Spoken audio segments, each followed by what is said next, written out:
Welcome all to our Sunday night live stream right here on Pub Sports Radio.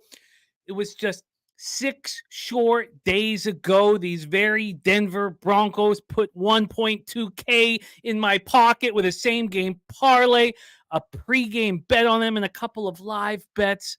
And we're right back and going to do it again right here and right now. Hope you guys have had a great start to week 11. Very excited to be here with all of you guys. We've got Serious Business, Try Sawyer, Mr. Vape. Mr. Vape hit the end of my 6 leg parlay for 3K. I love it, Mr. Vape. And he's sitting on the Alouettes plus 1,200. I like it. Mr. Vape says, shout out to David. Mike had 4 picks last night. And the Rangers over in the Knicks game based on their discussion. I love it. Ronnie Lofton in the house. Londo coming off a huge day. Love seeing it, Londo. We got Gagnon, Nunya, Luis Leyva in the house. Real Deal Prime, Gerardo Hernandez, Nasty Nate, Stimmy OG, Trot Wham. We got Wham Bam in the house. Stimmy cashed big on the Giants and Cardinals. Giants outright. Absolutely wild. I thought the Bears were going to do the same. Absolutely wild day. I played the fool after having a bad week last week. I was gun shy. There was 8 bets I wanted to make. I made 2 of them. And then I end up making the bets I want to make late today, and it hurt me. The Rams line I got it at hurt me. But 3-3, it would have been a 4-2 day. I was talking to Mikey backstage. I mean, there's such a big difference between 4-2 and 3-3. Like, it's a massive financial difference, but I'm in line for a profitable week, and that's all I can ask for. I've got my action here on this game. I've got same game parlay locked and loaded. 5 same game parlays with you over the last 6 live shows. One, I didn't drop one, and we're 3-2 up 12 units on them. I don't count them as official plays. They're rec bets for $100, but they've been very fun, very enjoyable. I'm ready to rock here. Scarmanati in the house. Robert Martin says, did you take the Winnipeg Bombers to win the Grey Cup? Robert Martin, I hate to be honest about it, but I just didn't really have a dog in the fight. And succeeding with our bets is just so important. I just didn't want to half-ass a look. We went 3-1 last week to get to the Grey Cup, and I just gonna cheer my friends on. I got a lot of friends on either side, so I just, you can't, if you don't have all of your efforts and enthusiasm in your action, you're gonna lose. You can't half-ass these things, so I just let it go. Brad Summersell says taking the over tonight. Robert Martin giving a score 10-7 right now in the second quarter for the Bombers. Viral Video, the chillest, rocking with Dustin. I love it. B Diddy ready to get to work. And Dan Kelly got in on the Steelers plus 7.5 live. Having a good day so far. I love hearing that. Sancho with Packers money line. We had a lot of our guys on the Packers here on our NFL Pub Hub. The chillest taking Denver team total under. What is that, first quarter? What is that? Expand on that, the chillest. Okay, it's retracted. It's being retracted. We have a great show for you guys today. I love these Sunday and Monday night live streams. Usually, I would tell you that, it's the only time I drink, but I spent the weekend with the family at Casino Rama, so got to play a lot of poker, got to get into the sauce. So I'm not as in desperate need of the sauce as I am on some of these occasions. So we're 3-3 today. We lost with the fish. Cash Tampa, San Francisco under 41.5 and bet that live. So we doubled, not, just for a half unit, but got the half unit on top of the unit. Panthers plus 10.5. They played pretty well in the first half, but made some boneheaded penalties that put them in a terrible situation. And then they just screwed off. The Bills -7 was a very, very easy. The Rams, getting in on a weak line, just feel like a schmuck. Browns -2 was very easy. And then I'm sitting here with 2 bets left in the same game parlay. I got the Broncos -2.5, and I got the under 42.5. Very interesting line history here with the total. We're back up to 43, despite these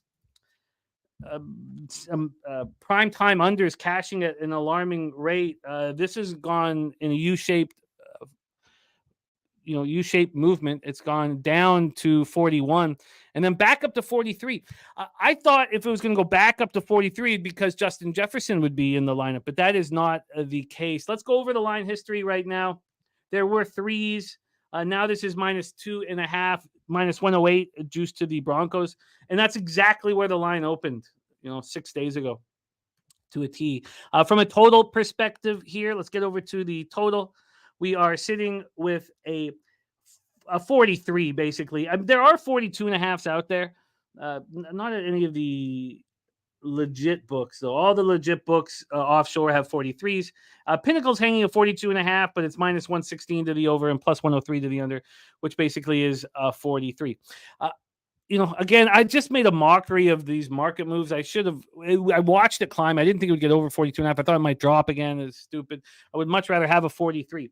From a same game parlay standpoint here, I have the under 43 and a half, the Broncos money line, and Javonte Williams over 68 and a half rush yards.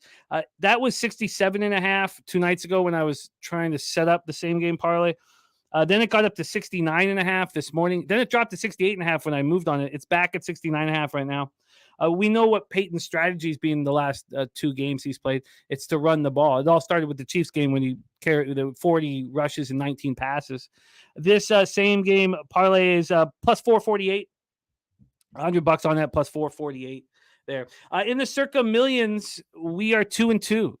Our Pub Sports Radio ticket is 28, 20, and 2. Some public spots that were voted in have hurt us. We need the Eagles tomorrow at plus 2.5 to go 3-2 and make it 4 straight winning weeks. On NFL Pub Hub on this game, Big Ragu and Alex Pavone both gave out the Broncos minus 2.5, minus 112, and Razor gave out the under 42.5. We have Spenny Penny Bombs, bunch of cappers in the chat giving us their action. I'm going to copy and paste everybody's action. It is very important to know what you guys are on and discuss it. Ron Lofton needs Vikes plus the points to complete a plus 683 parlay. He's on the first half over 20.5. P. Ryan over 17.5 receiving yards, and Javonte Williams over 68.5 rush yards as well. That one dude in the house, Harold Williams, Cam Raphael, Donut Silk, Spenny Penny Bombs. Great to see all of you guys. The last 3 weeks, ever since I dropped that first same game parlay 3 weeks ago, have been the best 3 weeks of live betting of my life. We've been running so hard on these shows. And I expect us to keep it rolling. I expect us to keep it rolling. From a injury standpoint, PJ Locke's the only Bronco out. They're as healthy as they've been all year. And for the Vikings, they didn't designate Justin Jefferson to return, so he's still on IR. Caleb Evans, cornerback, calf muscle out. Those are the biggest issues. And then at this point, do we have the Alexander Madison information? I should have probably grabbed that before, but I was very into the last 2 games of the card that were of the 425 slate. So that is the situation. Let's take a look at the cash flow, and then let's bring on our guests and discuss how they are getting paid here in this one. Let's go over to Action Network and see what we are dealing with from a public betting standpoint here. 52% of the tickets, 72% of the cash on the Broncos. It's been that way all week. From a total scenario, 49% of tickets, 68% of cash is on the under, and yet it's climbing. There's my guy Foxy ready to get to work. Big O says he's trying to bring home this Jets Bills under 39. And Gagnon, right? Yeah, the Jaguars absolutely rolled. Cam Raphael's the Broncos money line to finish a parlay. So I could go over everything that I dropped on our Tuesday NFL show, but basically, I think that the Broncos. No, look, I've underestimated Joshua Dobbs. I've done that all year. And he's been incredible. He's blowing my mind and blowing my expectations out of the water. But the Broncos are the most profitable team for me this season. And when they turned it around, we all saw it. It was when they kicked Randy Gregory out of the locker room and their defense tightened up. Everything changed for them. And they're now 12th in the NFL on defending third downs. They're 15th in their red zone defense.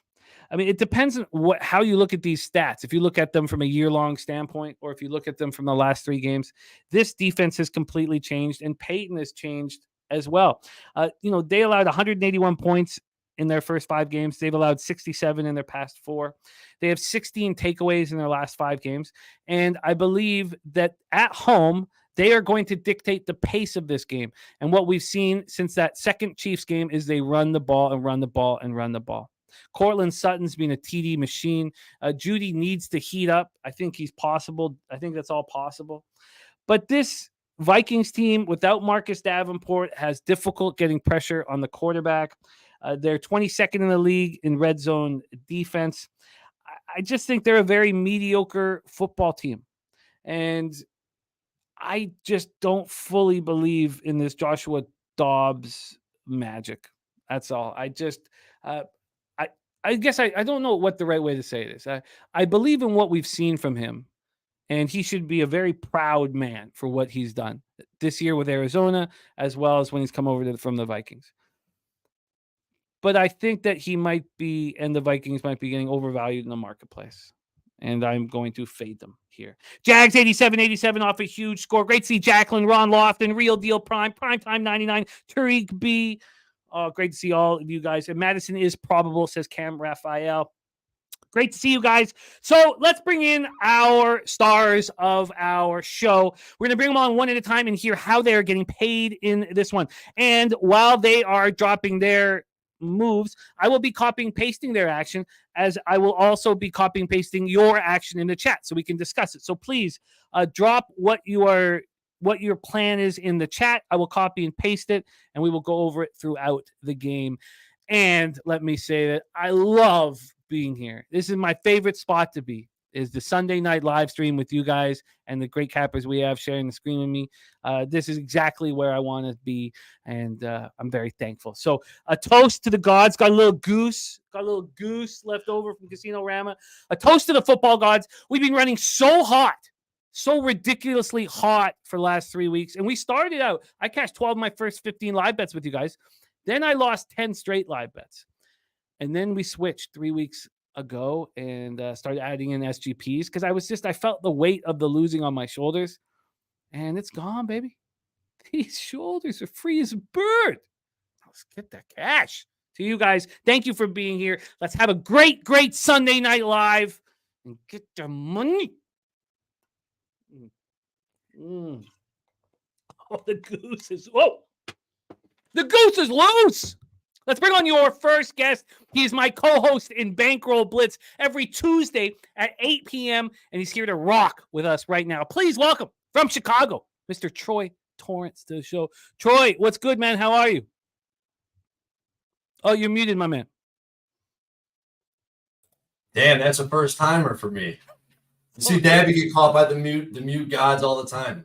What's up, Jimmy? You can hear me okay? Yeah, you sound great, man. You sound great. It is great to have you. Talk to us about your plan for Sunday Night Football. So I find this game a little bit difficult to bet, to be honest. Both teams are at market peaks. I kind of want to, these teams are both on my fade list. I think two teams have kind of put together fraudulent acts.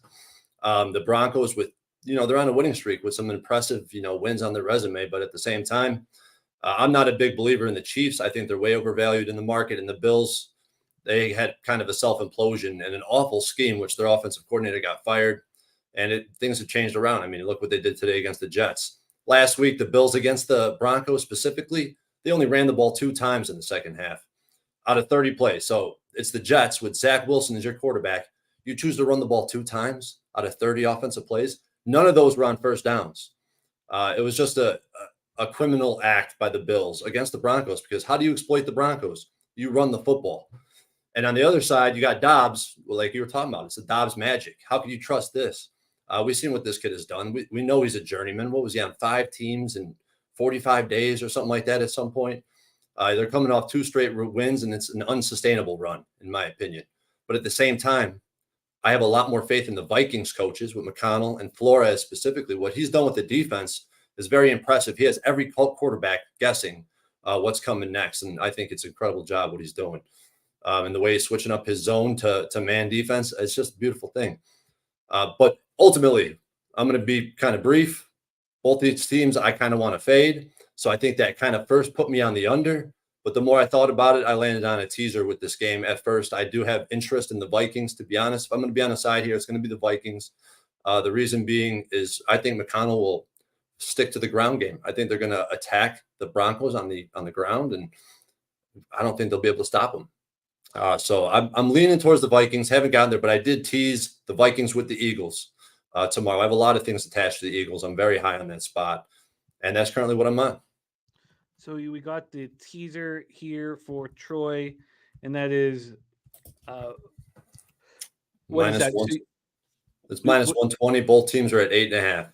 And I do have one more stat I want to throw out there at the bottom of this. As I scroll down, I have a little snapshot from the database. And when teams open and close at 2.5, this is something I posted about earlier for a different game. But in this circumstance, and that actually came to fruition with the Browns, who closed at minus 2.5, or at one point before I looked at it, I was away from my office today, so I couldn't follow it to the last minute. But it was at 2.5. And I want to talk about this spot here. This spread opened and closed at Pinnacle at minus 2.5. And this is where you see the sharps are very inefficient. They have terrible ATS records, and this turns out to be one of them. Because when the sharps are on the home team money line, with these low spreads, we see a lot more action on the money line. So it's a good thing to reference in that market. So open, close, 2.5 sharps on the home team money line. The away team is 6-1 ATS, 5-2 straight up. So that's kind of what really forced my hand towards the Vikings as well. it's going to be a very enjoyable football game. I really feel like what the Broncos have done, the difference is they are dictating pace, and they're not at the mercy of their own defense.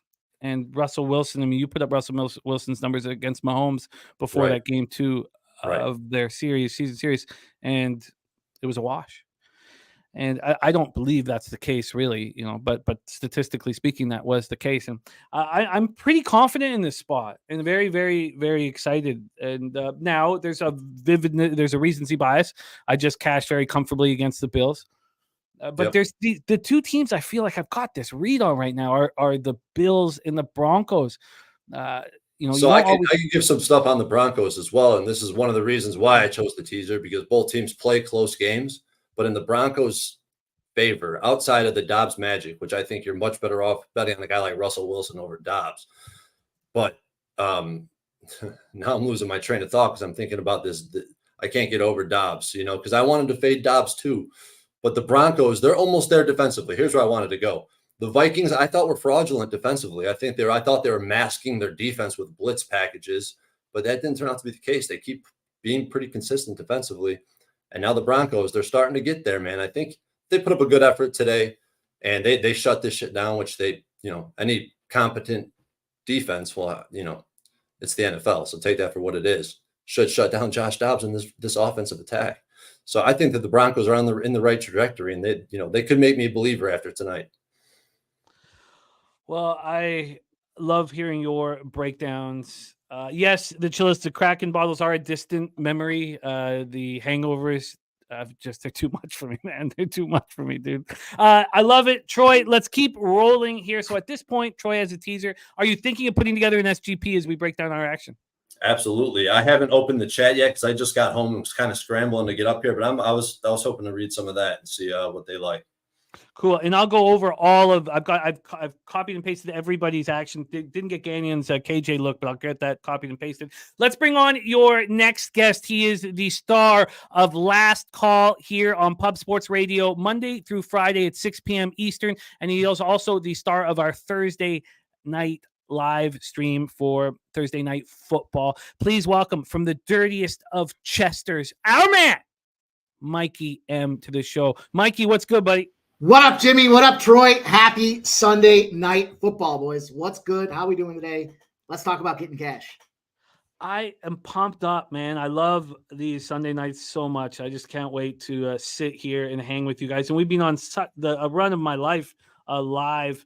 I almost finished the spreadsheet for just the Sunday, Monday live action, and then separate with the SGPs. But it's been, and I almost don't want to. One thing I was almost done. I was like, don't talk about it. Anytime I talk about how good something is with the exact number, it stops. So let's just go with it's going very well, and I want it to continue. Mikey, tell us. I've copied and pasted everybody's action in the chat, but how are you getting paid? And great to see Paco Healy in the house, who is on Denver. Take it away for us, Mikey. What's your plan of action? Yeah, it sounds like you're spending a little too much time here with me because you started off the season. You weren't a superstitious guy, and we're slowly seeing it creep in. I like it, personally. You can't talk about what's working. We got to just sit back and cash and act like we've been there before. So I like it, Jimmy. I appreciate that. From a guy that I don't even wear socks. Otherwise I wouldn't want to change them. So it's a big deal when it comes to the dirty chest here, but let's talk about this game here. I'm looking at this Minnesota Denver spot, and look, I think, Troy talked a little bit about this when it comes to the kind of the pinnacle of the buying opportunities here. And no question, Dobbs and what he's done has been phenomenal. It's a great story. Everybody likes it, and everybody likes a feel-good, warm-your-heart-up type of spot here, myself included. I'm not going to be a dick and say that I'm going against it. But I also feel like in this Broncos spot here, when do we want to sell high on a team? We want to sell after a huge opportunity. And what a better spot than it was a primetime game out there. They were facing them Buffalo Bills. They were getting over a touchdown, and they came out right from the get-go and got that fumble off the half of that game and never lost control. And now guess what happens? The media is blowing them up. They're talking about the hype. We saw a couple weeks ago, Patrick Mahomes, second in terms of total opportunities and effectiveness in quarterback to Russell Wilson in that Kansas City game. And, I'm starting to believe in the hype a little bit. I wasn't a big Russell Wilson fan, but tonight I got to go by the numbers. I got to look at just some of these pure and simple stats for me here. I'm going to start off. I did take the Vikings. I got them +3, and it was a little juicy for me. The +3 was, let me take a peek here. The +3, I should have had this up. +3 was -120. I don't care. I'm going to take that -120. I teased him with the under as well. Now, I did see that it looks like there should be rain at the start of this game. So I don't know what the weather's going to do for us, but I did see rain in the forecast, which to me kind of looked at this thing and said it supports the under. There's a lot of reasons, not just because of the primetime spot that I like this under, but I teased it with the under. We've had a lot of success teasing that under up, getting almost that extra touchdown. So I've got, in this case here, because I couldn't buy that lineup, I've got Minnesota +8.5 and the under 49. And then I had to look at the same game parlay. Of course, I'm rocking and rolling here. It's been a profitable day. So, this is when we step in. We don't get scared. We step on the throat of our bookies, especially because Sunday night is close out the week night for me. So I'm looking to go and capitalize on this thing here. Same game parlay that I jumped in on here. It's available over on DK. And I'll break it down and I'll talk to you about a couple of the spots and why I like them as well. The first is I went with Russell Wilson under 206.5 passing yards. Even look at last week, the guy's just not throwing the ball over 200. And now we got some element factors in there. We see what, the ground game looks like with Javonte Williams. Javonte Williams' nickname must be Mr. Touch because that guy's averaging 18+ touches a game. And he's been doing it consistently and he's effective with it. So not just effective, but productive. And I think that's a big factor why they don't need. Now, I do believe that Minnesota secondary is certainly able to be exploited. And I think Russell Wilson to do that. So the second spot that I went to with this same game parlay is Russell Wilson over 1.5 passing touchdowns. I like that spot quite a bit. It's a plus money spot if you were going to play it straight up. I tossed it in the same game parlay. Then I went with Cortland Sutton over 4.5 receptions. I do think Russ is going to pass the ball. I just don't think he's going to have a ton of deep shots. And we saw this last week with Cortland Sutton where, what did he pick up? 9 grabs, I want to say. 9 grabs on like 11 looks out there. So Cortland Sutton over 4.5 receptions. And then I took an alternate spread on the Vikings. I got the Vikings +7.5. It's a 4-leg same game parlay. DraftKings at +2,200. So a little 22 to 1 spot on that same game parlay. 2 other factors that I looked at here. I went touchdown props. One of the guys that I like the most in this spot for a touchdown spot is TJ Hawkinson. And I didn't realize this until I started watching some of this backup here. And who has a ton of practice time when it comes to playing out there with TJ Hawkinson in the offseason in a little town that everybody's probably heard of called Nashville and in that Tennessee area is Josh Dobbs. Who the hell knew that Josh Dobbs was out there practicing in the offseason with TJ Hawkinson? But TJ Hawkinson said when he calls, I love the way he throws the ball. I was always available for this guy in the offseason to get out there and get ready. They have a chemistry coming into this season that was really unaware to me until this last game. So give me the Hawkinson touchdown. It's +240 spot. And then I went with a little bomber here. Last week, Sunday night, we had 1 touchdown scored. Your boy here had the only guy to get that touchdown, and it was juicy. I'm running back again tonight. I'm going with Brandon Powell touchdown at +750. I'm not going to try to figure out who's going to score the touchdowns on that Denver side of things. I do think Russ gets 2 of them in the end zone. Probably see a pass off to Javonte Williams or, something to that effect. But Brandon Powell, this guy here, you look at what's happening with this here. You got Pat Surtain going to block out there on Addison. He's going to try to cover this guy in the secondary, and he'll probably lock him down. That means you really have 2 options when it comes to that wide receiving core. You've got KJ Osborne. Well, KJ Osborne wasn't a factor last week. And who was Brandon Powell. Brandon Powell got the looks, starting to establish that chemistry with Dobbs. And I think Dobbs is going to be in a spot where, he's just trying to get the ball. He's trying to find the open guy. I think wide receiver 3, Brandon Powell at plus 750 for a touchdown makes a ton of sense for me. So I've got a teaser. I got a straight play. I've got 2 anytime touchdowns and a same game parlay for you guys. I like it, Mikey. I like it. I mean, I cashed the Russell Wilson over 1.5 touchdown passes for the same game parlay on Monday, and it was the Javonte Williams, pass along, the around the goal line that cashed it. Javonte Williams doesn't have a rushing touchdown this year. He has 2 receiving touchdowns the last 2 games, 1 each. Hey, Jimmy, what's your SGP? Jimmy, what's your SGP again? My SGP is, sorry, I got here. It's plus 448. It's under 43.5 alternate line.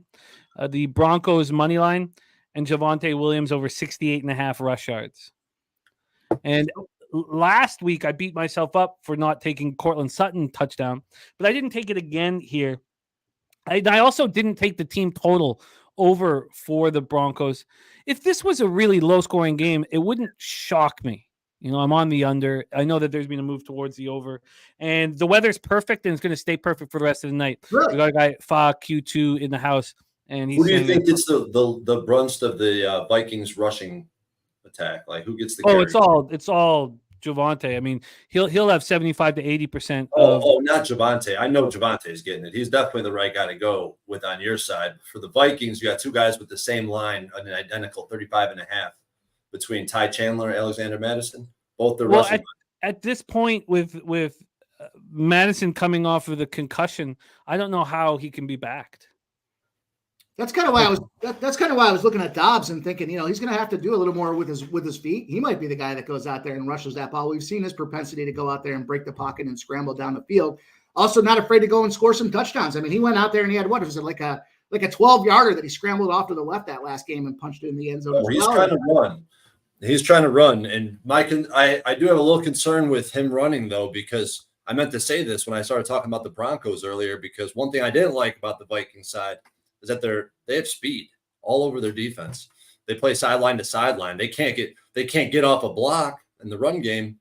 But when a quarterback's scrambling, it's not like that. I don't know. Yeah, okay, I like it though. I definitely think Dobbs is definitely someone to look at.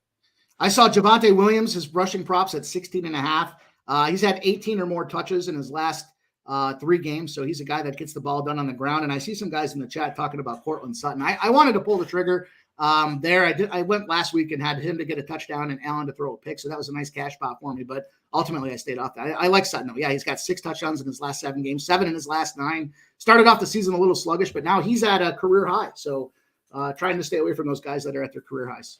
So then if Ty Chandler is getting 15 carries tonight, do we think he goes over 35.5 yards?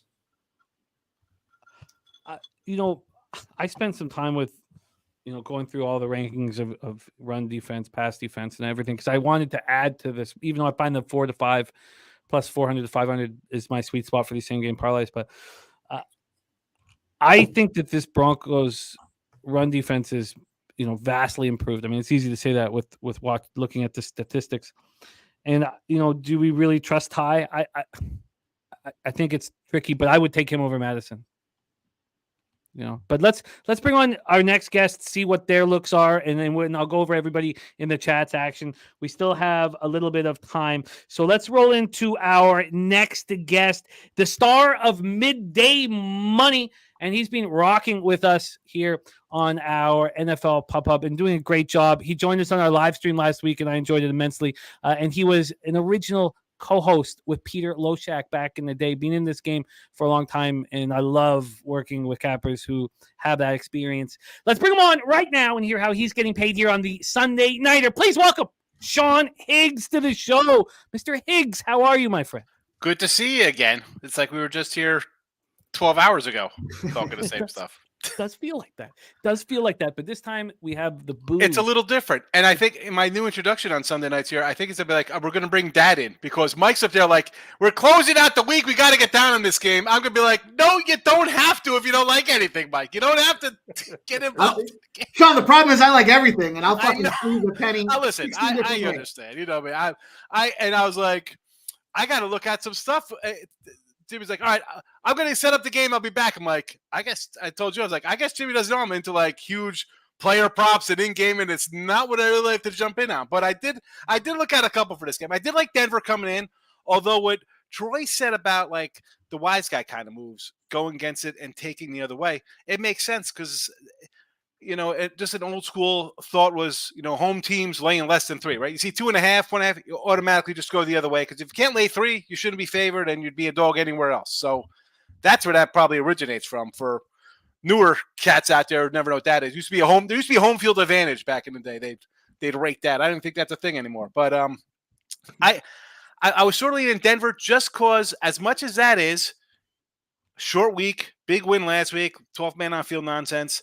I think the Dobbs Cinderella thing, I think that kind of ends here. He's had some nice wins, right? I mean, come on. The guy beat the Cowboys. He looks fancy in Atlanta, running up, pulling a victory out of his hat here. 2 things I want to look at, though. I'll stay away from the side. I do. I lean Denver here. Both of their completions for the quarterbacks, 21.5 for Dobbs and Russ over 20.5.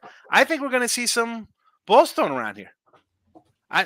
That's right. I touchdown wise, how about Broncos' first defensive touchdown plus I think it was 3,500 or something on 3,200 was on BOL or something. But for show purposes, if you want to like, hey, I'm going to follow the old man here, I'm going to go over the completions for both quarterbacks. 21.5 for Dobbs, 20.5 for old Russ.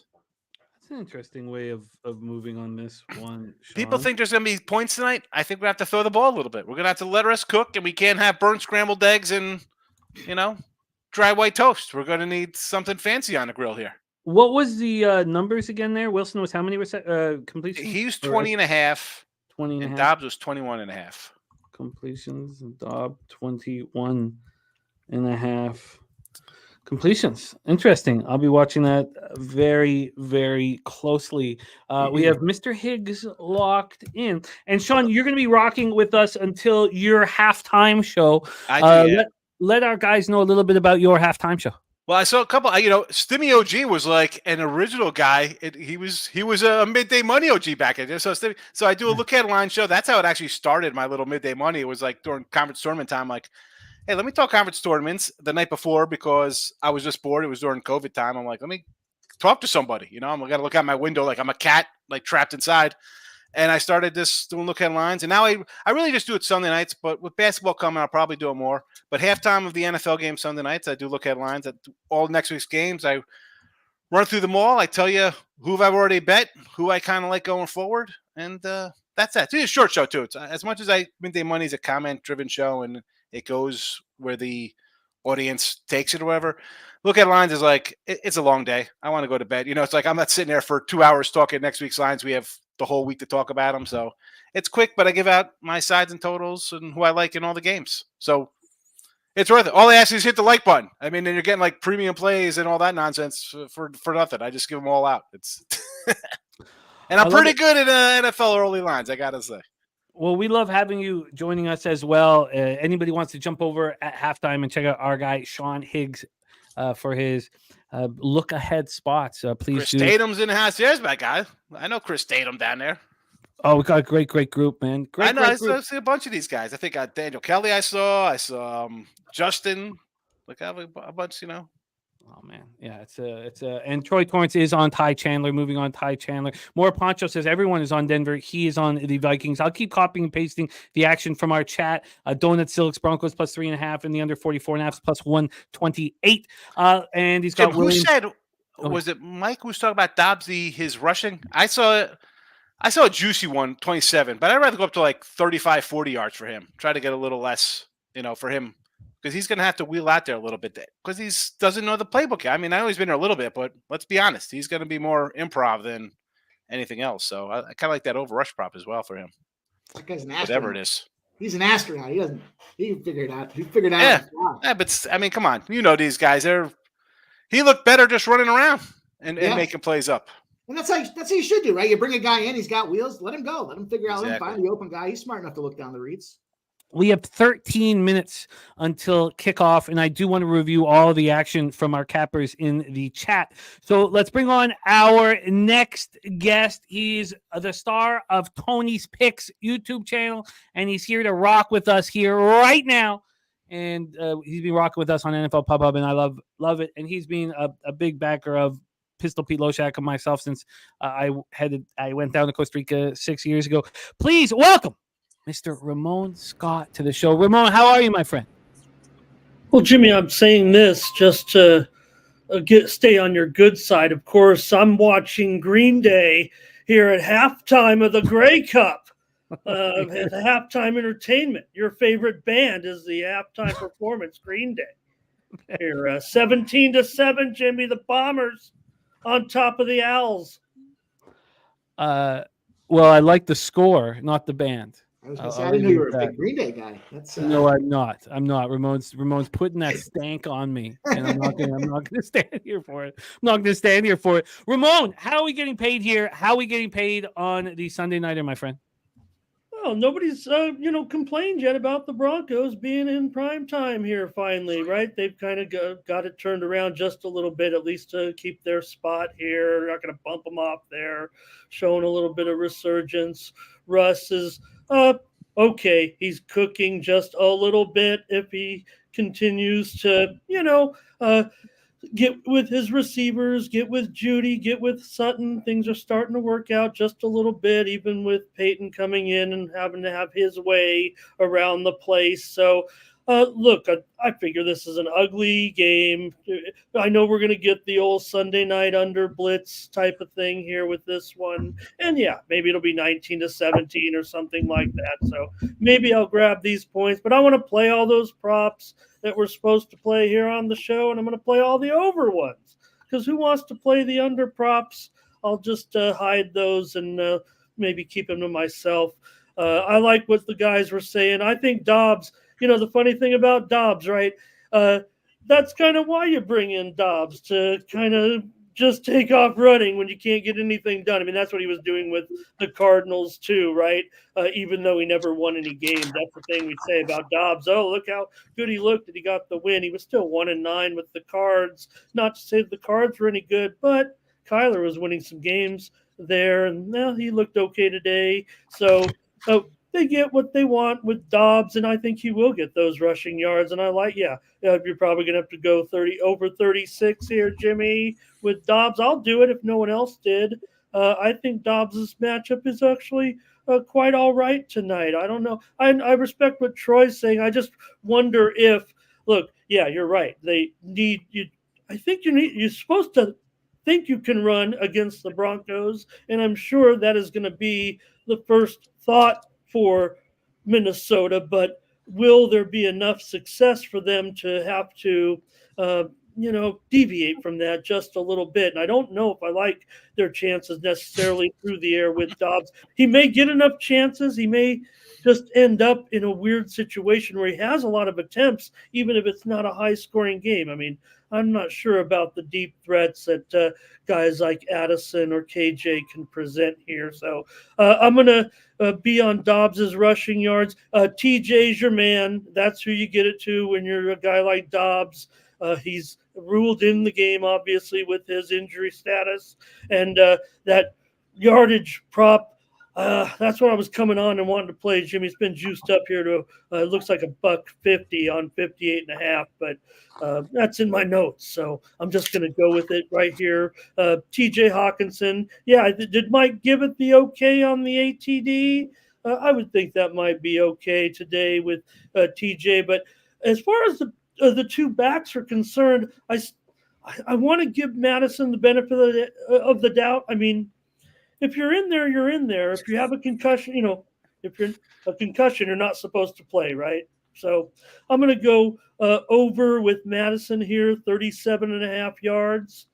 Also on the Denver side, receiving prop, Mike mentioned Cortland Sutton's over 49.5. That looks too good to me to pass up. Also, Jerry Jeudy over 41.5 at minus $1.30. And I think Jeudy over 3.5 receptions will be the play for me. And finally, in prop land, I'm going to roll with, of course, Sean Payton's favorite kicker, Will Lutz, over 6.5 points minus $1.30. I got the other juice, Jimmy, if you're typing away there and need them. But I'll roll with this 6 or 7 plays I think I just gave off. Yeah, hit me with this again. TJ Hawkinson, how many yards was that? 58.5 minus $1.50. And then Madison was over how many rush yards? 37.5. And Sutton over how many passing yards or receiving yards? 49.5. Did Mike on that? I mean, I wanted to, kind of buddy up with Mike after he got the best of me last week. Well, I had the receptions over, but I like the yards too. I had the over 4.5. Yeah, 4.5. I think you said. Yeah, I'll take the 49.5 over. I think a lot of people gave a lot of that great pass that Russ threw last week. As much was credited on the reception end, I thought last week, but I'll give Russ a little credit to what he's got going on here. You guys, they're starting to play a little bit better. And as far as the Vikings and what happened last year compared to the way it's unfolding for them this year, maybe last year, yeah, they were pretty lucky, right? Maybe they're actually just okay, good, kind of okay good. So maybe it's better to be good than lucky. And I'm going to give my man Kevin O'Connell a little credit for making him look not so lucky this year, doing a better job. Hey, they still 11 takeaways plus 6 in turnovers last 5 games. So that's getting something done. And it's a bummer. You lost your, Captain Kirk here and they have to make do with what they got going. But I'm going to give some credit to O'Connell here. He got a lot of the lucky coach banter last year, I think. He did get a lot of that, but this run they've been on has been very, very impressive. We have Dennis Garcia with his same game parlay. I'd like to go over everybody's action, but it was almost mine, Dennis. Dennis on the under 43.5, Williams over 69.5, and the over 2.5 field goals. I was deciding between Williams and the field goals, and I didn't want to use them both. And it was a tough cut, but that was almost my exact SGP. My only difference is instead of your field goals, I have the Broncos money line. Let's take a look at everybody's action here in our chat and see if Troy is going to put together an SGP himself. I got it ready to go. Yes, sir. Okay, let me just get that copy. Jags 87's action. 5 minutes till kickoff. Man, I love this. This is so much fun. Okay, hit me, Troy, with your addition to your teaser. So I got this at FanDuel. I have a little boost on it. It is Vikings plus 3.5, under 43.5, which is the line right now. And Ty Chandler it's up to 43.5 at FanDuel. It is, and then Ty Chandler 40 plus rushing. And I actually did sprinkle on Ty Chandler's rushing ladder up to 70, just because you look at. So there's only 2 teams this year that haven't rushed for 5+ yards per carry on the Broncos. It's the Chiefs 2 times and the Raiders once in the first game of the season. Bills 7.5 yards per carry. Jets 7.3. Bears 5.5. Dolphins 8.5. Commanders 5.3. I mean, the list goes on. If Ty Chandler is getting the brunt of the work, he should hit 50, 60 yards today. Yeah, Troy, Vikings ran the ball for 268 yards over the last 2 weeks. Grabbed it all. So they were rushing for just 73 yards per game in the first 8 games. Last 2 weeks, 268 yards in the 2 games. Love it. I would like to take a second here and lock in and discuss all of our cappers in the chat, their action here.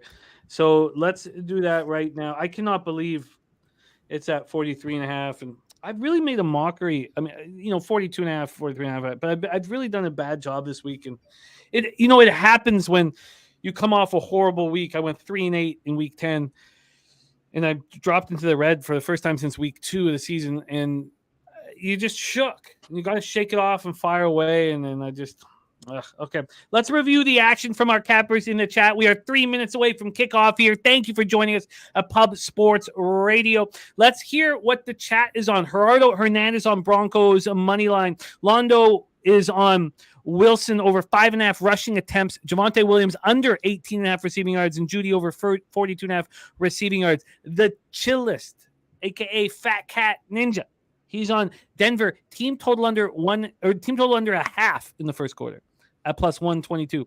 Gerardo Hernandez put together Broncos a plus 3.5 and under 48.5 teaser. Ron Lofton's on the Vikings. Spenny Pennybombs gave us Jerry Jeudy over 40.5 receiving yards, 5+ receptions at plus 165. Samaji P. Ryan over 14.5 receiving yards minus 119. That was a bet that Dan Kelly was on last week. TJ Hawkinson over 55.5 receiving yards. Ty Chandler over 35.5 rush yards. Now that I go back to it, I think it might have been a Samaji P. Ryan anytime touchdown. I forget what it was. Whatever it came together to must have been because it was like a 5-1 or 6-1 spot. And Spenny Pennybomb's touchdowns is Jeudy at 220, P. Ryan at 450, Hawkinson at 260, Chandler at 250, and Adam Troutman at 6-1. Justin McElvey only needs the Broncos money line to cash a 480 parlay. Primetime 99 is on the under 43, Dobbs over 30.5 rush yards, and Sutton anytime touchdown. Harold Williams is on Broncos money line, Jeudy over 41.5 receiving yards, and Williams anytime touchdown. Now, Javante's got touchdowns last 2 games, both come receiving. First 2 touchdowns of the year. Dana Delp's on Denver minus 2.5, the under 43, Sutton anytime touchdown, and Lutz over 1.5 field goals. Try Sawyer's same game parlay is plus 702 with the boost. Hawkinson 50 receiving yards, Jeudy 40 receiving yards, Williams 60 rush yards, and Vikings plus 7.5 for our guy Try Sawyer. Mel is on Hawkinson over 5.5 receptions, Russ over 23.5 rush yards, Dobbs over 34.5 rush yards, Greg Johnson over 1.5 field goals. Gagnon is on KJ Osborne over 31.5 receiving yards. Wine Time Sports Broncos money line. Primetime 99's on Dobbs over 30.5 as well. TJ's on Broncos minus 1.5. TJ, while I was copying and pasting, I saw that you just missed on that 15K parlay because of that missed field goal at the end, and it sucks, man. But you get those big scores often, and but I hate that happened. We went up with another family to Casino Rama with young kids, and the guy's a blackjack player, and there's this bonus on the blackjack table that he plays all the time, but he ran out of $5 chips, and have to put a $5 on bonus, so he didn't play it, and of course it came 7-7-7. I don't know exactly how the game works, but and so that he would have made $78,000, and he was just like, it's like 24 hours later, he's just got this like blank look on his face. It sucks missing those big scores. TJ's on Broncos minus 1.5. Captain Cards is on Sutton over 5 receptions. McLaughlin over 2 receptions, or 2 or more receptions. Addison over 49 receiving yards. TJ over Hawkinson over 62 receiving yards at 16-1. Trap Gods on Addison over 45.5 receiving yards. Jags 87-87. Javante over 16.5 rush attempts. Javante touchdown. Dobbs touchdown. That's 12-1. Donut Silks is on Broncos plus 3.5 and the under 44.5. That's a plus 128 same game parlay. I told you Sky Dragons parlay same gamer because it was very close to what mine was almost. Jags 87-87 is on a 22-1 same gamer. He's got Jeudy over 3.5 receptions, Sutton over 49.5, Jeudy over 41.5, Javante TD, Hawkinson TD, Gerardo Hernandez on Addison first touchdown score at 11-1, Benjamin Mills Broncos minus 3 in the under 42.5, and Primetime 99 is on the under 43. Dobbs over 30.5 and Sutton anytime touchdown straight bets. There we go. Let's see, are we off? And as we popped off here. Not yet. Okay, we're just about to start, just about to have the kickoff. Again, the Broncos are 2.5 right now, minus 115, and that total is now at 43.5. Let's review the action from everybody on screen. Troy has a Vikings plus 8.5, Eagles plus 8.5, a teaser. And the same game parlay is Vikings plus 3.5, under 43.5. And what was the Tyson Chandler number? 35.5. 35.5. And what did that pay out? And the SGP was plus 513. I like that number. Mikey M's on the Vikings plus 3, Vikings plus 8.5, the under 49. Oh, sorry, no. He's on the Vikings plus 3 at minus 120. He's on a teaser Vikings plus 8.5 in the under 49. And the same game parlay at 22-1. Russell Wilson under 206.5 passing yards. Russell Wilson over 1.5 touchdowns. Sutton over 4.5 receptions. Vikings plus 7.5. He's also on TJ Hawkinson touchdown. Brandon Powell touchdown. 240, 750 respectively. Sean Higgs is on the completions for the quarterbacks. Wilson over 20.5. Dobbs over 21.5. Ramon Scott's on Dobbs over 36.5 rushing. Hawkinson over 58.5 receiving. Madison over 37.5 rushing. Sutton over 49.5 receiving. Jeudy over 3.5 receptions. And over, oh no, that's right. 41.5 over 30. Thank you. Over 41.5 receiving yards. I knew I'd missed something there. And Will Lutz over 6.5 points. at minus 130, and we are just about to pop off here. Just about to pop off. Robert Martin loving his Bombers right now. Does anyone else take the Bombers? Said I told you all to take them. Thank you for that. Untouchable Jay says it's the under, boys. It's the under. Steve Zang, we don't want any of your negativity here. You're allowed to be negative towards us, but if you're negative to one of my friends on the screen, I'd much rather you be negative towards me, which you have been over the last 6 years. So I'm not in Vegas, so I'm not really a fake Vegas. Hey, I'm fake news. I'll tell you that right now. I just fake news, Ramon. That might be my news. Fake news, Ramon. We're from the Pete Loshak school of comments. Like, for people to say, like, I've actually met real people in AC in Vegas, like just random. Hi, here's my bets. Here's 20 grand in my pocket. Like, what do you need from me? Like, you could go to Sean Higgs YouTube and find videos from 2012. I mean, other videos on the other channels I'm on. It's 2023, like 13 years of videos of me. That's the first time he's not hammered at me. He's 6 years. But we do the Peter Loshak rules where anything negative you can say, just no racism, no lying, no spam, no sexist comments, because we want more female cappers in our chat. But you can say anything negative, but I just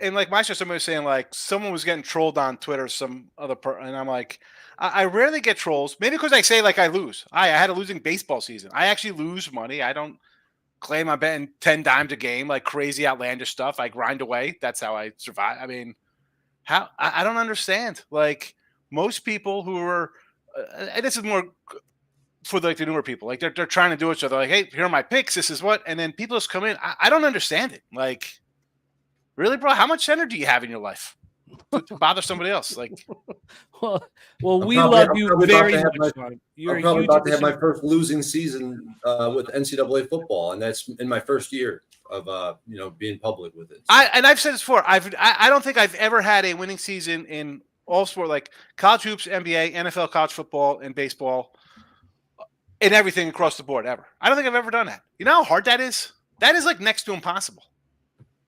I don't care. Somebody can say, "Oh, it's easy." You're lying. You are absolutely lying.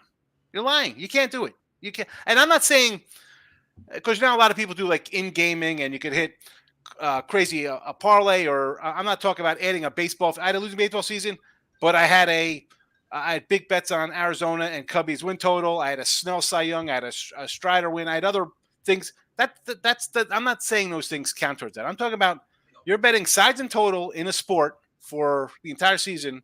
All sports, no. I know guys they've never done that. Dude, I won 11-1 the other day on a show, and some guy took a DM to me and told me I was an asshole and full of shit. I was like, all right. It was out publicly, dude. You want to fucking lie? Oh my god. What happened? Jimmy. I'll let you guys see. Come back to Earth. Come back to the flat Earth with us. I know I love flat Earth. Trust me. I make my home here. But I'll let you guys watch it. I don't mean to be ahead of you guys. I don't even have the game on, so you got to let me know. Oh, you don't even have the game on. Look at you. I don't watch the game. People I tell like the game. I don't know. Yep, that's what happens. First possession. Always. Fumbleitis. Fumblerooski. Broncos have the ball. I can't beat it. It happens every game. Oh, it does. Yeah, Troy, you've got this weird thing going on. I do. First drive turnovers. Oh man. Dobbs looks a little bit like Charlie Villanueva. He got popped though. Yeah, that ball went way up in the air. Oh, hey, man. Take it easy. Someone arrest that man. Someone arrest him. Thank you, Swiss. Charlie Villanueva. Was he on Nova? Who is he on, Charlie Villanueva? Take him out to dinner before you fuck him. Is he a Nova guy? Come on. Wasn't he you? God, why do I think he's... I thought he was UConn. Yeah, UConn. Maybe UConn. I know it's Big East. I remember those... he played for the Raps, so I remember... Charlie Villanueva. Wow. That is a wild turn of events. Let's take a look at the live action here, but we have a 2nd and 4 for the Bronx. And Nice reception for Javonte out of the backfield. That was nice for his mom and Oh, no, daddy that was there. McLaughlin. That's Jaleel. They showed a picture of Dobbs' parents in the stands before the game started, and then bang, there you go. Oh, they're a thrilling pair. They should have a reality show about those two. That couple, yeah, man. So live spread moved immediately to 6.5, total to 45.5. If the Broncos come in and score, I'm going to live bet the under immediately. Make sure I'm all set up. UConn guy. We're talking about Josh. I mean, imagine how fascinating his parents must be actually to raise a young man like Josh Dobbs. How is this possible? Wow, what a turn of events. The Ducks goal gets canceled, and then the St. Blues score a fucking goal. Damn it, let's go. Jeff Arp in the house. Great to see you, Jeff. I can't wait to see everybody on Wednesday night. We're doing a big show for Tim Steves, who is a big part of this channel. Not with us anymore, and big show. We're raising funds for his son's college fund. Big sack for the Vikes. Big sack for the Vikes. Dobbs is in the tent. Oh, no. Dobbs is in the tent. Well, Troy's about to lose it. This is 2 weeks in a row. I can just see. I just see it here. Oh my goodness. No, man, it's not 2 weeks in a row. I ran through my my action. Go look through it. I posted every single play I've made since week 1. Oh, I love it. There's a couple painful beats in there. I'm telling you, like, I'm having some bad variance this season. Oh, Barely keep my head above water. Oh, you've been great, man, and your transparency with so much. out of curiosity, who is the backup for? Is Jaron Hall not playing, right? Well, Jaron Hall's back, Nick isn't he? Mullins is your guy. Nick Mullins. Oh, Are they both back? Great. No, Hall is out, not eligible tonight. He is on the list. Listen, Nick Mullins QB for San Fran. I mean, he's got some experience. Yeah, he can play. He can play. It could be worse. Yeah, Hufunga done for the year. Wow. Could be worse. Could be worse. Did he slip on the turf or was he juked on that? I don't want to make light of the. Well, let's get the Lutz score for you guys to get you on the board. For those of you on Lutz and field goals, wow, look at that. So the total from 45 immediately, 45.5 immediately down to 43.5. Dobbs will be back in, says Harold Williams. I saw him on the computer. Just turn the brightness down for him, you know. Canyon says injuries are killing the NFL. It was kind of a rough day, actually. Probably the worst day of the season, I think. I got this. I found this when I moved. So I've been here for 2.5 years, Jimmy. And I'm going through my desk. I found this cutout. This is how long I've been like just cutting out articles out of the paper while I'm betting, New York Post. Friday, March 22nd, 2002. It's an article called Gamblers Have Better Brains. Right? It says, if a gambler loses, the brain seems hardwired to make a riskier bet in the next few seconds, researchers said yesterday. The assumption of economists has long been that people are pretty rational, said psychologist William Gehring, who led the study at University of Michigan. But he added, that's not the case. After a loss, the brain thinks it's due for a win. I was cutting that out in 2002. Steve probably wasn't even alive. He was probably about 3 years old when I'm betting games. Hey, and in 2003, the political effort to get it legalized nationwide began. Had not, They're like, I see a lot of money here. You know, and that's the beginning of the.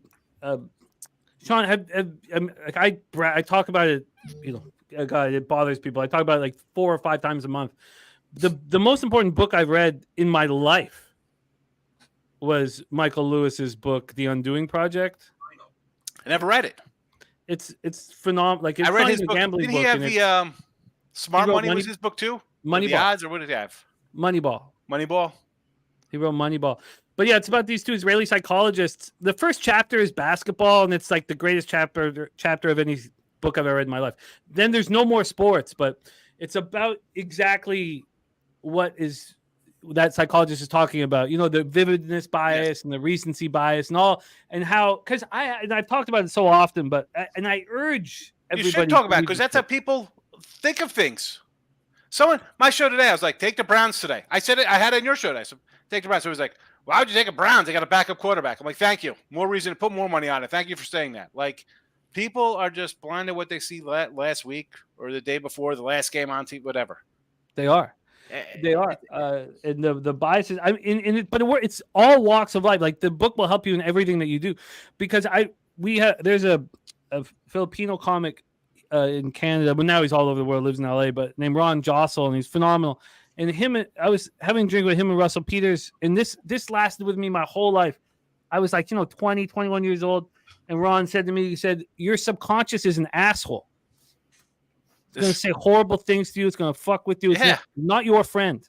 And I kept that in. And anytime that I would get negative in there, I would just say, "Stop, fuck off. I'm not listening to you. I don't need to listen to you. I don't need to listen to you." That's it. That's when you're supposed to take a step back and be like, all right, that's what I think. I think about it first, right? Quick to listen, slow to speak. You got to be like, all right, let me process everything before I jump in and start live betting the Vikings right now, because it's a better number. Forget it. I could have 2.5. Now I could get 6. Get them. Yeah, I'm on medication for recency bias, and I'm going to bet right now next pass incomplete. Go get it. Go get it. I like that. Let's go. That sounds like a fucking good time. Next pass incomplete. Lightning betting here? Well, there's Madison, right? Yeah, who's coming in? Oh, Dodge is back out there. Madison. Orlando Russell's my guy. Like, didn't meet him. Like, he's fuck, man. I've known him since I was 17. I worked with him tons of times, hundreds of times. I hooked him up with when I was in first year university at York University. Hooked him up with my girlfriend's roommate. We'd sit in that little on campus room and get.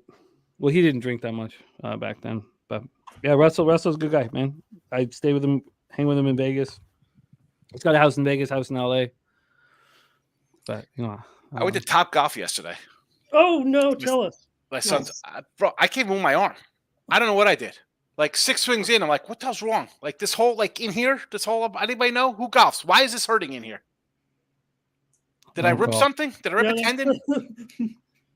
Am I just too fat to swing like this? Like I'm in pain. That sounds like a rotator cuff issue, right? Like in here. Oh my God! Couldn't sleep. I had to sleep the other way. Told my wife, "So guess which side's of the bed? I usually sleep on this side. I got to go to the other side." Tendinitis. Tinnitus, Brian? Really? Tinnitus? You're an old dude. I'm definitely getting old, untouchable. That's for sure. Oh, I thought you were calling it tinnitus. Yeah, tinnitus. I got that too. I got ear ringing. Yeah, I'm definitely getting old. I can't. Oh my God, it hurts. Like I can't even do this. Live total at 42.5, spread at 3.5. I want the Broncos to win, but that's 6.5 that came up as soon as the fumble took place there. Yeah. And now we're seeing the Vikings putting it down the field. Let's go, Minnesota. Sean's getting his reception, so neither quarterback has missed a pass. Dobbs 3 for 3, Wilson 3 for 3. Madison has 3 carries for 20 yards. Javonte 1 carry for 2 yards. Dobbs even got a toss into the other team's hands. That's how on fire he is tonight. That guy's not messing around. That was a fumble. Yeah, but it went beautifully into the other team's hands. Didn't even touch the ground. 17. I get it. Okay, I was being too serious. Sorry about that, Mike. Come on, Ramon. You know I'm not serious. The only thing I get serious about is betting them Giants live. It was a turnover. It was definitely went into the other team's hands. Wow, Madison's running. This is the best he's run all year, but there's a flag. Let's bring it back. Of course. Let's bring it back. How about we do that? How about we put Ty Chandler in the fucking game? Yeah. With the skull. He wants the. Oh, that fucking horn. Hey, there was holding on that first Madison run. They didn't call it. More Pancho, the 6.5 won't haunt me at all. I don't flip the script. I have a plan. I will stick to my plan live betting. I won't, just because there's a number that, I'm not going to just flip sides just because there's a 6.5 on the board and what I see is going to be a tight game.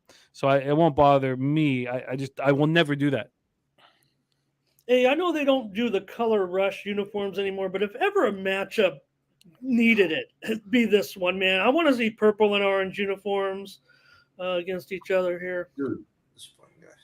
God, Dobbs is good. Untouchable Jay says it was that a always Steve the under. Atwater Let's get it, jersey? Jay. Let's fucking get it, Jay. Yes, the Broncos defense does not look strong right now, Cam. They were starting to get the Dobbs. That Dobbs getting away from that and making it a plus situation is very impressive.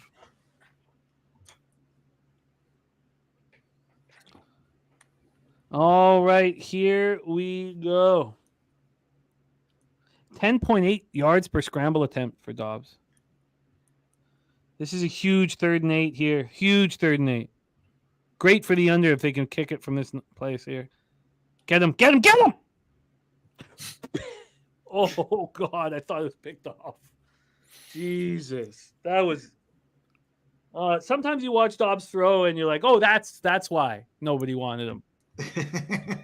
Jesus, that was horrific. He's been on what, 3 teams this year one already? of the highest turnover-worthy play rates in the NFL. Josh Dobbs. Yeah, 3, right? He started with Cleveland, made his way over to Arizona. Uh-oh. I thought that was picked. Oh, so close. But whatever. This is great for underbettors, great for Bronco bettors. Right, they're going to kick here. Beautiful, beautiful. Live total down to 39.5 immediately. So we've seen a high of 45.5. Beautiful. We're in business. Oh, that was almost picked. Eesh. Swiss Horton, I rolled some OKC Thunder on the over 223. We'll see what happens tonight. Mr. Vape says touchdown Alouettes. Shanti Alouette, man. Yeah, what's the score there now? Oh, here it is. Yeah, 17-14. Live total 51.5. Live spread 6.5. Yeah, I feel guilty. There's a party at my brother's house in Vancouver right now for the Grey Cup. Russia, no one got eliminated in Survivor. No sweats. 3 guys were on the Jags. Peter and I included. No sweat there. And then Troy's friend Tim Crowley was on the Cowboys, and there's no sweat there. There's Jay Peasy in the house. Jay Peasy? Yeah. Jay Peasy's the truth, man. We saw him the other night on cam. He looked great. It was great to see Peasy, and what a real dude. Real dude. Yeah, Peasy the truth. North End says the Dobbs show ends tonight. I hope that's the case. Untouchable Jay coming off. Well, Untouchable Jay's a monster. That's why I kind of like Denver. I just think that, the whole Dobbs stuff is like, Home teams were on such a tear today. You got to think about some dogs here, some roadies. Oh, there are no fairy tales in Shawshank, man. Yeah. All this shit comes to a fucking end, man. Let me ask something. Was it a big public day today? I thought it was more of a public got slaughtered today with these early games. I think public got slaughtered, but I haven't taken a good look at it. Right. I mean, because I went on Twitter and I it was like 10-2. It's not a public day today. I'm like, Miami and the over, that's a public side. People were fading the Browns even though they were a favorite.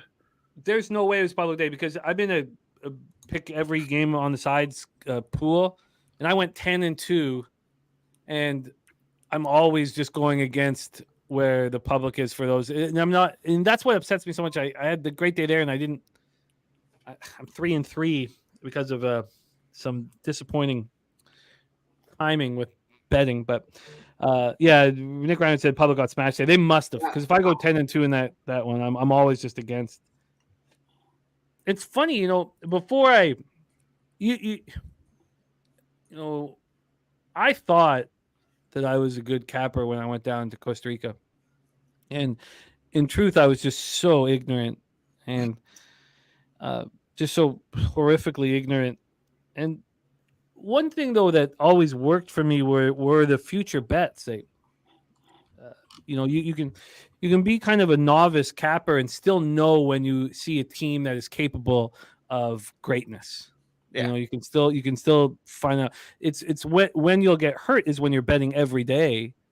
If you don't understand the market, you don't understand certain things. You think you're just smarter than that. And you don't need to know where the public is or whatever. You're better than that, whatever. It crushed me. And now in Kong's Clips in the house. What up, Kong? Now, like in these football pools where you're picking each side, every year I end up about 35 games over 500. Now I don't bet them all, and Pete always, I don't know if he talked to you about this, Sean, but he always talked to us about how his B picks hit at a much higher percentage than his A picks. Have you found that in your history that your secondary, because in college football this year, that's happening for me. No, What up, Robert Martin? let me just suggest, because you were talking about doing a contest kind of picks. I've never done well in contests. Like it's not like I'm at the bottom, but I've never been in the money. Come close, but you're dealing with like a different line. I feel if you're really getting in contests, that's like different than regular, because you're getting a line at one thing. Like I bet overnights for I got basketball games for tomorrow. 3 games, 2 of the lines have already moved. Right, so football the same way. I was telling you off air, I got the Rams plus 2.5. They went to minus 2.5 or whatever they did. Yeah. So I feel in contests, I'm more of a 50-50 kind of shot at being really good in those.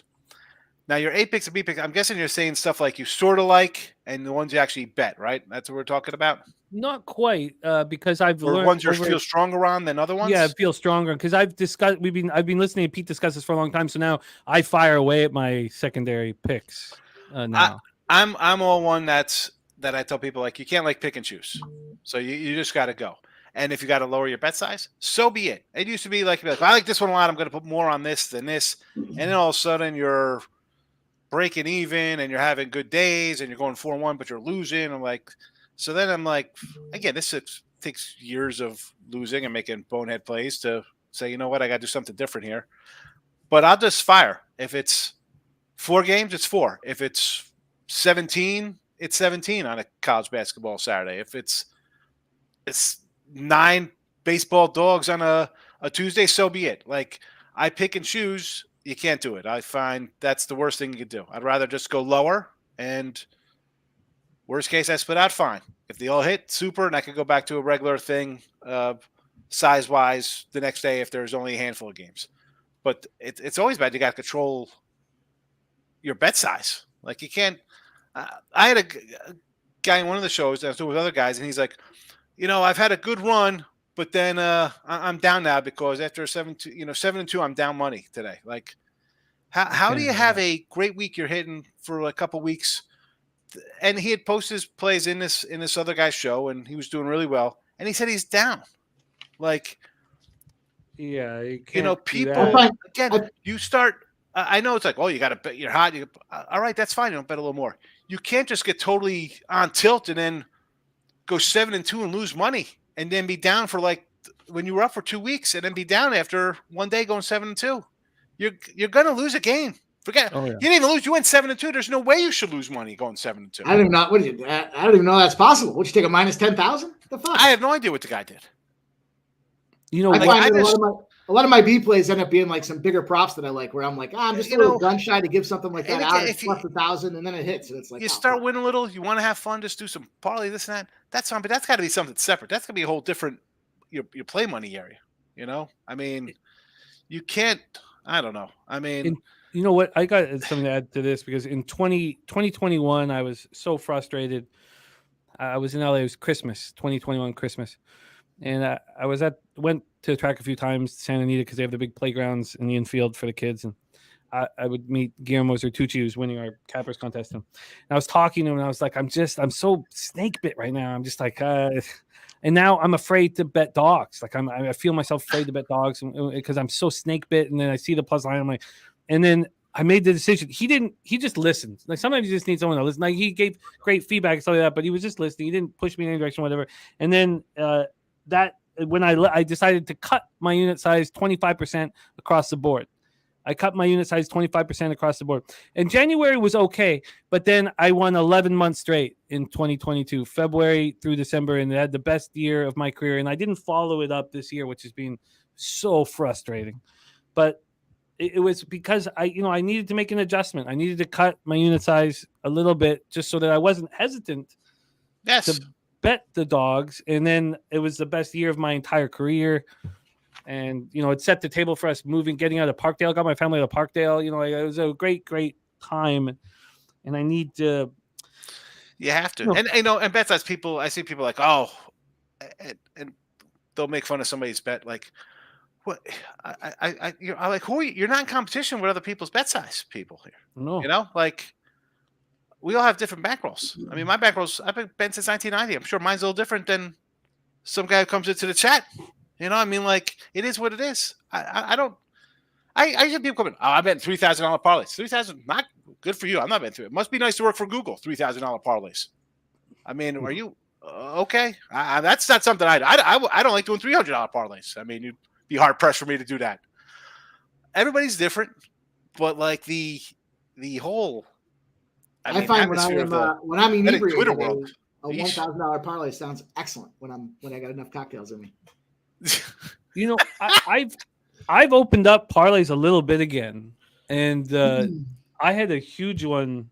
It was just 2 games and both on the money line on what it was. Flacco. Friday. It was just Leafs Jets money line parlay. You know, I added, you know, what would be 2 units of NHL or whatever, and that was my only spot on the board. And but even that it was a $400 parlay, and still like $1,000. But I mean, my whole dream is for my unit size to increase, and that happens slowly. And yes, you know, it's not a 6-week process. Oh, look at this! I'm on a great run. Okay, it's a sprint and a marathon, right? We got to win today, but we need to be able to win long term as well. I mean, like weekends come with football season. I don't even look at like NBA or hockey, even college. I mean, college hoops I usually jump into, but I found myself like this year. I started kind of slow in NFL and college football, so I'm like, you know what? I'm not diving into 27 games college football basketball opening night. Like I kind of went light, and I was hovering. I think I was like coming in. I'm 42 and 44 coming into today, right? Which isn't not great. It's not bad. But that's because now I'm on like a little 8-2 run to get me to that level. But I'm not like jumping for joy and like up in the ante. No, I'm just going light, like this small, because and normally I don't think that way because I wouldn't count basketball with the way football went. But I don't know whether it was my conscience or a little voice in the back of my head says, you know what, you started slow, these two, just let's take it easy out of the gate here. And sure enough, 13 games decided by 3 or less points, all losers. Like that's a tough one. So I'm glad I'm not getting greedy. NFL and college are at 60% for me, sides and totals for the season, which is excellent. Wow. And you know, I'm not like jumping in game and first half and stuff. That's a straight up one side, one total, whatever. So I'm happy with that. I'll grind basketball right now if I have to, and college hoops. Fine, smaller bets, no problem. I got a long time. It goes all the way to the first week of April. Yeah, you got to be so concerned. Like I'm started strong in NBA. I'm 14-7, nice. And I took off the weekend. I was like, look, I had the Raptors, and I don't even look. Like, that was so stupid of me. I beat myself up all day over that because I just wanted my action. I have a problem sometimes where I want my action in so I can just move on. You know, move on in life. Like, just know, okay, this is my action. I can go, you know, do something and know that I've got in my pocket. But that's not responsible. You can't just. Madison's running like an absolute. I haven't seen him run like this all year. It's a problem. Don't do it because it makes your life easier. Bet it when the time is right. And now the thinking when I took the Raptors, it was Raptors Celtics. I thought there was a better chance of OG coming back from his cut finger, than both KP and Jaylen Brown playing. You know, and that blew up my face. The 6.5 went to 9, and I spent 6 hours beating myself up. 7 hours all day the next day, just like how could you? It's like not only is it's not just irresponsible, it makes me look like a buffoon when the close is at 9 and I've got 6.5. But sometimes it's on it happens. Oh God, it was all day. You know, I'm out with the kids, just my subconscious just kicking the shit out of myself. That's why listen, Jim. I just turned the game on because we were talking about it. But normally it's a bet it, forget it. Like it can't.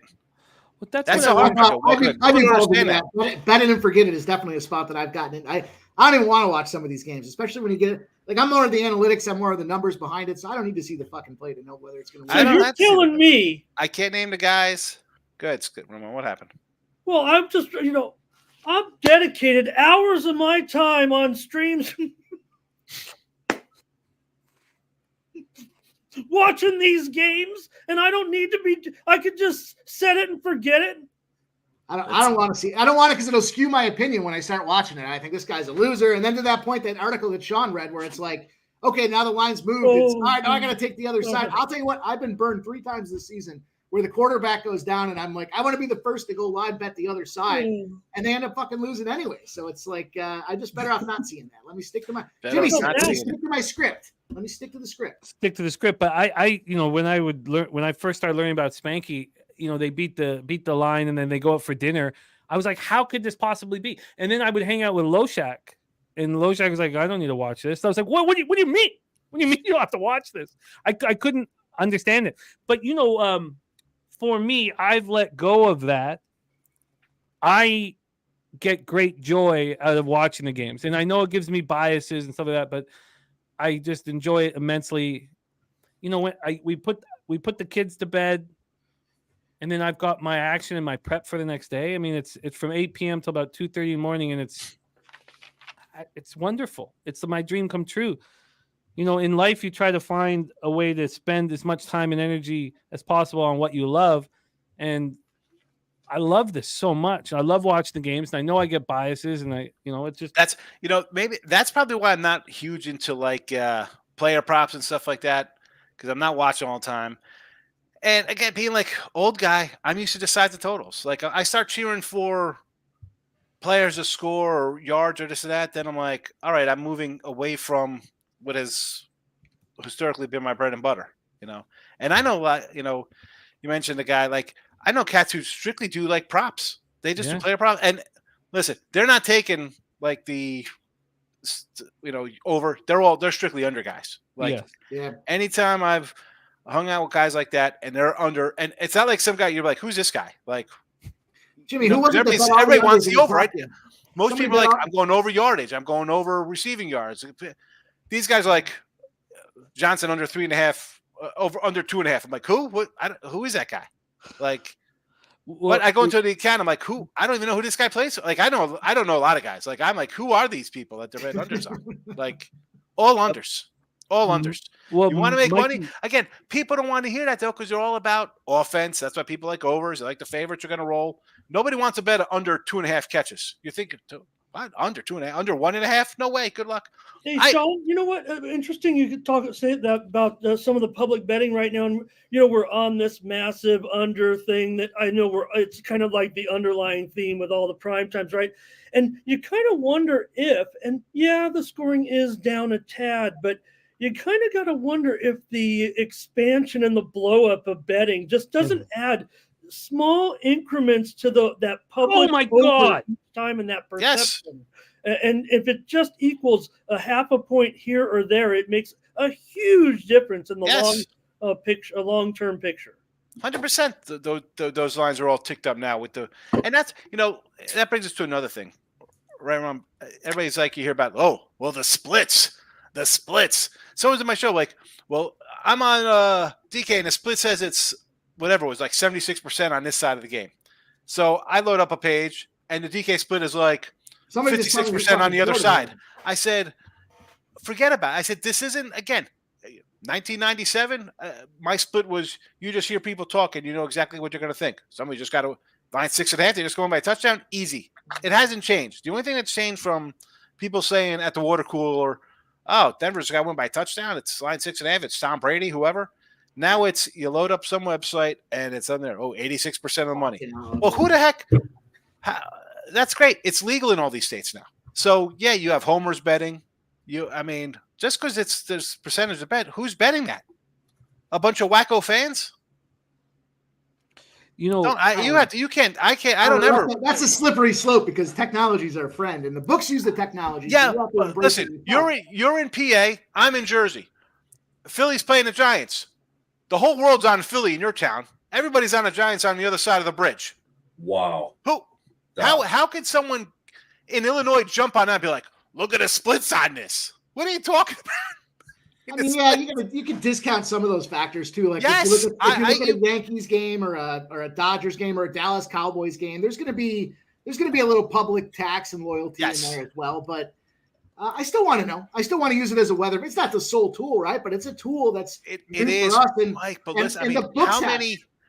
Let's go college football. You have 7 pregame shows on these channels. 10 people up there giving picks.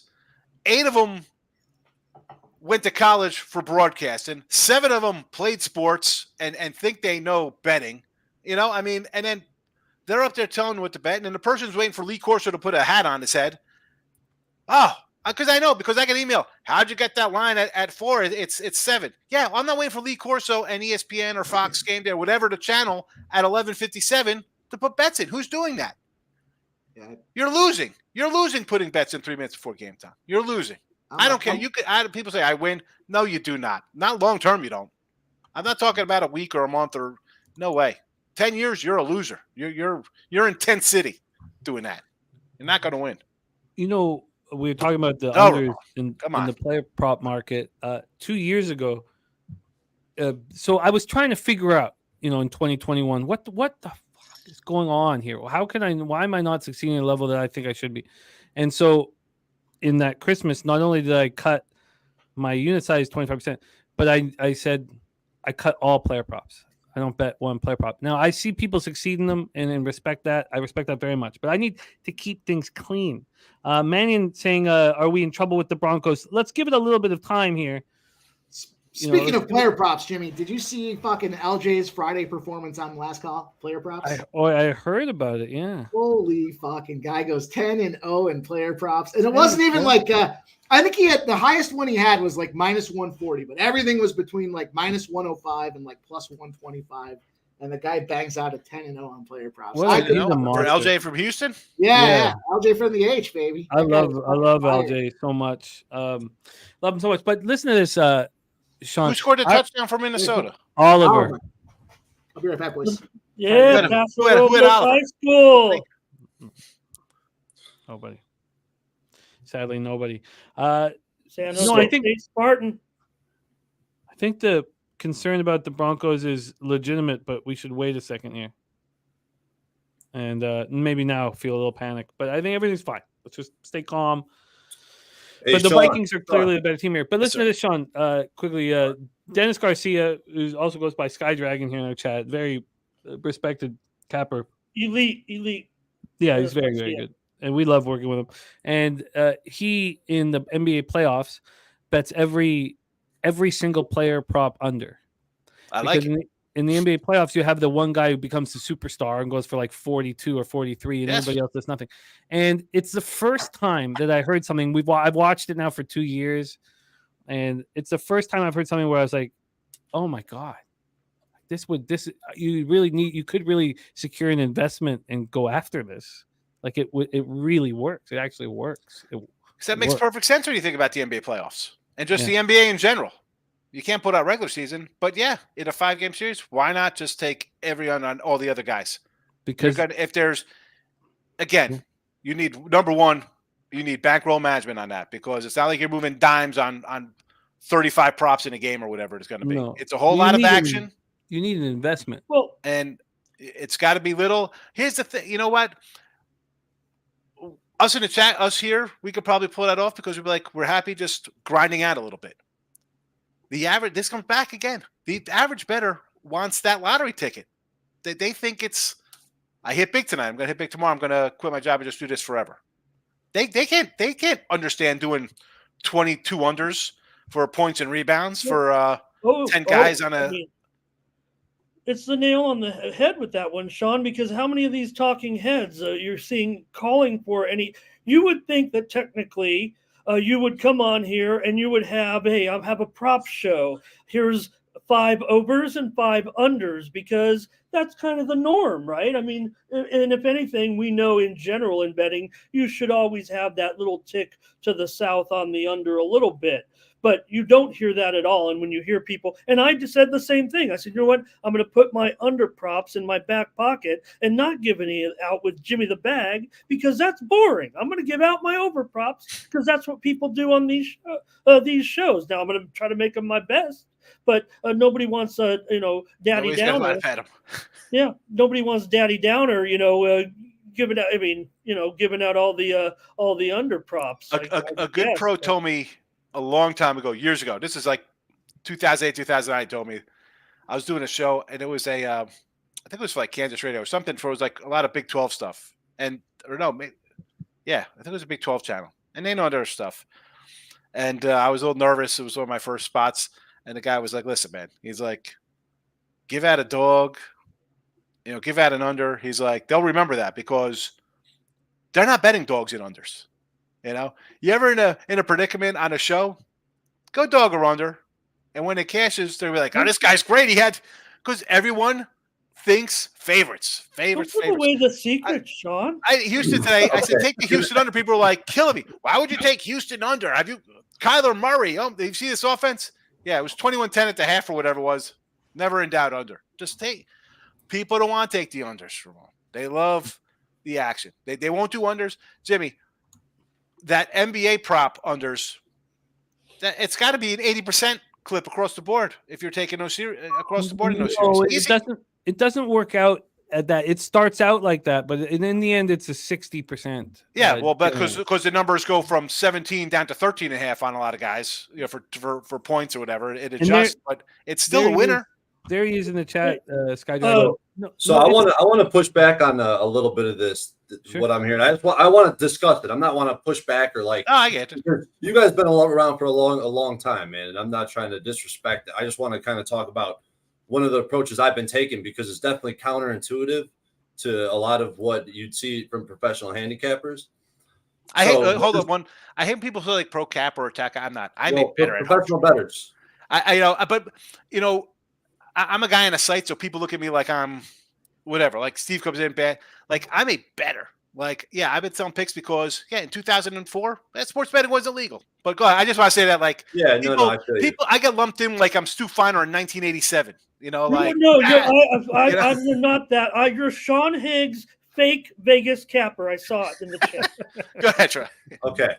So like I talk about this on our live show on Tuesdays on Bankroll Blitz all the time. I try to pry as much as I can on this topic because so far this is what I've been using to be profitable, and it's all based on the line movement. And here's just an example, right? Let's say in football, you got a home team open at -3.5.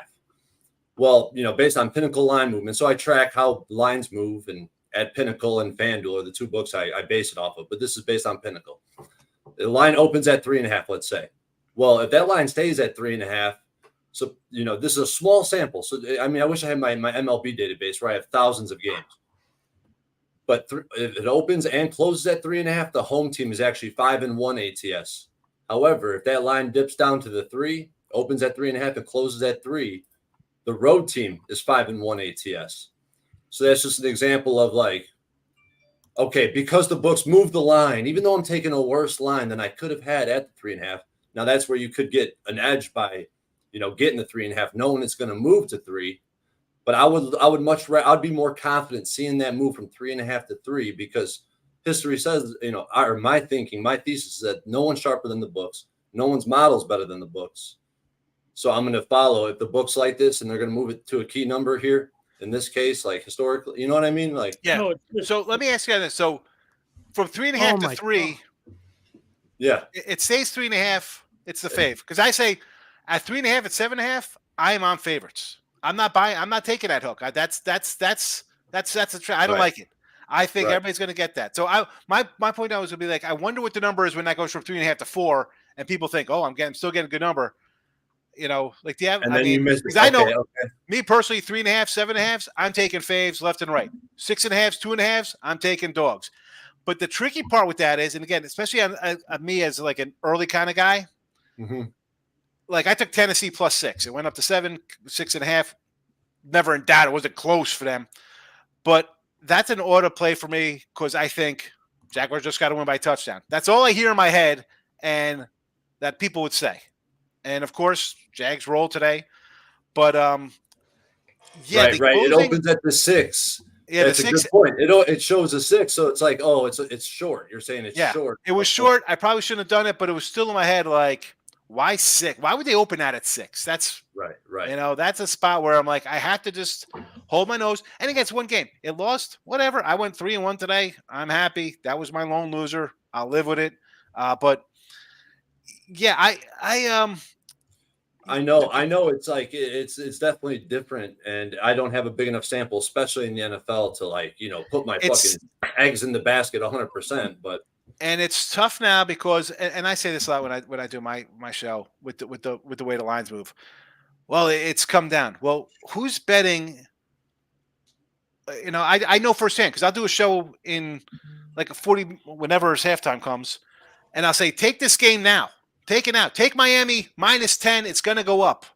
No one's bet Miami -10, but they'll -14 3 days later. Like for that line to move on a Monday, Tuesday, Wednesday, I don't think that is the newer kind of better moving that line. That is guys betting early, respect the kind of money, larger sums of money. Like the average person isn't betting Sunday, Monday, Tuesday for next Sunday's NFL. Definitely not.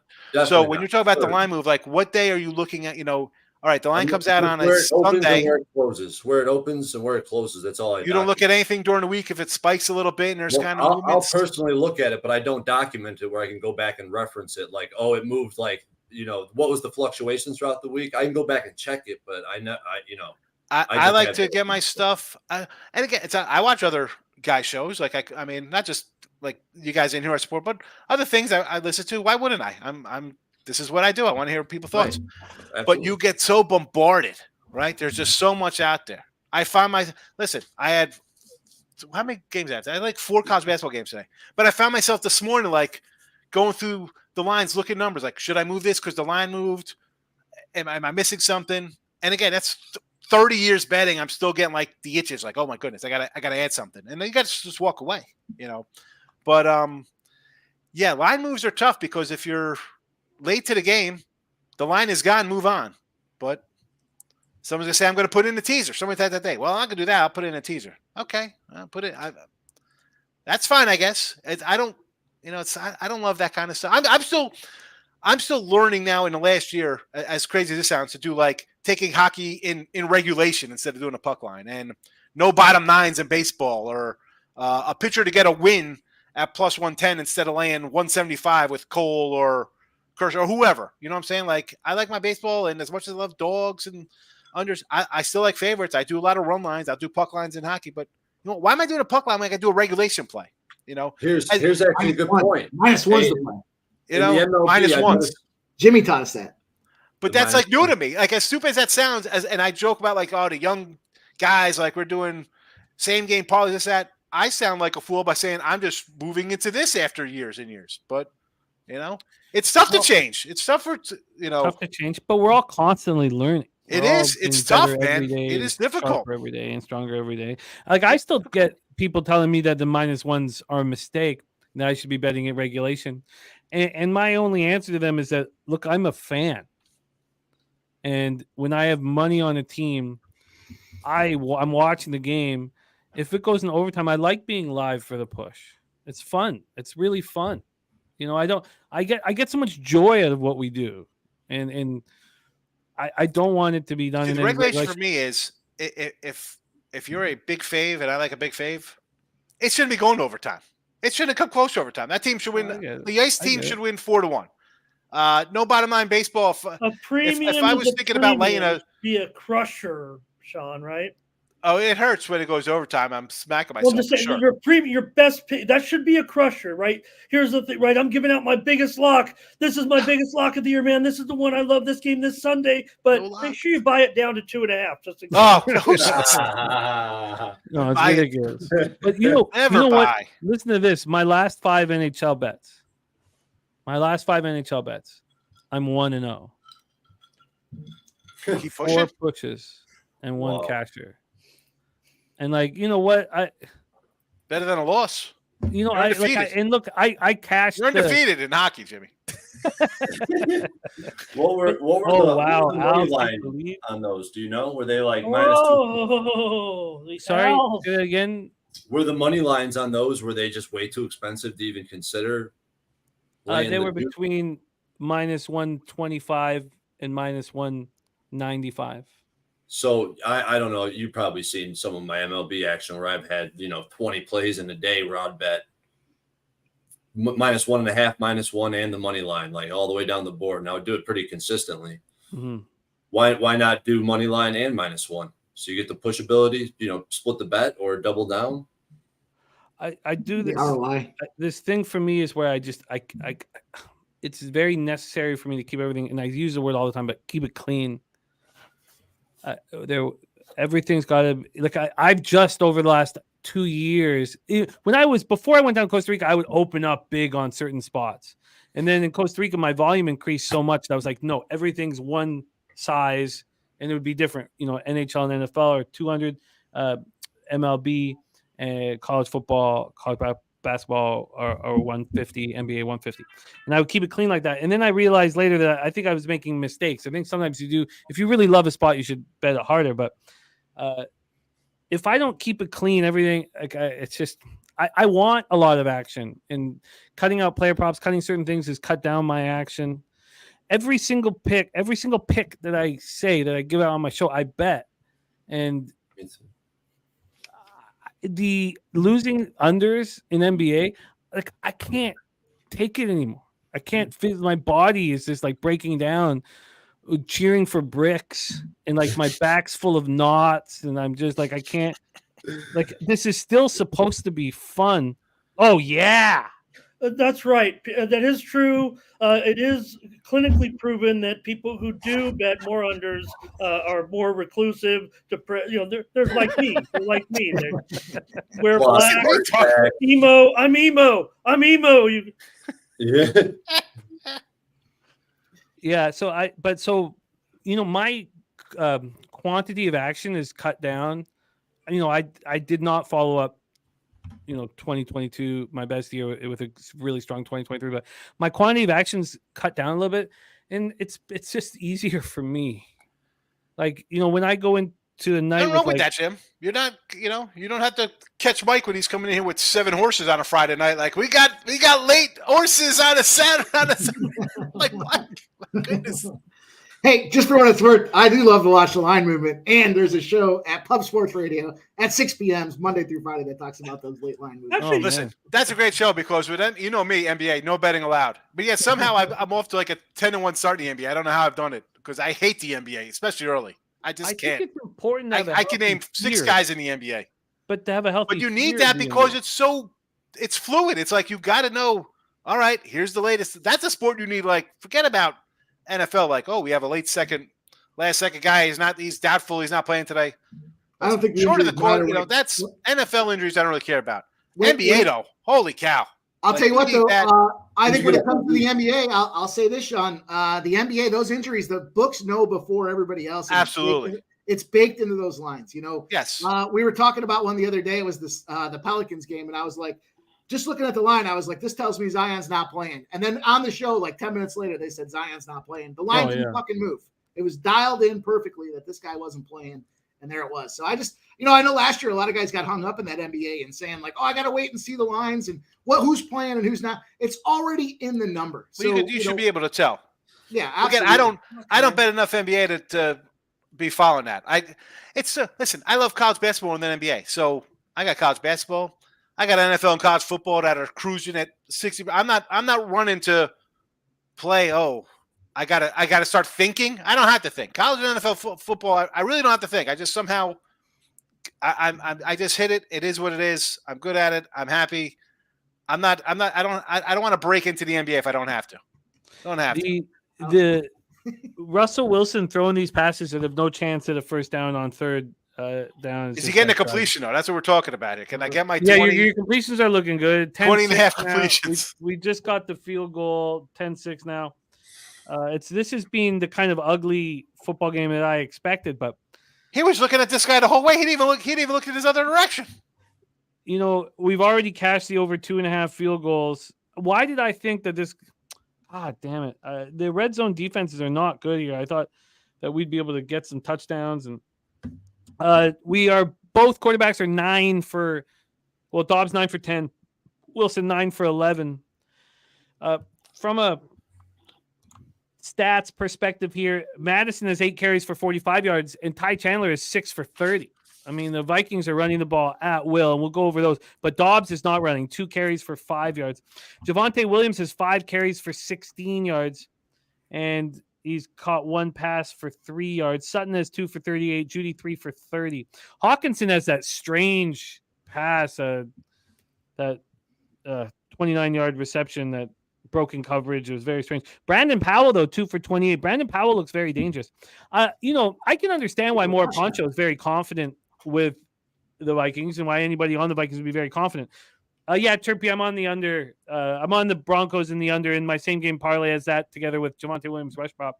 But Ty Chandler action. Come on. Ty Chandler looks great. All the rushing action for the Vikings looks very strong. Javonte Williams already at 5 carries. 16.5 was his number. He's on his way.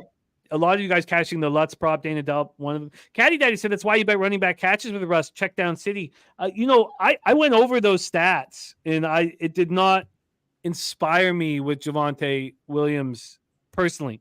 That's who I was focusing on because of Peyton's change over the last couple of games. So Javonte caught 4 passes last week for 31 yards and a touchdown. And, that was strong. The week before, 3 for 13. The week before that, 3 for 14. The week before that, none. The week before that, 3 for 9. Because he's not the main guy out of the backfield. You got to take P. Ryan or even McLaughlin. So I did not feel like that was the best use of Javonte personally. Maybe this blows up in my face. Obviously, the over 2.5 field goals was the look here. It's my same game parlay plus 448 is Broncos money line under 43.5. And Javonte over 68.5 rush yards, which is nerve-wracking, but you got to think that the rush prop is in danger here. I don't see why we wouldn't. Live totals at 41.5, spread at 2.5, 4:08 left in the second quarter. 4:08. I will say that, and we'll see right now after getting the field, Minnesota gets it back, but Denver has outscored the opposite. They've been outscored in the last 2 minutes. 40-21 over the last 7 games, last 2 minutes of each half. I know Minnesota's got the ball with 4 minutes left here, but they work it down on a drive here. Denver's been a little bit soft in their closeouts here at halves defensively. Yeah, I'm gonna need some ice for this. We do have Razor Sharp Picks joining us at halftime, as is Connor Mack. C-Mac going to be joining us. And my then, neighbor. Yes. Yeah, he literally lives like 7 minutes away. I've never met him, and I can't wait to talk to him. I've been pushing for our family to move to Vegas. It's tricky. I've been pushing. So we got them joining us. And then our guy, Sean Higgs, has his halftime show on his channel. So he's going to be heading over there. And anybody who wants to go over there and support him, we push that. I do see some of these guys do come into mine. They pop in. It's only about 10, 15 minutes, and they come back to you. So, so Sean, you're a huge asset to all our shows. So we support everything that you're doing on your channel. I appreciate it. Thank you. Flea Mathis says Razor coming with that heat. Yes, I'm sure the boozing will go up, but we need. I want to see if this guy's still standing. The guy was drinking Fireball out of the bottle at 11 a.m. I always make some of my 40 proof. It's okay. I always make some of my goofball comments in Higgs's chat just to throw him off from talking any real sports. There's picks from Dave in the house. Yeah, Sean Higgs so hot right now. Is that about your capping or other thing? I don't know. I think he just has he might like me because he thinks I don't know why. I don't know. Thanks, Dave. I'm doing pretty well. It is business time after all. I know he's sliding in. He's sending me pictures. I don't know what's going on here. What's good? Slide into my DMs. I told him. I said I got to send you my number one day. Now I'm a little worried about sending him a number. He just said I'm hot. I don't know if he likes the. The Vikings have just been moving the ball at ease. You'd have to say after watching this first half that the Vikings have controlled the pace. They've controlled. What was the flag? Bring it back. Hands to the face, defense. This clock is really moving, man. It's we've only been on for it's only been a game for an hour here, almost halftime. Ugh. All right, I'll wait for the 2-minute warning. Put some ice in my drink. Let's go. Need some fucking action here. Give me a Powell spot here. Give me. He's off looked the pretty shot. good. He's looked pretty good thus far. In the middle of the field. We just need him to look a little better in the end of the zone there. Oh, there's your hawk. There we I go. will say this about the Flag. Bring it back. the Broncos have been missing Tim Patrick all season. I mean, he would have been a big deal this year. I think Tim Patrick was finally going to be healthy. This was going to be his breakout season, man. It's really a bummer he got injured before the season started. You like Troy? Can you tell my man Tim Patrick? Can you please tell me what you think of my man Tim Patrick if he was playing? Because I'm such a fan. I mean, it's hard to imagine what type of impact he would have, just because I feel like, where's Jerry Jeudy? Where's some of these weapons that the Broncos have? I feel like they don't use them.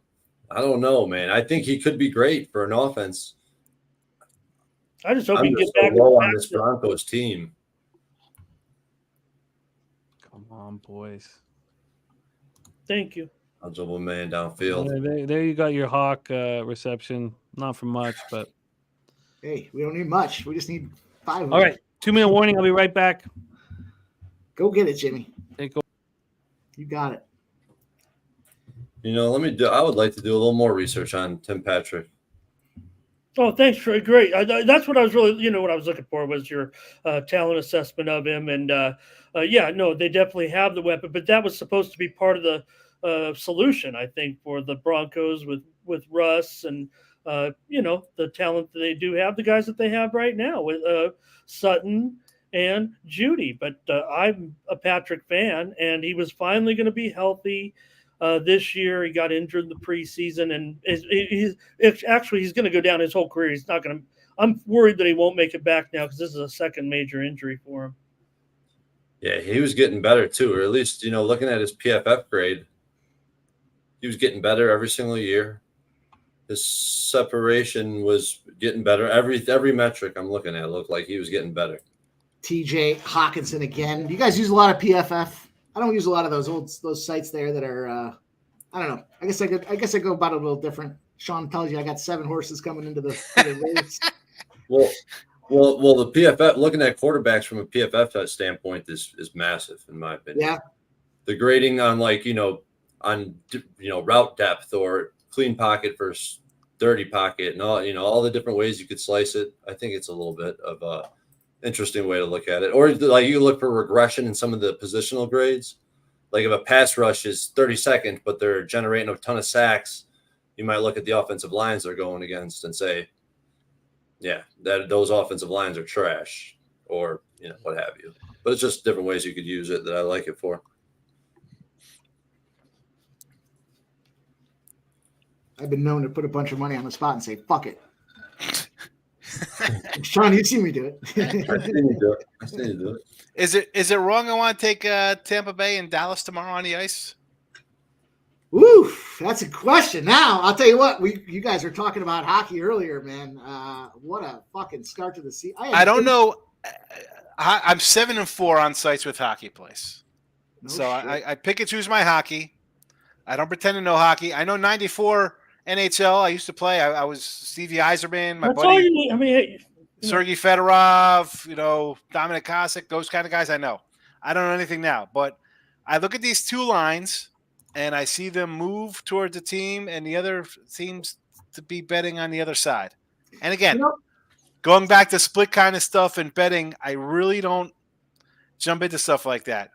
But at 9 o'clock a day before, and the lines are moving 10 cents, I look at that because the person moving that line 10 cents is not an average person.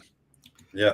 So the debate, you talk about the line movement, the cash flow, and I know Jimmy and I have talked about this before too, is when you look at cash and line movement, it's a little skewed when it comes to the NHL because you're not going to find, sharp bettors aren't going to be taking minus 130s and minus 140s. They're going to jump on the dog side of things. So if you do see a spot where early line opens and the favorite's catching some steam, then yeah, you're probably dialed into. That's going to be a sharper movement. That's going to be somebody that's a sharper better in that spot there, because typically they're going to just take the dog. They're going to take enough shots, and dogs are still winning in the NHL 40% of the time. So 40% of the time at plus 150s is profitable at the end of the day, and over the long haul, right? Not necessarily day to day, but I look at this. The Bruins are 13-1, and they're like a 130, 140 fave here, 135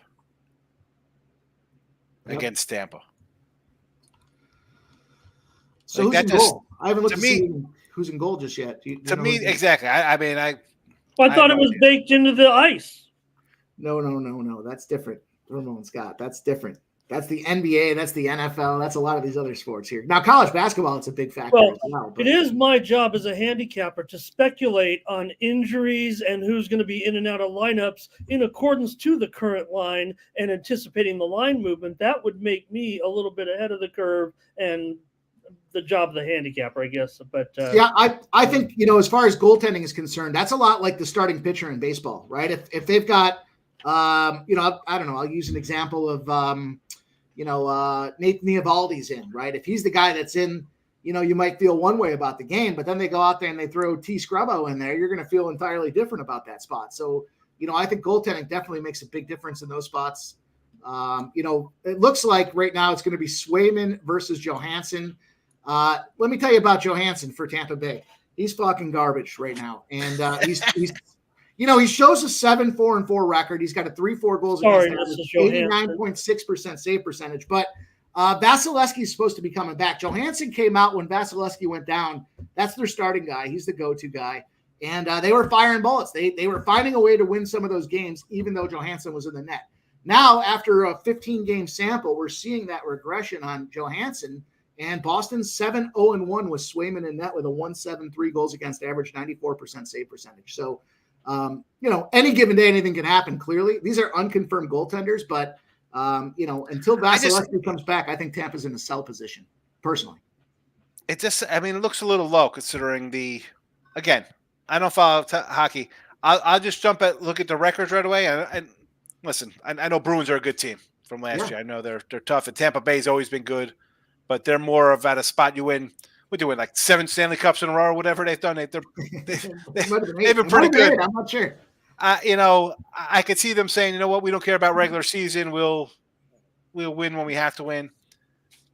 But because I like when I do bet hockey, I want to take the team first road game. So they played on Saturday. They're off today. This is Boston's first game. What do I just do a puck line on Boston? Boston regulation here to take care of business, Interesting. And the Stars.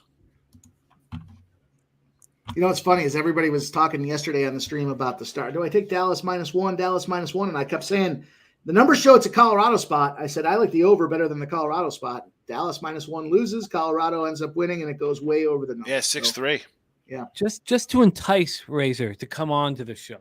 Just to entice them. We'd have to cut the hockey talk. I'm gonna pull out the goose. I'm gonna roll out to head to my room, fellas. I appreciate you having me. Hey, Sean, you're the man. Have a great show. Sean, let everybody know where to find you right now when you head over. Yep, I'm heading over. Well, it's gonna be on my Sean Higgs channel, but also be on the Win a Free Pick page and stuff like that, picks and parlays. And it's on podcast form too, so you can listen. You're taking a dump, whatever. It's a good show. I'm gonna roll over every NFL game side of total. I'll give you my thoughts on who I already bet, who I'm looking to bet, what I kind of lean to. It's Thanksgiving, it's a short week too. So, and I went 4-1 in the show today, which is this morning, Jimmy. So, yeah, man. I can't believe Miami didn't show up. I might just go sit on the head just to enjoy this. I didn't know. Thanks for reaching out. It's good seeing everybody. Go get that cash on, and please follow Sean on X as well, Mr. Sean Higgs, back in the top 5 of NFL Pub Hub right now. Sean, thank you for joining us, my man. Have a great show. Thanks, guys. There he is, Sean Higgs. And I'm gonna hit this a goose, man. I'm gonna hit this goose to maybe entice Razor to join us. I'm gonna hit this goddamn goose. Thank you guys for joining us. We have C-Mac and Razor coming on, and we also have Looks, a live bet.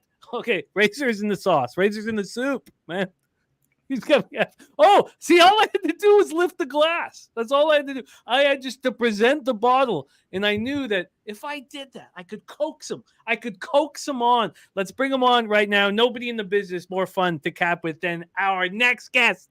You can catch him Monday through Friday on the Razor Sharp Picks YouTube channel. He's here to rock with us right now. Please welcome Mr. Razor Sharp Picks. Razor, what's good? Shout out to everybody in the chat. None of that NHL bullshit. Back to the NFL. We got money to make. Cheers to everyone. What's up, fellas? Cheers. 5 minutes to Los Al. 5 minutes. November has been the month of the NHL, boys. Come on now. Come on. That's the race I'll call, Razor. I'll just call those quarter horse races. That way I can be done. That way I can be done in just a few seconds. Quarters are fast. We got 185 people watching. We only got 118 likes. So if you guys haven't already, hit the like button now. We started with the like. We're going to start taking shots every 25 likes. We're at 119. Once we get to 125, I'm going to take another one. Once we get to 150, I'm going to take another one. Also, I'm taking a shot every time there's a punt. Every time there's a punt, we are taking a shot. I don't know if you guys are ready, but I'm fucking ready. We're at 125 likes. That means we get to take another one. Cheers to everybody.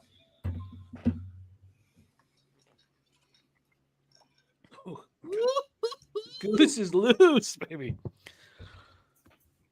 All right. We have a live total of 39.5, spread at 1.5, and the Broncos have moved the ball with ease. Finally, with ease. Now, this is a tricky spot. They're in 17 seconds left. They have all three of their timeouts. Oh, no, they have one. Sorry, I was looking. Yeah, I know it was a little hard on the Broncos calling out those Viking stats. I mean, to be fair, the Broncos have done pretty well also at the end of the first half of late. So, maybe they get something here real quick. They move them down, feel pretty well here. And they start with the ball in the second half.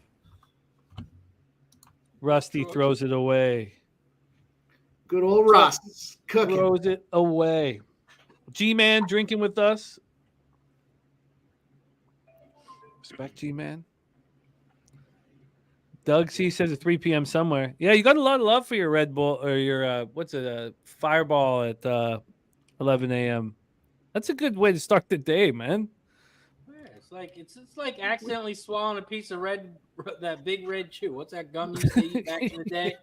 What is that? It's too gross, man. We do, Mr. Vape. Thank you. We got a fantastic finish possibly coming up here. I know, Jimmy, I know we're in the NFL, but it's your home. It's the Grey Cup. Under 2 minutes to play now, 24-21. Bombers with 1:55 to go. And the Owls have the ball. How about a field goal here? That 2.5 is looking real good. You know, not taking the field goal prop was so stupid of me. Take this knee, go to halftime. And for all the Fireball drinkers out there, too, if you take a big glass, you put half Fireball in there, and you fill the other half with it's called rum chata. Oh, yeah. And when you shake it up, pour it in the glass shot, and it tastes just like the Cinnamon Toast Crunch, the milk after you're done eating the bowl of cereal. So it's a nice little shot there for you. Razor, with your setup, I got to imagine you've spent a few nights behind a bar. Is that possible? Only the one I'm sitting at right now. This is the only bar fair enough. You never spent the night in the tank or something like that behind the bars. He's saying, Oh,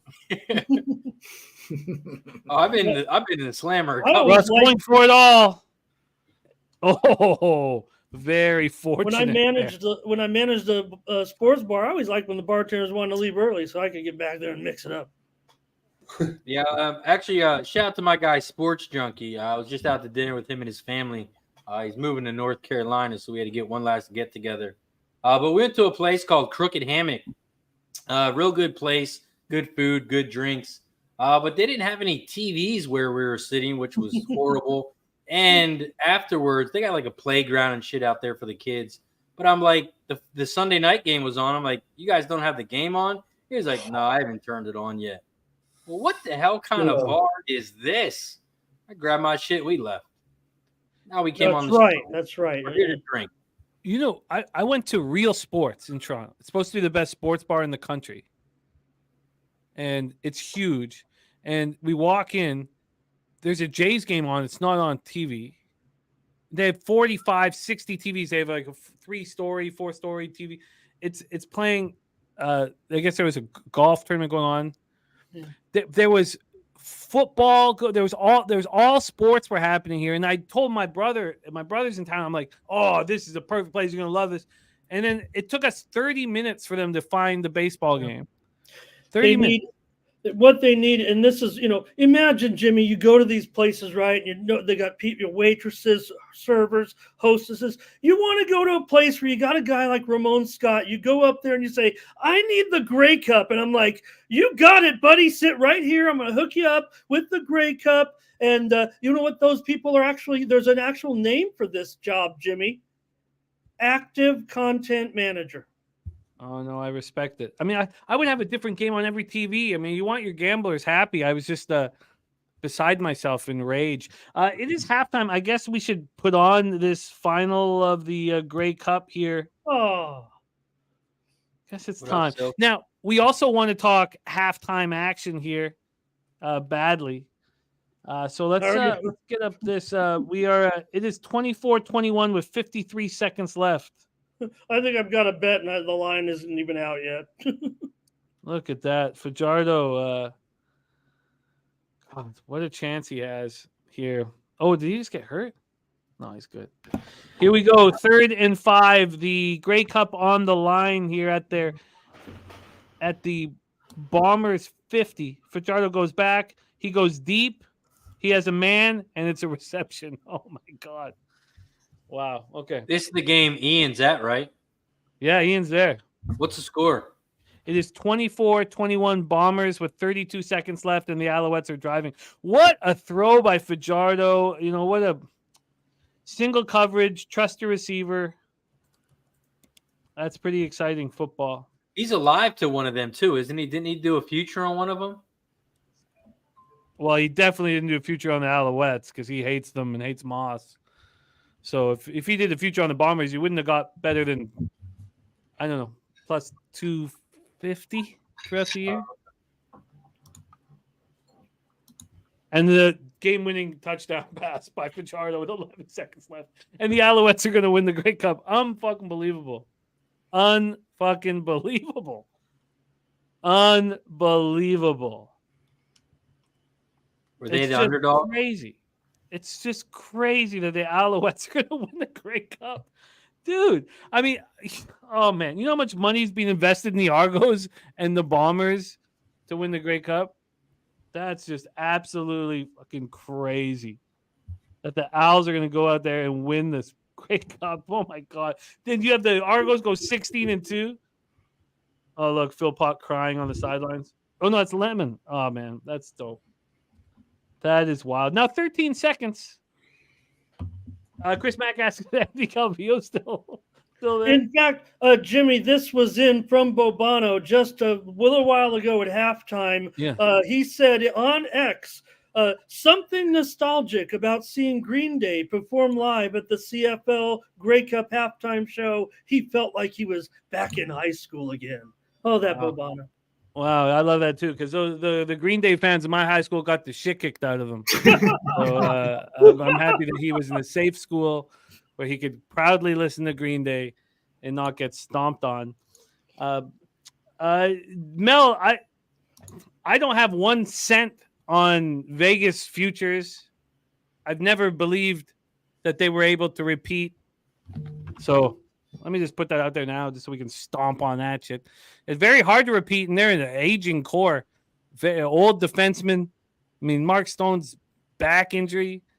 I love Chandler Stevenson. Now that he's out of the lineup, they're losing. I mean, I've never been not me. I've not been on them here. But wow, the Owls. Can I turn it off? Ramon, can you tell me if I need to turn it on again? Because they need a touchdown. I'm going to turn it off. Okay, let's go over action here. Ramon, Go ahead. Tell me if the Bombers do anything in these last 13 Okay, seconds. I don't know. I mean, we're just here on the show, but at least I'm on YouTube on the record on my show this morning. I did go Al's and over. Attaboy. Nice job. Mr.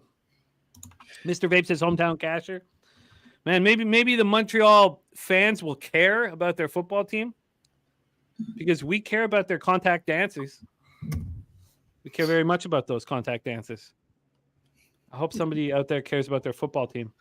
All right, Jimmy, I am moving on a live spot here for the second half. I'm going to go with Brandon Powell, over 36.5 receiving yards. He's at 28 already, so we need this guy to get 9 more receiving yards to cash that thing at a minus 110. And you have the anytime touchdown on Powell at plus 750. So you're moving on Brandon Powell over, what is it? 36.5 receiving yards at 28 already, minus 110, 9 more yards. And he's been clearly averaging that. So let's just get one more catch for this guy. Hopefully it's in the end zone. We get our 9 yards. We cash that thing and we cash the touchdown. Let's go. Razor, did you have oh yeah, you're on the under. You have the pre-flop action from PubHub, right? Yeah, which is why we're taking a shot every punt. It makes sense. It makes sense. I am with you on that under of 42.5. Live totals at 39.5. Spread is at 1.5. The Broncos are favorites right now. And that's why our guy Brad Oliver says Vikings money line seems like great value. Says after seeing what Dobbs did to the Saints, how can we not back the Vikings tonight? Also, the early fumble gave the Broncos early momentum. He's going heavy on Vikings money line. See, the reason why I'm not sold is because I had my own script here, but the Vikings dominated the first half until what? The last 5 minutes of it? Is that I don't know if that's fair to say. So the Vikings dominate the first half, but let's see it from a statistical standpoint here with the team stats. 9 first downs to 5. The Broncos do not have a rushing first down. Then the Vikings are 4 for 8 on third down. The Broncos are 0 for 5. The Broncos haven't converted a third down. They haven't rushed for a first down. They've been outgained by 59 yards. They have had the ball for 11 minutes and 32 seconds of the game, and they're down by 1 point. So I don't want the Vikings. Benjamin Mills says, seems like the better team. Yeah, look, they were the better team for 25 minutes, and what do they have to show for it? Squad-ass zilch. That would make me uncomfortable. More Poncho is being bullish on the Vikings all this half. I'd like to hear what he thinks because they were clearly the better football team, and they're dogs right now in the game. They're up a point, and they don't have the ball to start the second half. I mean, I think the Broncos are very live personally. One play right now for me, Jimmy, that'd be under 9.5 third quarter.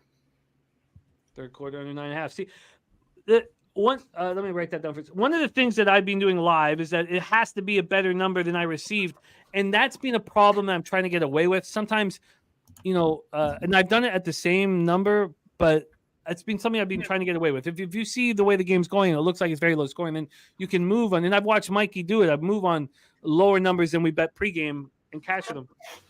But everything I've got here is working. I know there was a chance to get in on the Broncos plus 5.5. That went 3.5. There was a chance to get in on the total of 45.5. But they're so close to what I have already. And I've invested good coin, So I don't see like. I like how that's an important factor. I've invested some coin. I like it. I mean, I have. Like, I'm not just sitting like that. I've invested in this game pre-flop. I'm not just sitting here like, I did move on one more too. I'm sorry, I don't want to jump out of line here, but Marvin Mims under 16.5 receiving yards. He's sitting at 8 right now. It's minus 120. Mims under 16.5 receiving yards. He's got 8 already, but he's like the 4th guy, I think, as far as the looks are concerned. He is the speedster of this receiving core that's supposed to stretch defenses and create big plays. He's not done that this year, and I don't know if you blame him or Russell Wilson. Well, he's turned it over a few times. The few opportunities that he has gotten, he's had some fumbles. He's had some drops. He's, Grant, how many times are you going to keep going to him, especially in a tight game? So Is that I like regular juice? minus 120 for the under 16.5. Marvin Mims under 16.5 here. We're going over live action here, halftime of the Sunday Nighter. And we have our next guest ready to rock and roll with us. Alondo, I have the same game parlay. Oh, let's see what they're offering me, actually. I doubt with what fucking Javante looking so bad, I doubt there's. Ray, is there any update from that Yonkers thing there on Friday? Have you seen anything? I've been trying to look, but I haven't seen any updates. No, tell you the truth, I haven't actually looked for it either. I've been trying to Google it, but they're like tight-lipped. It was ugly. Did you see that, Jimmy? No, what's up? Fucking what a Had disaster! an accident at Yonkers, the harness racing. One of the horses went down. The lead horse went down, And another horse came, just ran right over the horse, and the jockey just flew in the air. I'm talking about maybe 10, 15 feet in the air. like four guys were wiped out of that thing. It was terrible. And then another horse went down after that. Yeah, it was like 4 horses went down. Oh, it was brutal. Oh, But they're tight-lipped. You haven't seen anything. You haven't seen any updates. Didn't hear anything about it. I think they canceled the rest of the races. I just you have to. You have to. I wasn't sure if Razor. I haven't seen anything either. Oh, Earl, I didn't mean to have a question mark. What up, Earl? I meant what up, Earl. There we go. Enjoy the time with the fam. Let's bring on our next guest. He's the star of our most popular show on Pub Sports Radio, Hitting the Books. And there is a schedule change. It is not going to be tomorrow at 1 p.m. Eastern. It's being pushed back to 6 p.m. Eastern. And it's a great, great show. It's a great, great show. And we're very, very happy to have him here. He's also the star of our Saturday college football live streams, as well as the Peter Loshak show on Tuesdays. And he's on Betting with the Bag Wednesdays or Thursdays throughout the week. Big part of all of our programming here. Please welcome from Las Vegas, Nevada. Actually, Razor, we have you here. Can you give him the proper introduction that he's so Let's bring him on. I don't even know who it is, but I'm gonna guess it's Connor. Miggity, miggity, miggity, miggity, miggity, miggity, miggity, miggity, miggity, miggity. Every time, brother. Nail it. I needed that. Thank you. Real quick before shout out to Connor, what's Guillermo talking about? Still alive in the hospital recovering. He's talking. What? Is he Oh, talking about? no, We're talking about the jockey. accident. The horse racing, probably. I did. You guys He's not talking about himself. You guys started to I was talk like, about wait, it. was G in a car accident? What the hell? No. G doesn't give those kind of messages. By the way, fellas, I'm still alive. I'm in the hospital. What's recovering. up, by the way, Guillermo? What up? That's good. Glad to hear you're good, G. Good to see you. Yeah, Thanks once for you guys said it, one driver did undergo back surgery. Seemed to be the worst of the fatalities, if you will. No deaths, but injuries certainly. That's horrible. Yeah, no, it's not Guillermo. Don't worry. He's winning our football pool, and he's just fine. He's winning at life. They're not offering me anything for my Winning. They're not offering me anything, and that's because Javonte Williams has 16 rush yards. I don't know. Final, Montreal wins the Grey Cup. Back on top, the Owls. When was the last time they won the Grey Cup? Back on top. 2010. That seems like a I reason. knew that. I knew that off the top of my head, not because I looked it up, but because the Owls are actually my team, Jimmy. Because growing up, or getting into CFL, remember I'm old enough that there wasn't a lot of sports on TV. So when ESPN started showing it early on in their existence, they showed a lot of CFL, and Montreal was the best team. So I just gravitated towards Alouettes. Sure, it's a great city, Montreal. Wow, cannot believe Jason Moss and the Snake, Danny Machocha, are Grey Cup champs, man. I cannot believe the Bombers' last hurrah is not. Jesus. I mean, I can understand moving on the Owls at plus 8.5, but that's just fucking wild. All right, let's get back to here in our action, and let's go over our action and the cappers in the chat, their action as well. At this point, the Vikings have, as we said, really, really pretty much dominated, and they don't have much to show for it. So when we're looking at player props, the Vikings props look much better than everybody who's moved on the Broncos props. But a fresh take time, we haven't heard C-Mac's plan for either this game pre-flop or in the second half. You didn't move on this in NFL Pub Hub, C-Mac. Did you move on this pre-game? Yeah, I'm on the under, and I have Sutton over 47.5 receiving yards. And you're on the And over. I'm looking to make a move. What's up? Sorry, did you say you're on the over and Sutton? I'm on the under Oh, 43 under, okay. in the game, and then I'm on the over 47.5 receiving yards with Courtland Sutton. And And Sutton is I'm almost looking to make a there. move. I don't know. God, this Broncos offense has been so bad. But we're still live here. So, C-Mac, what number did you get the under at? 43. Oh, good work there. Under 43 and Sutton. And sorry, did you say that was 48.5? 47.5. Wow. It's the reason why I think that the Broncos are so live, and I don't mean to repeat myself, but they've done absolutely nothing. They've looked horrible. But we're back and starting the second half, and the Vikings are cheering. Oh, is it okay? Lost. That's not what they're cheering. Sorry, Razor.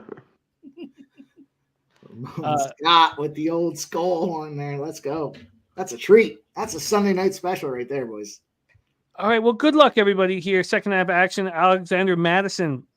Nobody's been better than him in this first half.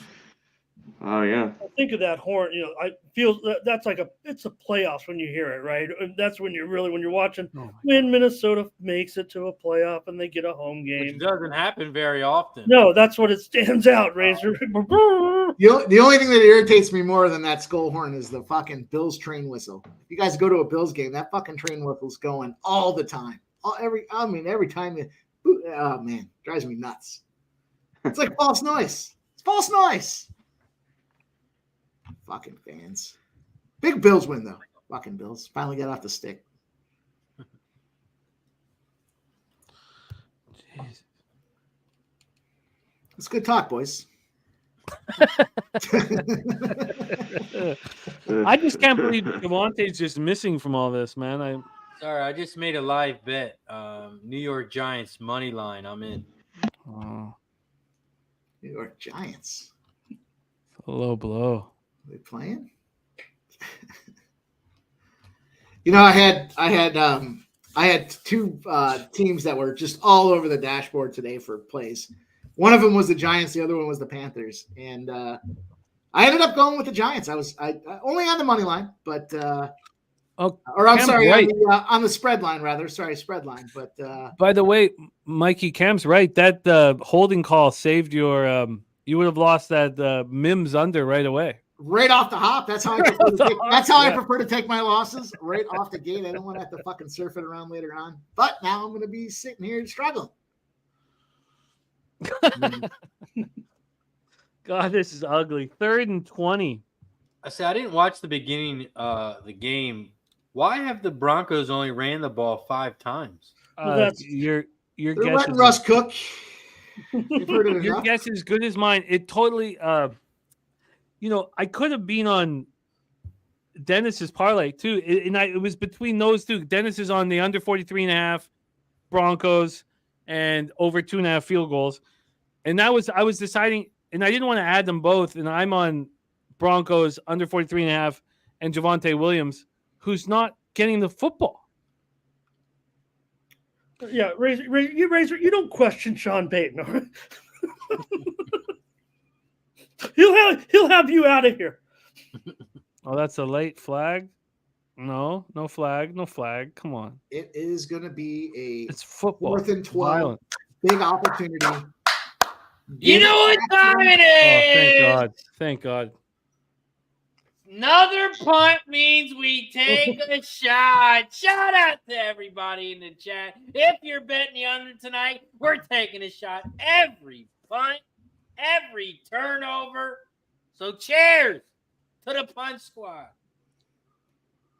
Jimmy's going goose right out of the snout there. I like it. Look at this fucking guy. Hard motherfucker. Tell me you're a hard motherfucker without saying you're a hard motherfucker. There it is. Goose is fucking loose. Let's go. Don Play says, what's the live bet if I still have time to put it in? Look, Yeah, 38.5 on the total. but I wouldn't. If I had a live bet to make right now, and I'm not, we could all talk about what live bet would you make. I think I would take. What is Javonte? He can't keep not giving the ball to Javonte Williams. But the plus 105 on the Broncos, I still think is live, even though tricky to bet. Let's go. What's Javonte Williams live props at? Javonte Williams live rushing yard props over 37.5 yards, minus 115 on DraftKings right now. Yeah, 37.5. Same with us here. And then 40.5 over there on FanDuel. So for anybody that's been tracking my action at home, every time FanDuel has the better number, I fucking lose. When they have the worst number, it's a gold mine. So for what it's worth, FanDuel has the worst number right now. Javonte Williams. Anyone tracking your action, they must have a chapter book. They got to track their bets. They got to track your leans. It's hard, yeah.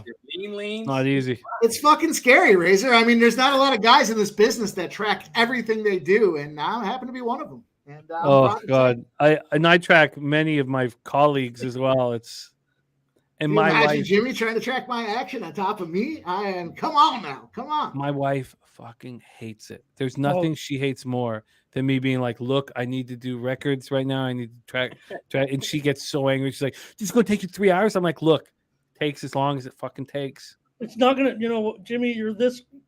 Someone's gonna do this job for you, man. We're gonna get somebody to do the tracking. Pete's been asking for that for 6 years. You know what though? Somebody asked me the other day if they could do something for me with tracking, and I was like, you know what? I'd rather track my own for two reasons. One, I know that I'm keeping it accurate. It's my own numbers. I should have integrity in my own numbers. The other is I learn from it too, though, right? Yeah, so when you're going through and tracking it, you see what. Oh, and there's Madison again. God damn it! I learned from tracking other people's action as well. Yeah. Like I learned from watching what works for them, what doesn't work. Well, I follow one of the controversial. I handicap the handicappers. I'm watching all you guys. You should. You should. Yeah. No, well, what Higgs said is right about content, right? I mean, you just only want ideas. I mean, you can sit there and listen to all the picks, but you're really just listening to the information, making sure you have everything square. We can't always get it all right. And that's what I say sometimes about that is that I'm not better. I am not better than the masses, right? As far as like if you put all the handicapping of the world, squares, sharps, and everything, you're not better than the whole conglomerate. There's just no way. So you know where the learning comes into me is where you've got the data, everybody can read the data, but it's how does somebody connect the dots for the data, right? And that's the part that you can learn from is how do they take the analytics and bring it back to an actual play? And that's where I think the value is in listening to other cappers out there. I see that with all these guys on the screen all the time. How do they come to the play that they came to based on the analytics that's available to everybody? And then you take it away and you figure it out on your own. Mr. Vape says, what about a Google sheet where only where everyone puts in their action when they come on? That could work. I use Google Sheets. I use Google Sheets for that. People can, It hasn't worked in the past. Yeah, people fall behind. You got everybody's responsible for themselves. At SBR, there was issue not with me or Peach or anything like that, but with other shows where the spreadsheets were being changed. No, Google Sheets does a nice job of being able to see where the changes were made. You can see the history from the last change and that stuff too. So there's definitely some functionality out there that helps, but you still got to put the data in. And like I said, I prefer to run the numbers on my own because I know when I'm doing it that there's integrity in the number. Somebody else doing it, I don't know what happened.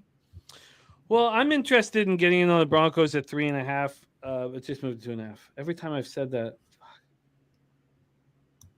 Minnesota is driving. It's on the Denver 28, 1st and 10, 11 minutes left in the third quarter. But I've been waiting for the Vikings to score a touchdown, and I had my chance and I missed it. Look, Minnesota's been the better football team all night. But You know, the thing about Minnesota is we talked about Dobbs early and what he was going to do and whatever, but it seems like it's a full team effort to be. I mean, they're pushing. They're only up 1, but they were a dog coming into this game, and it's been a total. They're running well. They're catching the balls they should be catching, and nobody's really killing it. They're just playing a total team effort right now. No, and they've had a lot of key injuries actually at other positions. That's why I'm not just pumping up O'Connell because I like him. It seems to me like the coaching staff in general has done one of the best jobs in the league right now in Minnesota. That's fair. I can't believe that it's not even. Also, back to that capping the capper. There's a lot of good cappers out there, but there's a lot of bad cappers out there as well. You got to pay attention to them as well. I mean, a lot of people like, oh, he's a bad capper, ignore him. But I'll tell you what, I've been listening to this capper who's been trash, and that's been helping me. Nice. Me on the other side. Well, we should. No, I don't think we should share. Maybe you should. If you're going to shit talk me, at least wait. We shouldn't share it. I don't. This guy's so bad. His name is Ramon Scott. You gotta fade him. I mean, it's always but nice that's. But kind of like raise a series, like if you did go on for me, like if where you guys are great, you guys are late. If I go on like this mat where I could get a bunch of attention, it might actually be like the best thing that ever happened to me, right? Ramon Scott's on an epic 20-game losing streak. He's never been more famous. Anything like that Brandon Lang guy used to be famous for losing all the time. That Brandon Lang guy. Trent? Book it with Trent? Oh, yeah, he's famous for losing. One of the world's worst picker. You're supposed to fade him. That's his name, world's worst picker. And they made him rich. That's a flag. His flag come back. Yeah. I mean, that shit's got to suck, though. I would not want to be the guy that everyone fades and makes fun of.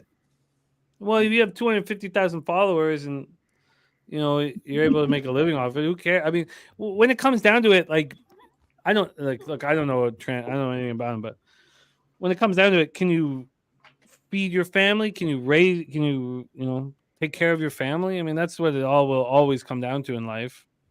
So. I don't know why Sertan was running. Like, what? Yeah, I mean, he's still such a smart DB. Well, what? I guess the play was still going, right? Yeah, I guess you play till it's over. Everybody knows it's going to be a penalty, but it's like one of those where it's not actually blown dead. But now he's just run 80 yards. It's pretty stupid. What would Razor is a great example of someone you've done such a great job with your promotion and your channel. Right? It's kind of like, do you want to be the great capper? What do I want? Do I want to be a better capper, or do I just need better marketing? That's what the argument might be, right? As far as some of those guys you talk like the IG handicappers or the TikTok handicappers. I like some of those TikTok handicappers, but it's a different story. I found one recently. It's a real treat. It's a real visual treat. There's a lot of times I just want to make my wife an account and have her start sports handicapping. Yeah. You just give her the picks or make her own. Well, this is a huge drive here. 2nd and 8. Dobbs goes back to pass, looks around, finds nobody. The Pasternak can't make anything happen there. Come on, I really think that 38.5 total. Oh, I love all we have there. I love all our pregame action. That's why I've not moved on anything live at this point. I would like to get the Broncos at 3.5 or more. So I would need Dobbs to look good in the red zone, which, we talk about Justin Jefferson not being here. He looks bad in the red zone. Now, that could change right here, obviously.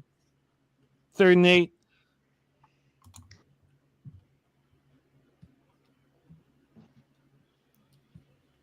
Dobbs running it in, and Dobbs gets it himself. That's how you do it.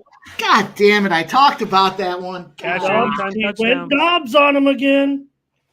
We'll take the touchdown, but it's one thing to talk. You say it all the time, Jimmy. One thing to talk about it, another thing to push the button. God damn. I specifically said last week he ran one in there from 10 yards. He curled out to the left. I didn't see it. Did he curl out to the left again? Is that his move? I'm gonna move here on a hundo. Just no, this one was it was more to me. It felt like more. Maybe his first option was to get rid of it quickly, but he knew that if he didn't have something going quick, he was gonna go straight up draw play up the middle. I mean, it seemed like the design was either quick or I'm running. I don't think it was a scramble. That's the only way that he can beat you. I mean, you'd think that you'd be able to keep a spy on him, but he's very shifty, very good. All right, I'm finally in live. Feels good. I got the Broncos plus 6.5. It just moved to 5.5, but I'm in at 6.5, and I'm with regular vig too. They're not offering me squat for my fucking SGPs. Why would they? I cannot believe Javonte Williams is just being a non-factor. I wouldn't mind it if he's being bad, but the fact that he's just that Peyton has just beaten the Chiefs and then beaten the Bills by controlling the clock, and he's not doing it here I can't comprehend. I can't comprehend when he knows what's been working. Why is he going away from it?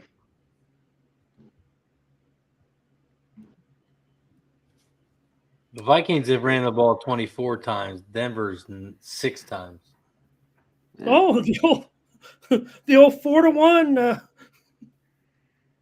Antonio says it's 4.5. It is 4.5 now. Look at that. Look at that. 6.5 regular big minus 110. Fuck, that move fast. Well, I guess everybody's thinking the same thing. Now, when everybody's thinking the same thing, it doesn't mean you're going to cash it.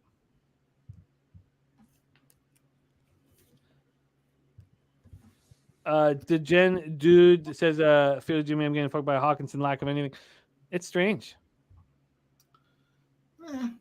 And Antonio Esparza, you are laughing out loud because I was quick to pull the trigger at 6.5, right? Not because you're thinking that I might be talking shit. I would like that to be clear. I thought you were talking shit, Jimmy. Well, just like tell me what is making you laugh so hard. Put your phone away. You're the most fucking integrity-ridden guy on this fucking channel. Okay, no, he's saying the line was quick. Okay, I just wanted that to be clear. Yeah, it could be, that's how he, because he's a big supporter of yours. It could be like, wow, Jimmy, 6.5. Look, it's 4.5 now. You got it, baby. You got it, maybe. No, maybe it was the goose that made me defensive. Everybody knows you got integrity. No, what the fuck did that LMAO mean? What the fuck are you laughing at? Fuck. Fuck. Okay, my fault, Antonio. My bad. That's why I said screw you to Antonio. That's why all you got to do is say screw you. It works. You're making me cramp up, making an old man cramp laughing. So Antonio's my guy. I got a little defensive there because look, you can call me so many things, but I want my unit size to grow. It is what it fucking is. I've got 2 young kids. It is what it is. But every pick I make, I bet it. It's not at a big enough unit size that I want. It's not a big enough unit size for me to be a professional gambler. But this shit is what it is. And, if you tug on your unit a little bit, it grows. That's Well, in fact, it's such a sharp move, Jimmy. That doesn't work. I know you're not into it, but obviously gives you a huge, a 6.5 and a 4.5. But this score at this stage of the game is actually a huge opportunity. If you were just some goofball like me betting on every team back and forth throughout the game, I had already done it twice. I just took it at plus 9.5. Ah! Hey, what the fuck you said in the donation? Oh shit! Okay, sorry. Shout out to Swiss Horton. Swiss Horton, the man who loves Swiss Chalet and Tim Hortons. Swiss Chalet is so fucking gross, dude. There's no shittier restaurant. And that's why we love Swiss Horton. I do love him. And we love you, Swiss Horton. Let's put the drinks up for our guy, Swiss Horton. Al Service says nice dump down. haven't felt that way about any of Russell Wilson's dump downs. That's what we're calling it now. Thank you, Swiss. $10 dono to bless our action, to give us a chance. To you, Swiss, and to all of you guys watching and supporting. Let's make something out of this bum fight. I really can't believe Denver's not running the ball. I can't comprehend it. As someone who loves mediocre food establishments, and I'm sorry, Connor, for standing you up, but I really would like to find the best buffalo wings around here that I haven't found yet, and I've been here a year. Yeah, we can find one. Satisfied. No, well, what you've already been to? Well, yeah, and I'm pretty happy with everything else, but haven't found traditional wings or boneless wings. A boneless wing with a mild buffalo that I'm used to from back home a little bit. You know, a boneless. Jimmy, what the fuck are you laughing at? Mild boneless. I like it. I'm looking for a mild boneless. Jesus, that's not a chicken wing, man. But do you have an answer? Do you have an answer? Well, maybe Connor and I will get together then and talk about it. Yeah, man. I get it. The wings are important, man. I've been thinking about this. I told this to my wife a couple days ago. I think every time I order wings now, I'm going to ask for them to be well done. You know, I'm tired of this like kind of loosey-goosey kind of fucking rawish. I mean, I know it's not raw, but like it's just not.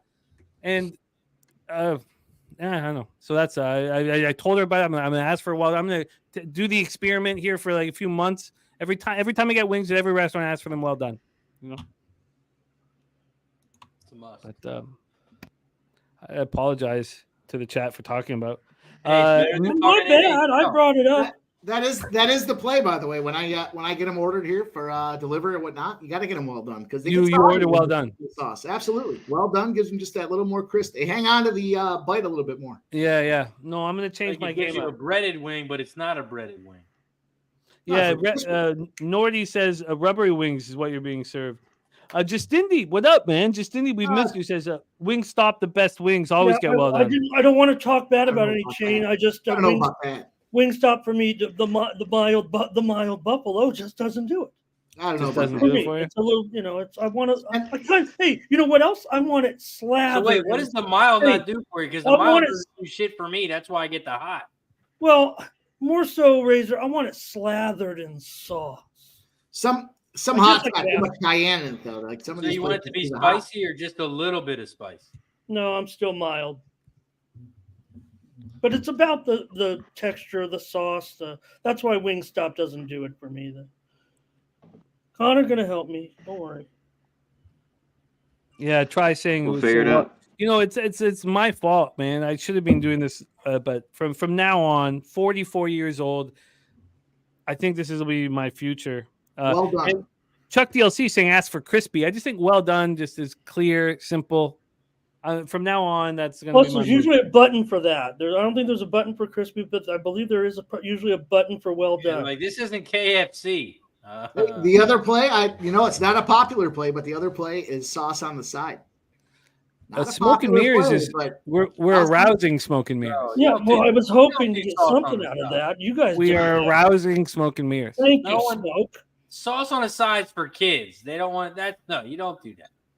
No, because they still come intact. If they're too crispy, that's like for delivery or something. You're saying, right, Mike? Right, my bad about the chicken. No, I wouldn't do that in a fucking restaurant. No. Apologies to the chat. Right. But yeah, you didn't say that. You just said. No. Let me clarify it. I'm about to fire up the app now. Cindy has the question. We're in a commercial break right now. Although I do think the +6.5 for the Broncos. I will hit it again. I'm not going to hit it again. I will, but I'm interested in hitting again. And DG just hit it. He says, Justin Deep says, what are your guys' thoughts on fried turkey? I don't know if I've had it. I had turkey legs and shit like that when you're at an amusement park or some shit. But. You know what? So when I've gone to some Thanksgivings where they do a fried turkey, a smoked turkey, and then they do a regular turkey. I've watched juicy. It's super juicy. It's crispy on the outside. It's juicy in the middle. It's good. But I prefer regular turkey. Give me a roasted turkey. Come on now. Chuck DLC. This is how bad Russell Wilson is. Everyone's focused on wing texture. Well, Russell Wilson's out there throwing his chicken wings around like it's nobody's business. I mean, come on now. Oh, Preston says he had a great fried turkey in San Antonio. Jeff is a good hookup. And then my guy Nordy says, you ever make your way to Edmonton? He'll fry up some wings. You know, Nordy, now that I'm not touring comic, I used to spend like 3-4 months a year in Alberta. If you see me in Edmonton, I've lost my family. So I don't think let's meet up in Vegas or Toronto. Because if you find me in Alberta, something's gone terribly wrong. Something's gone horrifically wrong. Big play out of Oliver. I'm behind, but he still had a big play, so fuck you. Let's How far are you behind? I'm probably a play and a half behind. So we'll see what happens. Jesus, you know how to party, man. Yeah, let's go. I don't even try to watch these fucking games when we're going live. I try to watch everything else. Sean Higgs wasn't even watching the game at first with us. Just here for the discussion. Get him, hurt him. God, Dobbs is just crushing this team. Just here to chirp some shit. I did take that OKC over 223. We're looking at a live total of 227.5. So let's fucking go. Oh, more Poncho says Denver now 7.5. Yeah, I guess so. 7.5 at plus 105. So it's really I'd wait till 10.5. 10.5 is the strike number I would take. My sister moved to Edmonton at one point. I remember that. So did Eli. So did my brother. And they both didn't last long there because it's evil. Dirty? Is it dirty? It's not dirty. No, Canadian cities are clean, man. Not like the dirty Chester. Other than Belleville. Other than Ghosterstown. Oh, this is ugly. I guess the better team is just winning the football game. Yeah. Look at Dobbs. He rolls out. Well, I'm behind. Fuck you guys. Fuck you. You already seen it. I'm just seeing it now for the first time, and it looked all right. I guess it's as simple as that. C-Mac agreeing. I'm gonna fire another shot on the Broncos. If I'm gonna go down, I'm gonna go down. Well, wait till we see a touchdown here, maybe. Yeah, I'm not gonna take it right now. It's 8.5 minus 120. I'm looking at it. I'll take one more shot though. Razor, I think you're muted. It's the end of the third quarter, Mike M. What's the time on your game? It's not the end of the third quarter. Go fuck yourself. I'm not one of those guys that's going to watch the book and be like, oh, there's a turnover. I'm just watching the game, man. I mean, I'm hanging out. I'm with you. I'm a play and a half back too. So the only time that I'm on time is the Thursday night because it's on Prime. I'm past. I agree with that. Yeah, Razor, I'm with you there too. The only time I can call plays. Cam Raphael says fumble. That may be the case, but it looks like Minnesota grabbed the fumble back. Oh my God, they couldn't have. It's moved to 4.5. What the hell? Denver got it. That's Denver's ball. By Denver, but there is a flag down. Yeah, what the hell did I just miss? What's the call? Denver got the turnover. It's official. Denver has the ball. Fuck, man. It is official. God, it's the. You know what that means? I know what that means. Showtime! Turnover, baby! Shut to the 171. Turnover chain. Turnover chain. We're also turnover chain. Turnover chain. Hit the like button. Cheers, everybody. Oh, Ramon, I need that one more time. Turnover chain. Turnover chain. I'm gonna see him in the turnover chain. Turnover chain. Turnover chain. I'm gonna see him in the turnover chain. Oh God, I need that. That's gonna be my ringtone, man. From now on, man, I need that shit from my ringer, man. Oh, Jimmy, I thought you were ahead of us. What the hell? No, it's just because I'm not paying due attention, man. I blame the goose. 99 cents. 99 cents. I'm sweating too. I'm sweating for no reason. Oh, Sky Dragon says red zone turnovers. You just love to see it. My new you know how we're starting to set, like, you can call us now. Hey, handicapper, you can call us live. I was thinking now, you know, packages and all that. I'm into it, but I'm thinking now, like, a game in it, like, I'm Ramon Scott, and I'll pick any game, anytime for $9.99. What do you think? I'll tell you what, if there's a market for that, I'm in. I'll take any game anytime. What do you want to talk about? Get out of that. You got me. You want my opinion? Saudi Arabian beach soccer. Let's go. I got the favorite there. It's minus 250. Hammer that spot tonight. Let's go. Oh, they were laughing at me on my show. You know, I'm kind of a, goofball, like all those goofball sports. I was watching, it was the World Cricket Championship. It's kind of a big deal. I watched the race last night. I got up like at midnight and watched, or 10 p.m., watched the race. But I'm watching cricket while I'm doing my show, and I'm like, oh, the run rate. Oh, Australia's passed India in the run rate with another 6. And, chat's like, can you please get to the hockey, Ramon?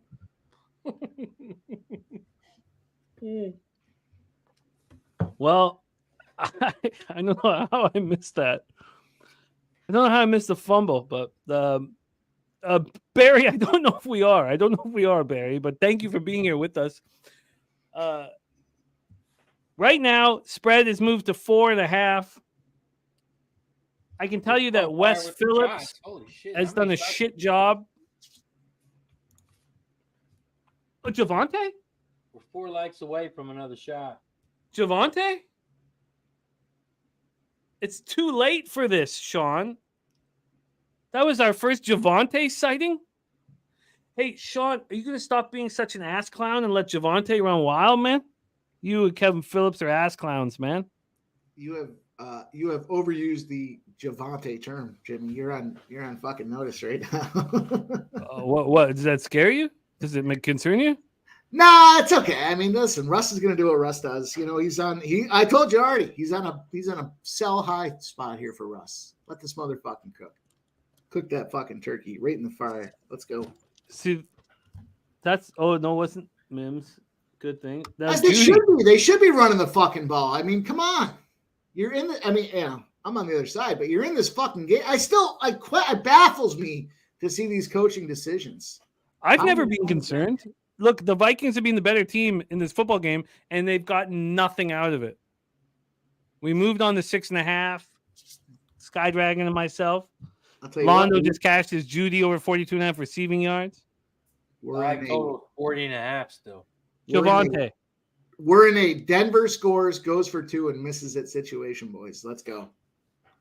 Yeah, Judy just got a gainer, I think. Oh, yeah, no, nice gainer. Or what? Yeah.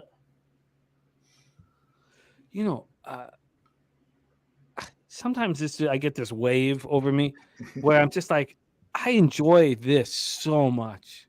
Love hanging out with you guys. Love hanging out with the chat. The goose called my name. I almost puked there. Razor. Sorry. I'm not a big vodka drinker. Not a big talker. Sorry. Razor, bringing the fun, man. Like I just, I love this, man. I'm very, very thankful. All of you guys in the chat, you're the only reason why we're able to do this. So thank you so much for supporting us at Pub. Truly.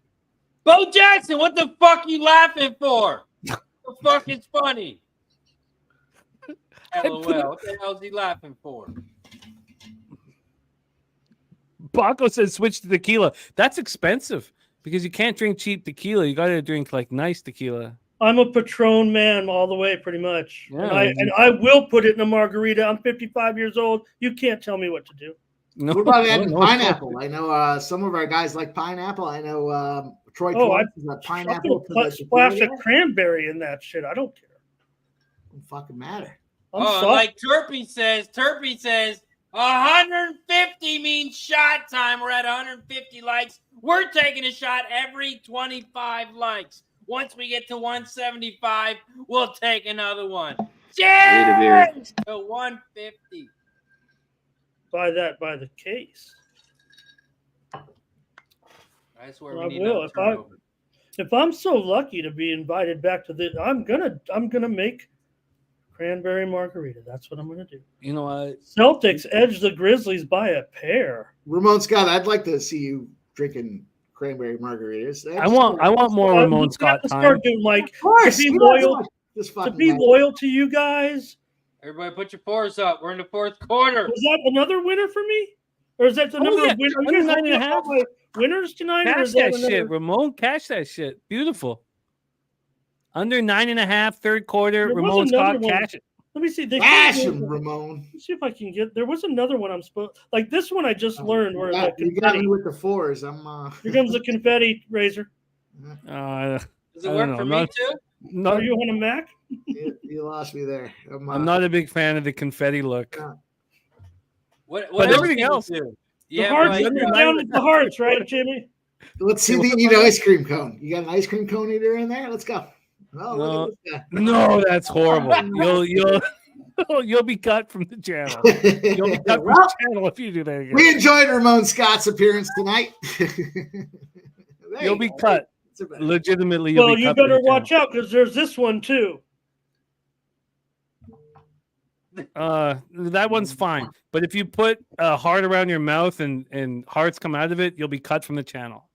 So that's good. We had this talk. It's important. It's important. As we move forward as friends, it's It would be important. the great, like, what an accomplishment to get banned, be like the first guy banned from the. Razor's, Razor's thinking, how do I get those hearts around my mouth? Look at him. He's trying to figure it what out. if I do this? Then what happened? What do I get in the finger? That's what I be doing. All right. We head to the fourth quarter. I here. use that one later, Razor. The You fourth boys are quarter. a good time. I'll tell you what, you boys are a good time. I'm enjoying You it. should see that. You should see the look on their faces. Man, if anybody could get me some mild boneless chicken wings, it'd be a fucking party. Remember, man. you were. Hey, weren't you the first one to do the food challenge on video? Who, me? Yeah. No, I that don't- was Okay. Preston did something with the wing challenge. He ate like the Okay. hottest buffalo wing from Buffalo Wild Wings. He did a stream. Oh wow. Yeah, no, I have no Yeah, recollection of. Preston. All right. Well, I you've don't done eat- everything else, Jimmy. I drink on streams. That's my. try not He faked the pass. Was that a fake pass by Judy? And he's laughing now. He's laughing, telling his friends, "I faked the pass when it was illegal." We need That's to the turn dumbest over. thing. He faked the pass. You guys got to see this. And the defender jumped up and tried to defend it. Me and Barry and I are going to start the Mukbang Sports channel where we I'm make still in the picks third quarter. and eat massive amounts of food. Mike, we're still in the third quarter. There's to like go 5 this. minutes I wanna left go in the like third this. quarter. Come What on, happened? Pete. Oh God. Oh, that Now was a you nice give the ball to fake pass. Devontae. I cannot believe Judy faked the pass. Come on, like he's like 3 yards out, and then the defender bought it. I jumped. And I don't know if it was originally a forward pass anyways, right? I mean, it wasn't backwards, was it, the first one? You know he's Oh playing man, that guy's basketball. gonna be back- made you fun know of he's for playing street days. ball. In the locker room, that guy's gonna be made fun of for days. Who? Oh man, who fakes a pass in that situation? The wide receiver is laughing his ass off. He faked the pass. Hang on, I'll The laugh big with you third guys down. in What do you about got 5 for us, minutes. Jim, on third down? Oh, we're there, Third baby. and 1 at the 12. We're clean. And flag. Oh, Push him shucks. back. Push him back. Oh yeah, he's not. And Peyton's nonplussed. I don't know what Peyton's saying though. Maybe he's Push him saying back, my Peyton. tits have grown. I'm not sure. You know Russell Wilson can't complete this 4th down. Oh, there's a discussion, a huddle. One ref has his hand on the other ref's ass. Oh, jeez. I don't know what the hell's happening. Good thing I'm not watching. That sounds a little fishy. Big Natius Macintosh. Does sound- 2 hours. It does sound a little fishy. You Now sure the you're referee watching has the both football hands on the game? other referee's ass. You had the wrong tab open.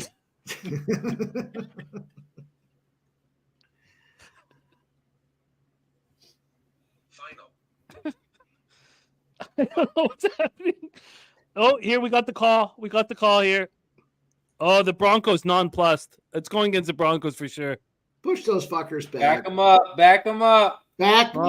Oh, That's it's a an sign of a offside. good football team right Oh, there. what was it? Illegal formation.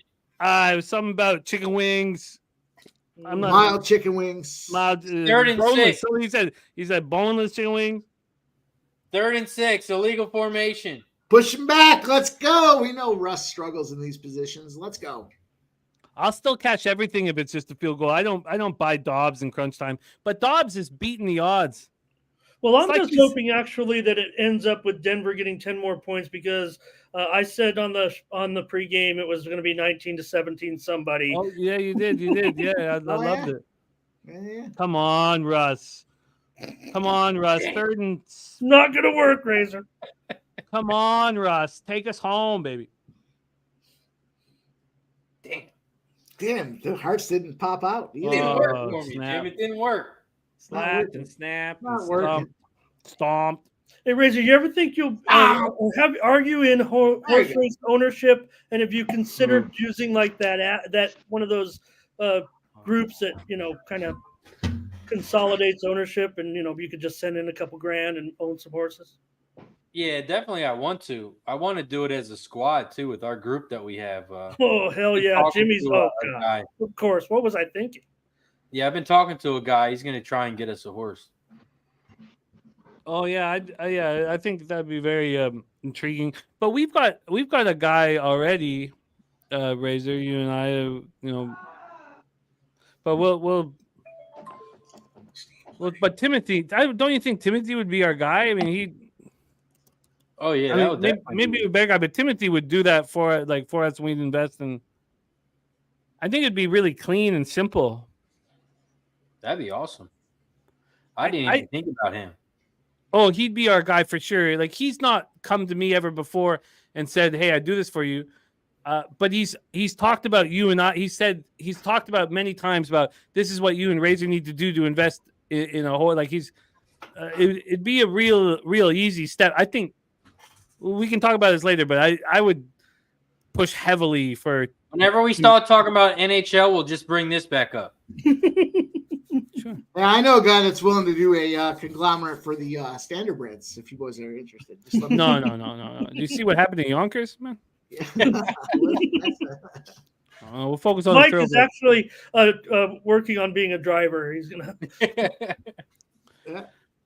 He's been getting training lessons from Butters, I hear. Yeah. Oh yeah. I got my weight up. I'm ready to go. On the lot. So we're sitting here with what 1240 remaining. Live lines 37.5, 4.5. The 4.5 was at plus 115, and I thought about touching it. Then it went to 3.5 at minus 110, and then it came back to 4.5 at plus 110. T-Mac, what are you thinking watching all this go down? Thinking I want this under, and I need 10 more yards from fucking Sutton. That's what I'm thinking. Oh, you got the 6. I got 6.5 live for 6.5, and you got the fumble at the biggest key time. But that's just $100. I've got the, we got 250. What else do you have? I have 250 on the minus.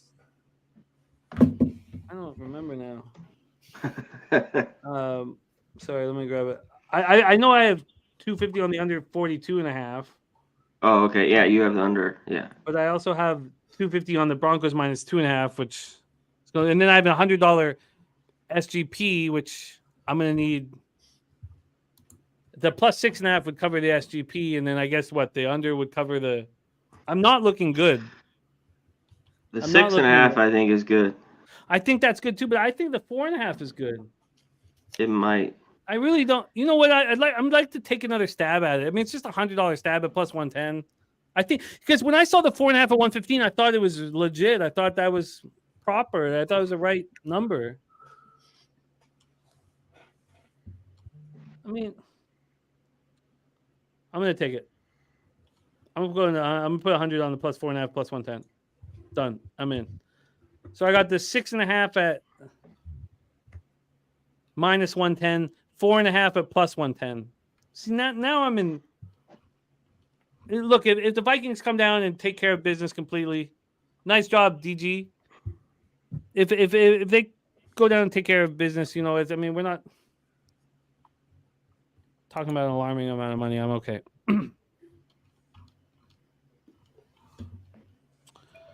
Okay, can the Broncos defense step up? Do they have the players capable of doing it? No. They do. Yes, they do. We don't need that negative. No, it's not even that. It's not the Broncos being bad. It's the the Vikings being terrible. Oh shit! What's the flag for? The Vikings are terrible. There, it's a penalty on the Vikings.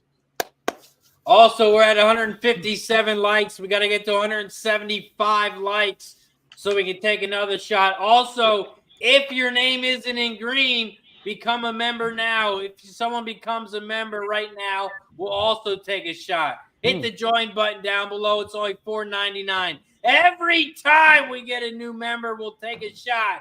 Stop being in yellow and become green. I respect that.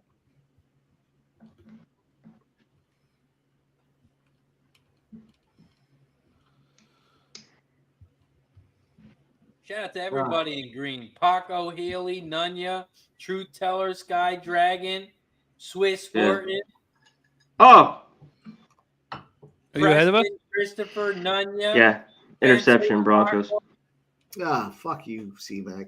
Well, I want the under. I mean, almost took it to the house. What happened? I missed it. Pick. Dobbs.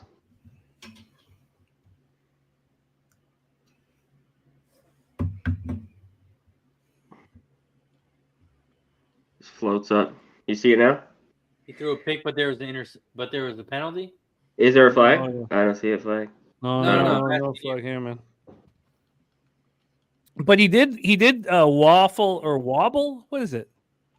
Yeah, he was definitely hit as the pass was let go. I would call it touched. Oh, that's not good at all for the under. No, our unders are fine, man. The unders are fine. It's 17-12. What a dickhead. What a dickhead. No. What do you expect from him? Come on, man. No, it was the pressure. Just fucking flying spaceships for NASA. I expect a little more than that. Although I don't know how he was going to complete that pass, but you're asking some dude off the street He's to not come some up and dude off the street. The guy's a fucking NASA engineer. Oh, come on. Look. Oh, shout out to Mitch. We get to take a shot. Mitch became a member. Shout out to Mitch. If anyone else wants to become a member so we can take a shot, click the join button. There's a money sign down below. It's only $4.99. 16 cents a day. Shout out to you, Mitch. Cheers. Mitch. Our man. Why are you guys so concerned? Okay, Mitch. Ooh, the Broncos are going to slow this game all the way down. There we go, D. Come on. You think that Joshua Dobbs is going to Cheers, Dante. figure out two scores? Everything's fine. Also, the plus 4.5 and plus 110 is a better than night, but we're not screwed, Mel. Why you smell? That was a big penalty here, backing him up. Good. See, Mel? Face mask. Chill out. There we go. Well, these referees always have the under. We're fine, Mel. And shout out to Mitch, though. Mitch. I need it. Bo Jackson, Charlie Bernard. I feel they ain't gonna do shit. Man, I can't even find the eyebrows. But who says if you don't have eyebrows you can't be a quarterback? Many teams have said that about him. So that was the first thing on his stat sheet. This quarterback doesn't have eyebrows.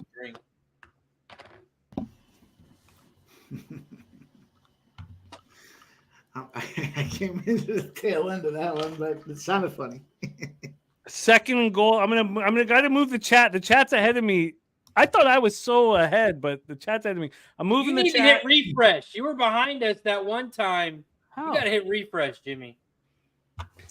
Yeah, Jimmy was actually log back in. No. Oh, you're right. I had to hit refresh. Every time Jimmy stops, I was like, "Come on, say it, Jimmy. I want to know." I always know when Jimmy has to hit refresh when I catch up to him. There he is, LJ from H-Town in the chat. LJ, I talked about your 10-0 prop spot on Friday. Nice job, my guy. Fucking Javonte, big pass. LJ's the man. Javonte, big pass play. Is it third and goal? Guy comes on, goes fucking 10-0 in the props. Let's fucking go, LJ. We need to stop. 10-0. 10-0, dude. No joke. 10-0. And he could have been on the Friday show with Jose, but It was on our end, not on LJ. LJ was ready to rock as always. Oh, he dropped that. Perfect for the under. Whew. Oh no. I even told LJ, I was like, Oh, did LJ, him we right don't in the have to hands. go over every game. It's okay. He bet the LJ under. comes in and goes, bang. I still haven't seen the play yet, but he bet the under. Yes, fuck. I'm still on 3rd and goal. It's right in his hands. How did he not catch that? Catch that. I know. Jerry Judy is what? Judy. Does he have 1 touchdown pass this year? 1, I think. Me and Mike are getting Yeah. ready to watch it It's, now. He says hi. I'm still in the third quarter. He's There we go. on the goose too. He's drinking the goose. That's your $1 million wide receiver. The joke's on everyone else. IPTV. Fucking. let's Things go, you love to baby. see is under better, like Connor said. What a ass clown! He can't make that fucking Butterfingers. catch. Look at all the love LJ's getting. Much richly deserved, man. Dante Yeah, must be dude. on the There was Broncos. there was a defensive hand on the, there was a defensive play involved there. A little Well, bit. you think there was interference too, like Dante No, Mack? maybe not. I don't. I guess if you got there before the contact, but nonetheless, it wasn't as if the ball did hit him in the hands, the chest, the hands again, and he probably should have caught it, but his arms were affected before he was able to reach for the ball. I thought by a grab. Big nations. I don't know about that one. I ain't seen nothing. I've been drinking a lot too, so I can't really see straight. So I don't know. You know Well, what? it's going to go down, Razor. Just wait 5 minutes, Razor. We'll see it. I think Judy it- does not deserve the money he's being I paid. still haven't seen the play yet, but I agree with you. That's right. We all Man. would have here caught it, all right? Everybody in the chat would have caught it. We would have caught it. Did you feel the vibe change as soon as this man came on the screen? I did, man. We need to take another shot. Shout out to everybody in the chat. Fuck the Denver Broncos. Fuck the Vikings. But let's take another shot. When there's money to be made, there's money to be made. Shout out to Jimmy the Bag. Shout out to the Pimp Slap. Shout out to Ramon. Shout out to Miggity Mac. Cheers. Hey, great job. No panic with Jordan Love. Things will be just okay. I'll tell you what, I get to spend a little time with Miggin and Mac on Saturdays, and I love it, man. We have a lot of fun hitting them college football games on Saturdays. Great stuff. Oh yeah, man. Ramon, can you give me the turnover song one more time? Yeah. Sorry to be a dick, but I just need to hear it again. Turnover chain. I'm going to see him in the turnover chain. Turnover chain. I'm going to see him in the turnover chain. Fuck, man. Dude, So guy's got smooth. fucking lyrics for days. man. Smooth. It's not just the goose talking. This guy's got fucking lyrics for days. Spitting bars. Jesus. Can't We're even, gonna have to hit The that same, again. the Say it. same bars, but I can't even say it right. Definitely. Still Yeah. ripe. Still It's not- ripe. it's not quite as good as Who the Hell Is This? LJ from the H, baby. I only did it because you asked. Shout out to everybody in the chat. We need someone else to Yeah, become well. green. Someone who's not green, click the join button down below. We need another shot. Look at my guy, Mike M. He needs another shot. If your name is not in green, click the join button down below. Usually I'm a better drinker, but the goose, I'm on the edge of puking. We I can know tell why, him I he just- said, "Hello." That'll make great. That'll make great. Sorry, content, guys. So just keep going. It's all good. Oh, Guillermo respecting my guy Ramon on the 1s and 2s, What man. do you say? I saw the promo there with the next games coming up with Gino, but I think Drew Lock is going to be next. I don't know about Gino's health moving forward for one game for next Oh week. no, my sister. Oh, hell yeah. no. What did Shoes. Yeah, fucking- shout out to Oh, Susie Susie. She wants No, you to puke. sister bag. In the Shout out to house. Susie. Here's Make the sure you follow Susie Susie on Leeson. Twitter. Great follow. Great follow. Shout out to Susie. Yeah. Suze wants me to puke. I love her. Let's go. Let's see it. Second best video to Jimmy and the Toast. Let's go. And if your name isn't green, you can gift the membership too. We'll still take a shot. We don't give a damn. It's so good to have your sister. You know, one thing I do is I try to do a shows, right? And you send it out make new friends, make handicapping friends like you guys. This is like the peak of my career, like I said. And I send it out on my own personal Facebook. Get him. Not one damn person says anything on my show and like, hey, there you are, Ramon. Hi, I haven't seen you in months. Wow, there you are. No, everyone will check, but nobody in personal life. You know, coming to Pubblepalooza 3? yeah, Ramon, you don't need those motherfuckers. You come to Pubblepalooza 3. Fuck them. Right. Fuck them. You come to well, Ramon would be Money in the Bank Pubblepalooza. Oh, TJ. TJ. Big TJ. bets, TJ. Look at them. Make everybody They have probably get the right games on at the pub too. They probably put the DJ. games on for you. Oh, Shut yeah, up they to got- that guy, TJ. Oh, look at that. Back-to-back donos. Jeff, Back man. to back donos from TJ. He's your promo guy. You sure that's not your brother? Jeff M, Mike M? He's promoting you all night, your show, Mike. You gotta. God, man. He knows what's up. Let's go. Jeff M related to Mike M? Oh, no. But shout out. TJ, as always. Is that Oh, your no. brother, Puke. Mike? Fuck. Shut up. Hey, we got Hey, Susie this guy, joining. We got Jimmy the fucking Bags UFC. family. We got Mike M's family in the chat donating. That's my brother, and that motherfucker won the UFC contest he was on great. Saturday. I knew it. The Won UFC Knew it. UFC, this huh? fucking week. Let's go, baby. It's all in Dang. the family, boys. It's Oh, all my in the God. family. Let's My go. whole. We got a the- punt. You know what Fake. that means. Oh, it's a fake. Oh, Ugh. you idiots. I am. Can Sean Payton Thank that you, much? Flag. first. Flag, holding. Take him There's back. no flag. Yeah. No, I mean, they got the first, but then there's the flag, first play here. That's how far behind we were. That's We're how already. So far, man. Connor's like halfway down the field. Halftime. already. Oh, man. 8:31 left. Where are you guys at? 12 minutes. Oh, Shit. we got families in the chat. Everyone's looking to have a good time tonight. Shout out to the families in the chat tonight, boys. God Let's have a damn, drink it sucks and, being enjoy the behind. show. TJ chanting puke, puke, puke. TJ going to be a bigger part of our channel as we move forward, man. Getting his shot set up. We're going to get some more of the gift plays of the day. I cannot believe Sean Payton's that much of an ass clown. Doesn't. Oh, God. What idiots. Look at the acting there. Look at the acting. What assholes. Still looking for my nickname play of the day. I can't find one. Maybe I don't need one. Hit him. Hurt him.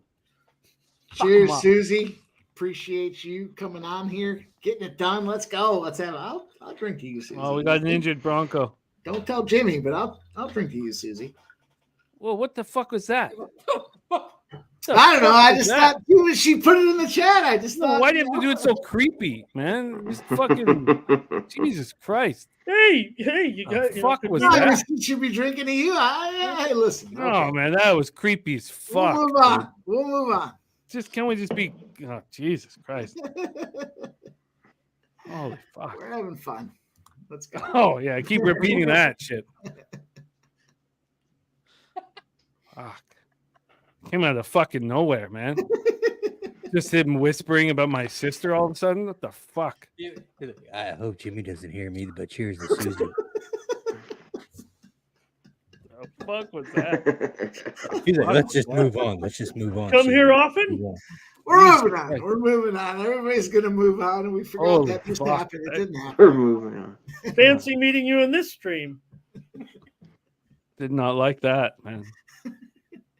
I'm gonna take a shot for Susie and everybody in the chat. Oh Everybody. no! I don't need one now. I'm about to.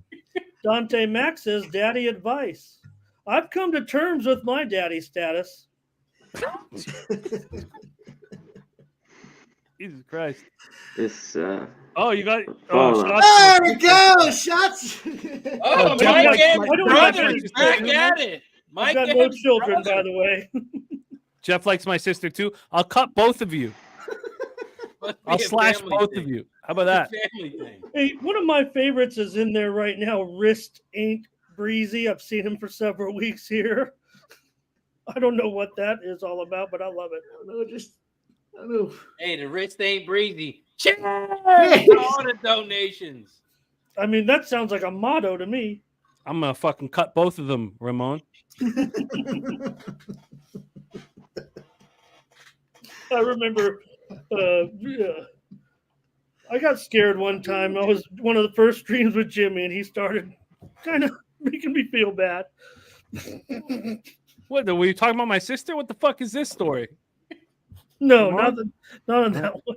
Okay, regale us with this tale, Ramon. I don't. It was pre-pandemic. It didn't count. Hey, Ramon, what do I got to get to do this? Yeah. There it is. Oh man, that's Special Olympics shit, man. What the fuck? That's what you guys. That's what you guys want to put your channel on. Okay. Jimmy said, I had my green screen. I didn't have a thing, and Jimmy said, Ramon, you're sitting there with that messed up green screen. What you said, Jimmy? I guess that's. That sounds pretty nice. Deep. Doesn't that sound pretty kind? Coming from you, it was quite an honor. I'm trying to help your whole. No, you're right. I mean, all I had was my green. I didn't have anything on it. I was just on a thing going, I'm lazy. I don't put a background. I just got my green screen. And you gave me the It's third and 20. It's 3rd and 20. If Dobbs gets out of this shit, and C-Mac, don't tell me the future. Whoa, C-Mac. If he can get out of this shit, I'm fucking done. So over. The 2-minute Connor, warning. C-Mac, He fucking did it. I'm still in the third quarter. I don't know what happened. C-Mac 66 slamming. of Troy. Our new guy. We got another new member, boys. Sky Dragon live under here in the Aztec game. I can't believe they're going that high. Shout out to 66 Slammy. I didn't go all. Shout out to 66 Slammy 66 becoming a member. His name is now in green. Her name is now in green. I don't know if it's a boy or girl, but cheers to 66 Slammy 66. Welcome to the club. Slammy is a man. He's a fucking man. I'll tell you that right now. Slammy 66. I like that. Ooh, he likes slamming 66 and mild wings. He likes it all. Phillips 66. Well, that's not a first down, but how the fuck how bad is your defense that you allow that shit to happen? We need a punt. Oh, it's just garbage. It's absolute garbage. No, why would you punt on this weak ass defense? Oh, he's short. He's short for sure. But wait, you're not going to go on a 4th? No, I'd punt. No, what do you mean no? You don't think they do? Of course they do. This defense couldn't stop. I edited myself there. I edited what I was going to say. I just want to take a shot, so I want them to punt. I know where I can take. It's just a vodka. I'm not good with vodka. What's it looking like, Connor? I know you're at like the 2-minute warning. This game's over. I'll let you know. It's time out. Game's over. I think Connor's fucking hanging on, not telling us. Why is Susie telling where she lives? Who asked that, Susie? Nobody asked where you live. Oh, Mike's sending private messages. What the fuck, Susie? No, Slide into the DMs. I didn't slide in anybody's DMs. Jesus Christ. Whoa. Somebody's going to get slashed real fast. What does the guy say on that commercial? Well, it's not I don't true. know what it This means. is gonna be your last time on It's Pub not Sports true. Radio, Mike. That is not true. I just want to say it's not true. Ice Viking, we don't care if you're a North fan. Shut the fuck up. How about that? We grew up in Vancouver, man. Now shut the fuck up. Jesus Christ. What happened here? We're off the rails, boys. We're off the rails. 17-15. Oh, yeah, Ice Viking Oh, saying, Jimmy, does your sister live in Vancouver? That's what I'm sure that's what. No, Mike didn't do that. Jeff M did that. Jeff M sent that. Jeff M, whoever Jeff M is. We know it's Jeff M. Thank you, Jeff M. Jeff M just gave $5 donut for hitting my fucking Look sister. at that. Speaking of Jeff Make that M, 50,000, motherfucker. How about that? Or stop doing it. Antonio, yes, all day Thursday, 3 streams all day, 12 hours with a bigger bottle than this. But we have to win. You know, you can't just. Well, you have to study it and succeed. So it's not just like. Look, I expect to cash all my action here. What do you think this challenge is going to... He's down, but who cares? They're still going to go for it, and they're still going to get it. kick the field goal. I cannot believe how bad this fucking Broncos defense is being. Kick the field goal. Denver's not going to score a touchdown. No, they're not going to kick the field goal. They'll go for it. This Swiss cheese defense, man. I'm just trying to have good vibes. I need a field goal. Look at our guy, Nicker Loves Baseball, Yeah, looking to how about donate that? to the chat. I love it. I love it, Nicker. Nicker loves baseball. There's a $sign at the bottom of the chat. Or there's a join button. Become a member. You don't have to donate. Don't donate. Become a member. You get a bunch of perks with it. So click the join button. It's only $4.99. It comes out to like 16 cents a day. Like Sharpie says, he nuts into napkins 16 cents a day. Jesus, so you can is that what afford Sharpie says?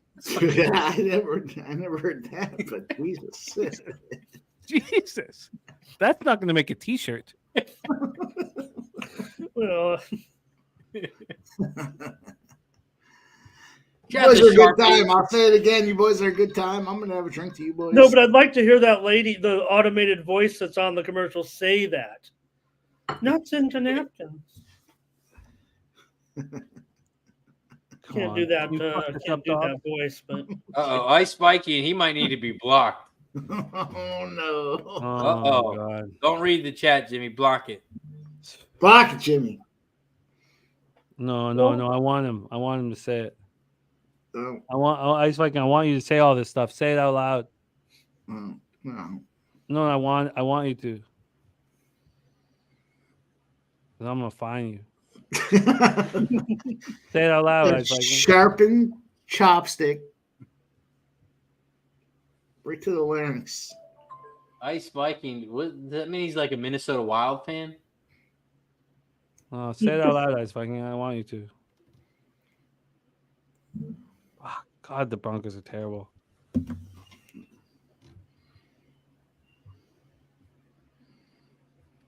Defense.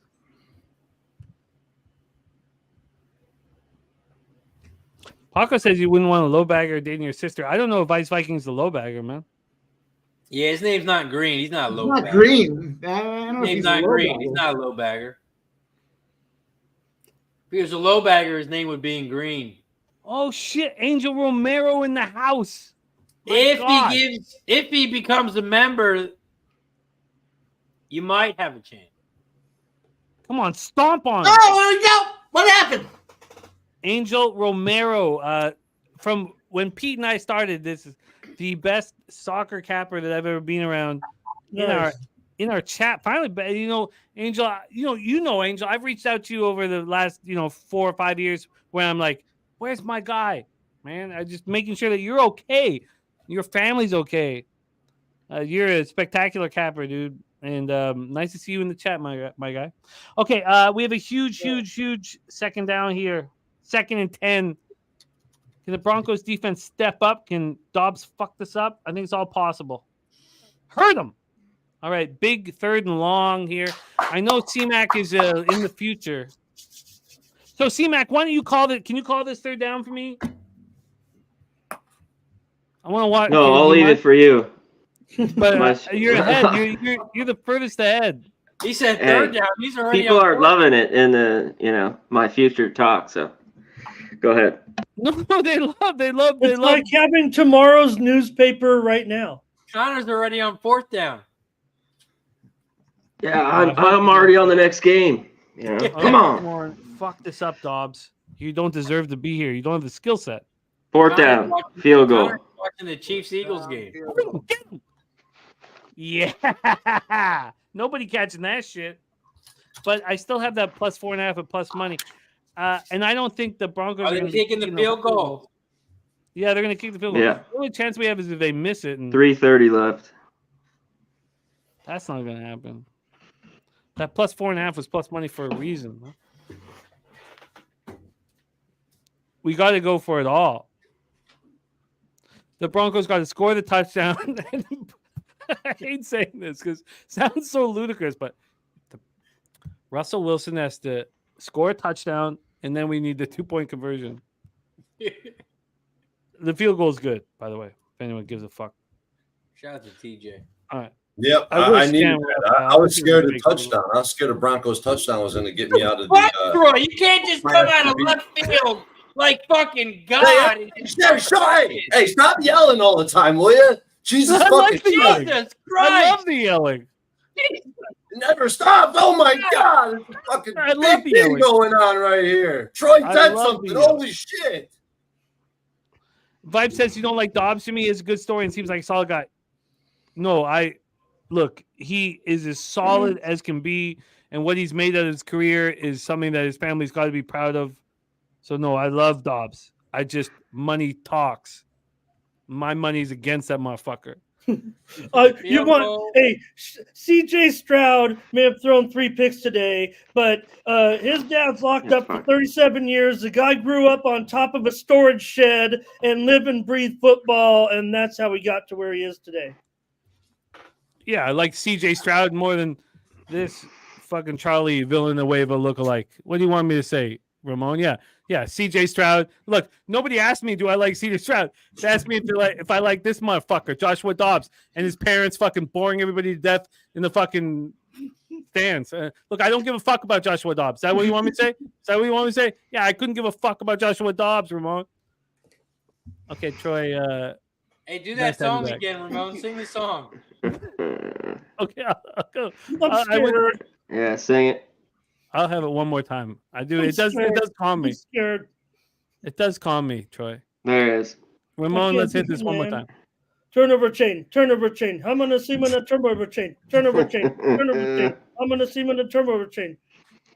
Oh fuck yeah, man! Fuck yeah! I feel like a real. I don't know. No, you built the castle. You're OG, motherfucker, man. You built this motherfucking castle. Now we live in it. If I can, if I can be the comedic fodder here, that would be a goal of mine. Dude, you're holding us down with that shit. Troy, we're in God, I thought that plus 4.5 was so I think we're gonna catch a lot of everybody's action here. But the Broncos are a bad football team, Troy. I didn't realize how bad they were. They can't stop the fucking run, man. They can't stop the run. And teams refuse to run it on them, too. I mean, you look at the Chiefs and the Bills. I mean, they didn't run the ball. You're right. That was such a mistake. Well, hey, let's get the cash still, man. We could still cash everything with the Broncos touchdown and 2-point conversion. So let's go. I don't know. We're a little ahead of you. Uh-oh. It's not good. What happened? It's just not good. That's all. Oh, God. It's just like Judy's been such an asshole.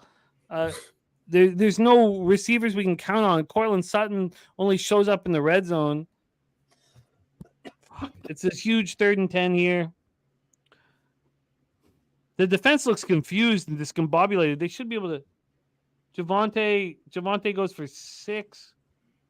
It's now 4th and. Oh, that wasn't even Javonte. It's 4th and 3. They're gonna punt here, right? No, not a chance. They got 3 timeouts. It doesn't matter. There's no chance of punt. Punt. We need a shot. They're not punting. All right, I got to cover the chat here. 4th and 3. Do we have a game here? Or is this show Where's over? Connor? Where's Connor? Connor's not here. The show's about to be over. Is the show over? Look at Game's these- over. He left. Right. He knows what's about to happen. Russell Wilson gonna fuck. It's this kind of up. like you ever think sometimes the stream Russell, ends you can like, get there. Go there on your own. Get there on your. What happened? What a catch! What a catch by Cortland Sutton. Cortland's telling us there's a fucking chance, and I would yell louder, but my children What are happened? sleeping. It was I don't know why Russell Wilson just didn't walk for it, but he threw a fucking lob pass to Cortland Sutton. Russell Wilson's such an ass clown that he needs your receivers to be Michael Jordan or Jerry Rice. To There's a flag. yeah, Late there's a flag? flag. Look at these guys. They're cupping each other's asses again. It's fine. It's fine. These referees really are into each other. We're also 11 likes away from shot time. We got to All right, get I'll to bring the chat back up. 175. and anybody who wants to be critical of officiating, there is a shortage of officials nationwide at all levels of football. Get on out there, make $75 and get some abuse from parents. Oh, Your civic beautifully put. duty. Beautifully put, Ramon. Beautifully put. Fucking Cortland Sutton saved this whole game for the Broncos. That was a spectacular play. Spectacular play. I mean,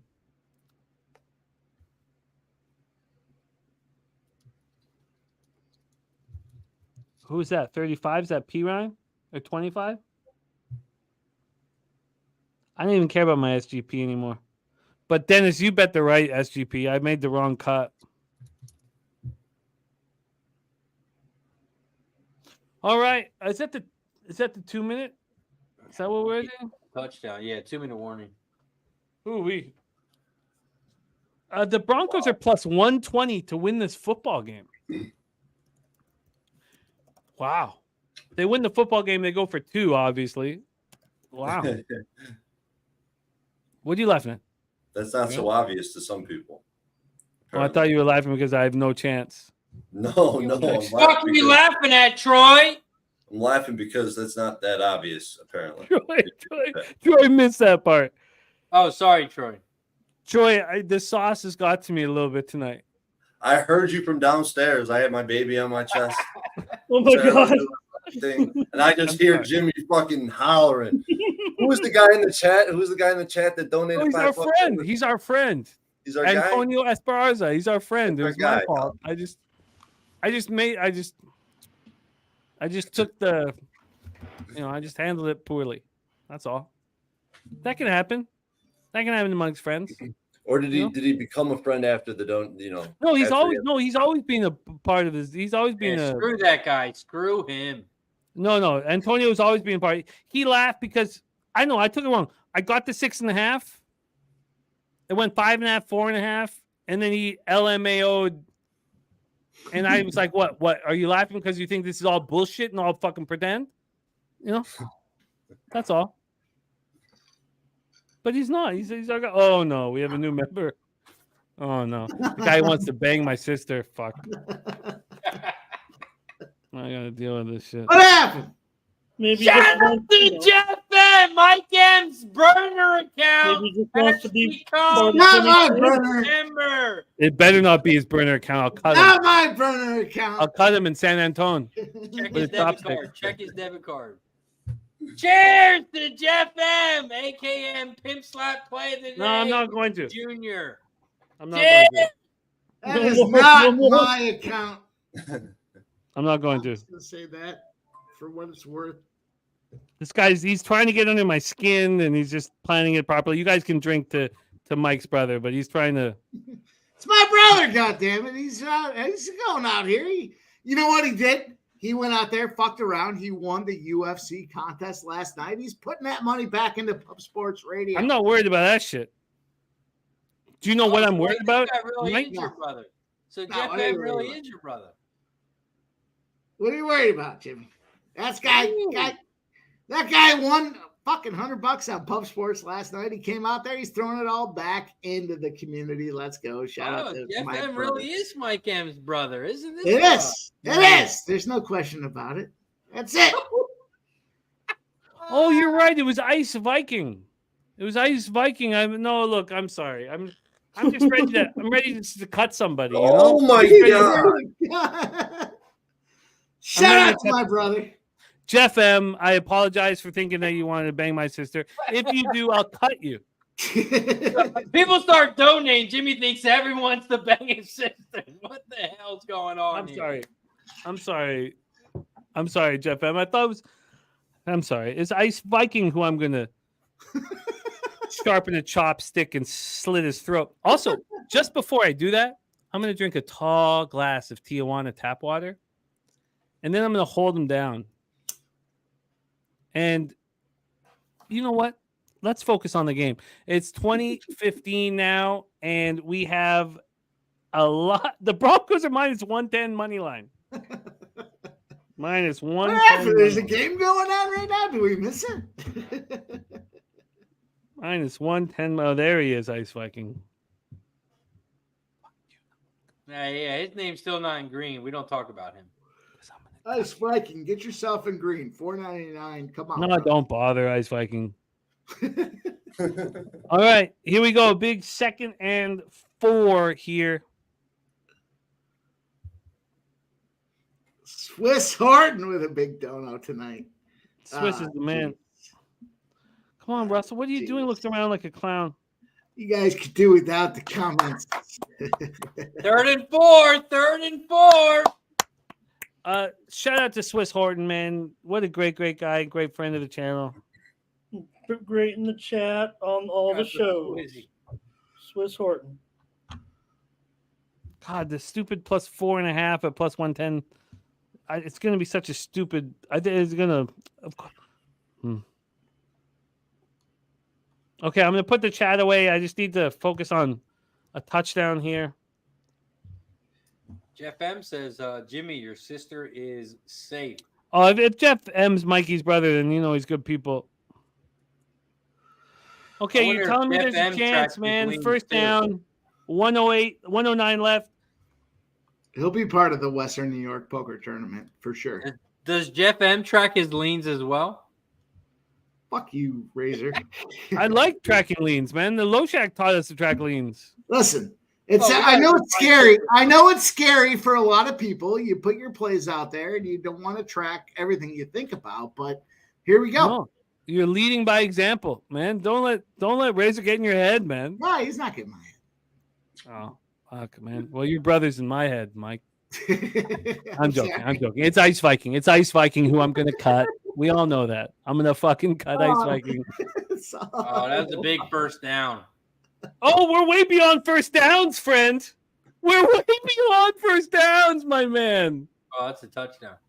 That's right, motherfucker. That's not good for the under. And then, you're right. Flag? Is there a flag? No, there's no flags, man. We're just cashing Broncos money, man. Haven't you been doing this? They're going to go for 2. We need them to stop. We need them to stop the 2. You're right. But if they don't, actually, we need them to stop the 2. But there's a minute and 3 left. Can Dobbs get in the field goal range? Possibly. Yeah. Cortland's not in touchdown. That would kill my SGP, but everything else is fucking there already, man. Let's just fucking lock up. Get 2-point. Why did I not get Cortland Sutton? Cortland Sutton's the man for the Broncos. There's no Judy. It's Cortland Sutton or nobody. He's caught touchdowns these last 2 games, the last 6 days. He is the man. 6'4". I'm guessing. I don't know how tall he is, but he's a tall wide receiver threat who steps up in big moments. Rusty knows it, man. Rusty knows it. Okay, so we need them to miss this. I think we're asking for a little much. Shout out to Jeff M. Yeah, all you guys on the Vikings. Maybe you got plus money on this bitch.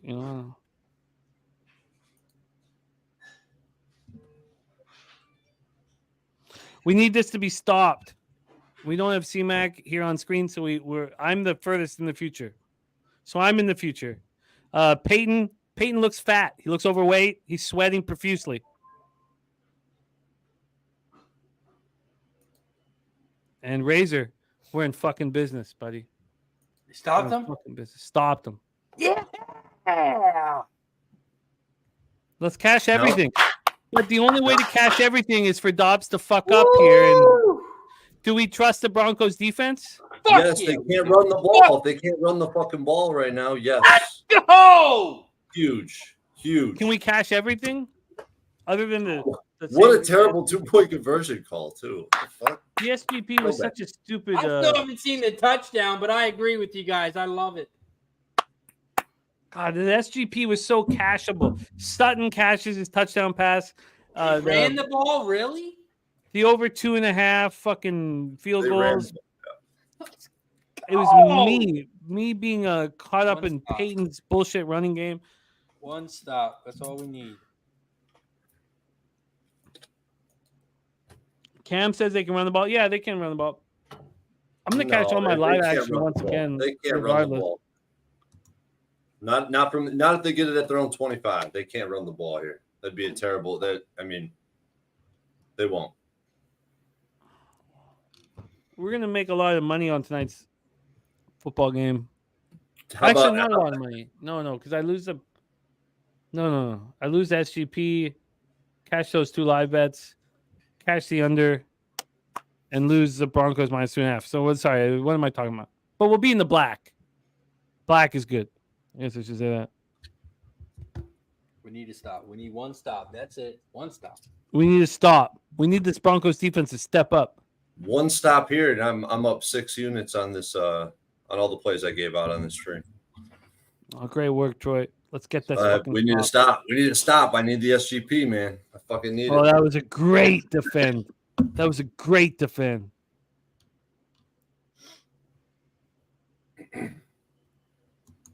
That was a great defense. Brian Smith says, "Why are we counting money? Look, Who the fuck's count money? Yeah, no, we're just figuring out what the fuck's going on, man. You never count some money when you're sitting at the table. It's time enough for counting when the dealing's done. The fucking D. Fuck Ramon's money in the fucking bank, man. Let's get a stop here. 2nd and 10. Come on, Dobbs. Pumpkin time. That was a nice pass. Not a first down.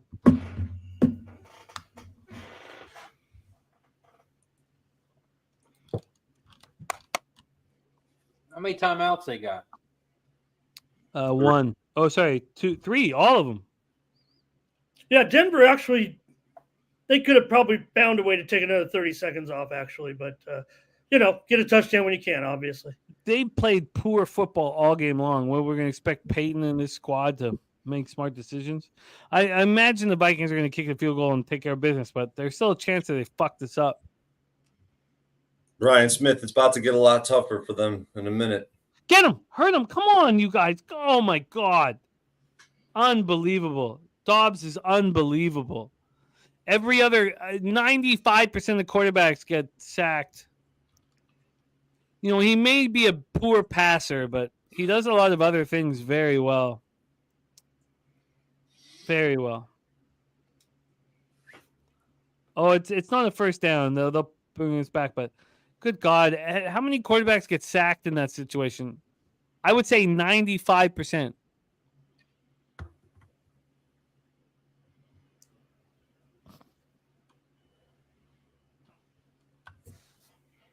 Dante Max says trash teams always make good games. Respect, Dante. Always felt the same way, man. Fucking bum. Is he short of the first down? They give it to him. They'll take him back. No, it's 4th and inches. Yeah, his shin was down, probably 2 feet short. Yeah, it's 4th and inches. They're going for it on 4th and inches. Did they call timeout? Was he inbounds? They're going for it on 4th and inches. 43 seconds left. It's possible that this game ends here. Come on. We need to stop. No, it's first down. First down. But still, they have their timeouts, so they just used their second timeout. Yep. 41 seconds left. They got one left. It's not a slam dunk.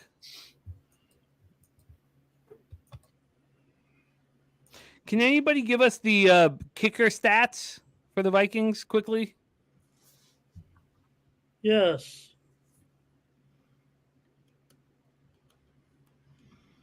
Greg Joseph, 2 for 2 field goals, 8 points. No, but I mean just this year. Oh. I mean like. No, I'm sorry, Jimmy. No, I don't have No, it's that. all good. No, that I would answer that the same way. I didn't phrase it right. Season wise, though, are we expecting Joseph to cash this? And how long is he?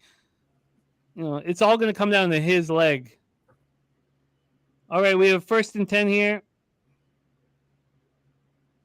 Great defense from the Broncos. 36 seconds left. 2nd and 10. I guess in the end, I'll just take the black. I don't care about the SGP. Yeah, wins a win, right? I mean, the reason why I'm losing this is because I chose fucking Javonte over the 2.5 field goals. Dennis Garcia going to catch. But let's wait till this comes home before I. It's almost better if Hawk catches that ball in bounds right there. That's the type of situation. That's next level IQ. Almost impossible to think about on the field. So it's the second down is a failure for the Vikings, but every play I watch Josh Dobbs, I'm more impressed. There's so many quarterbacks that would have panicked and screwed up this. You should see, like, he's got pressure all over him, and they don't lose a yard. His offensive line's not helping him at all. Very, very, very impressive work from Josh Dobbs. I can't believe I'm not going to catch this. Stupid for me.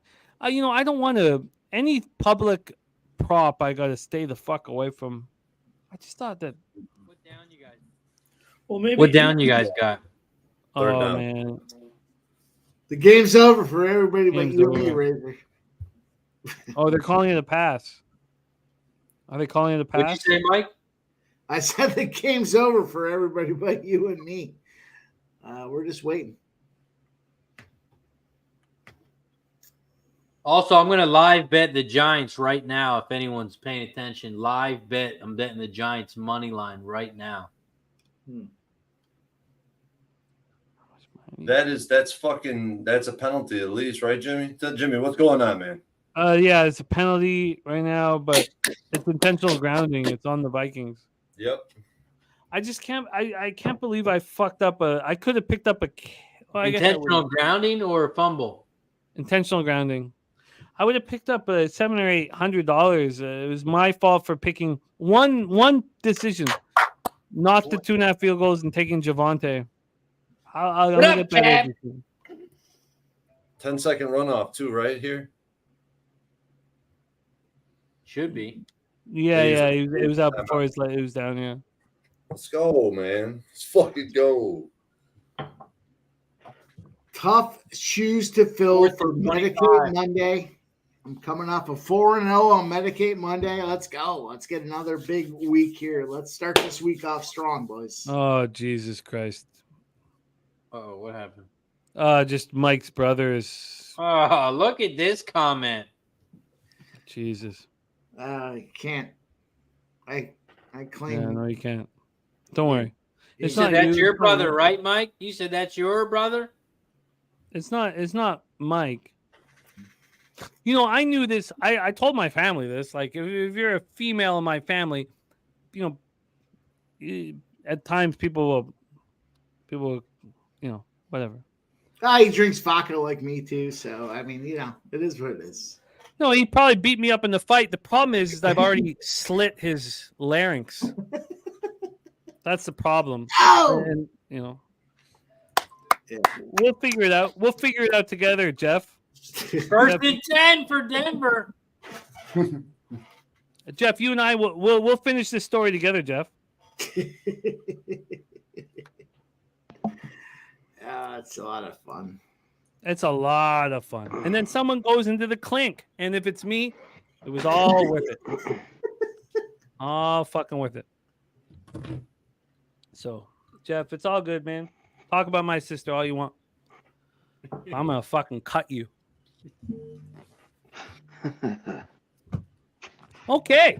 So a lot of cashers. All right. A lot of cashers. Hey now. Okay. I'm gonna fucking cut you. Oh man. Yeah, Beautiful fucking end to this game, man. So sweet. if I was him, I would gift the membership. That's all I would say. Yeah, That's I all. mean, That might help. It might help gifting the membership. I don't know. You know what? It was a successful. I'm being messaged by family members asking why I'm. I guess people are listening outside the doors. It'd be much better with a live studio audience, I think. Just invite them in. yeah, you're a problem. No, it's all good. It's all good. It's all good. We can deal with this in the future. But oh shit. Let me see. Let me put up the. Lost everything here. Put up the. It was just still a very successful day. Well, not very, but a profitable day. And regardless of all this talk, I know that when people know who's your family, that things become a little more uncomfortable. It's just part of things. I would always tell my mom and sister, we don't want people to know that you're my mom and sister, because people are gonna whatever. But it's all good. And I enjoyed this show very much, and we found the black, and the black is important. And we have a huge show tomorrow evening. Eagles, Chiefs, Super Bowl rematch tomorrow evening. Big, big, big game. And we also have a schedule change for our most popular show on the channel. Pops off at 6 p.m. tomorrow. That is hitting the books. CMAC, my man, why don't you start the denouement of the show and let the chat know what's going on tomorrow. And that, and CMAC, I love you, man. Thank you for running with us, man. Yeah, just tomorrow, like you talked about, 6 Eastern, hitting the books, schedule change. That's it, right into the Monday night. And like I told Mike, so he's got his panties in. Well, go watch Mike, then come over to us afterwards. So I got bus marks across my chest, but C-Mac's driving the bus, so it's okay. Hey, it had to be done. I didn't, but I told him, watch you first, come over. Anyways, you can watch it anyways. That's what the show's about. To watch the show even all week in the clips. That's it. I needed this badly. The under. It won. Sutton got over there easy. That's it. I needed it. I'm out. All you guys, appreciate you. Have a good night. We love you, C-Mac. There he is, C-Mac. Razor Sharp, and that's a huge show tomorrow. And the show doesn't need live. It helps to have the live input, but the show we cut it up, and it's about being first to the market. That's what C-Mac and Bobano do. They're the first to the market. There's no other channel that gets college football action out ahead of them. So they're not studying anybody else's anything. They are trusting their own breakdowns and then moving forward. And that's why the show's so successful. Razor Sharp Picks, my man. Big week ahead at the Razor Sharp Picks channel. Tell us what's going on over at your channel with Thoroughbred Racing and last words. And also, Razor, anytime you come on the screen, it becomes so much more fun for everybody involved, and we love you so much. But what's going on? Yeah, I appreciate you guys as always. Big week here at Razor Sharp Picks channel. Make sure you guys follow me on Twitter, Razor Sharp Picks, and also on YouTube. Racing with Razor, we're going to be live Monday, Tuesday. We're going to be off Wednesday, Thursday, and Friday for the holidays.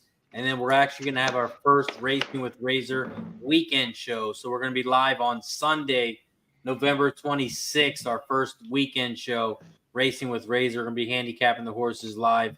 And another nice day today, 3-1 in sports. We went 3-0-1 on NFL Pub Hub. We caught the push with who was it? Houston. But a nice 3-1 day for me, plus $270.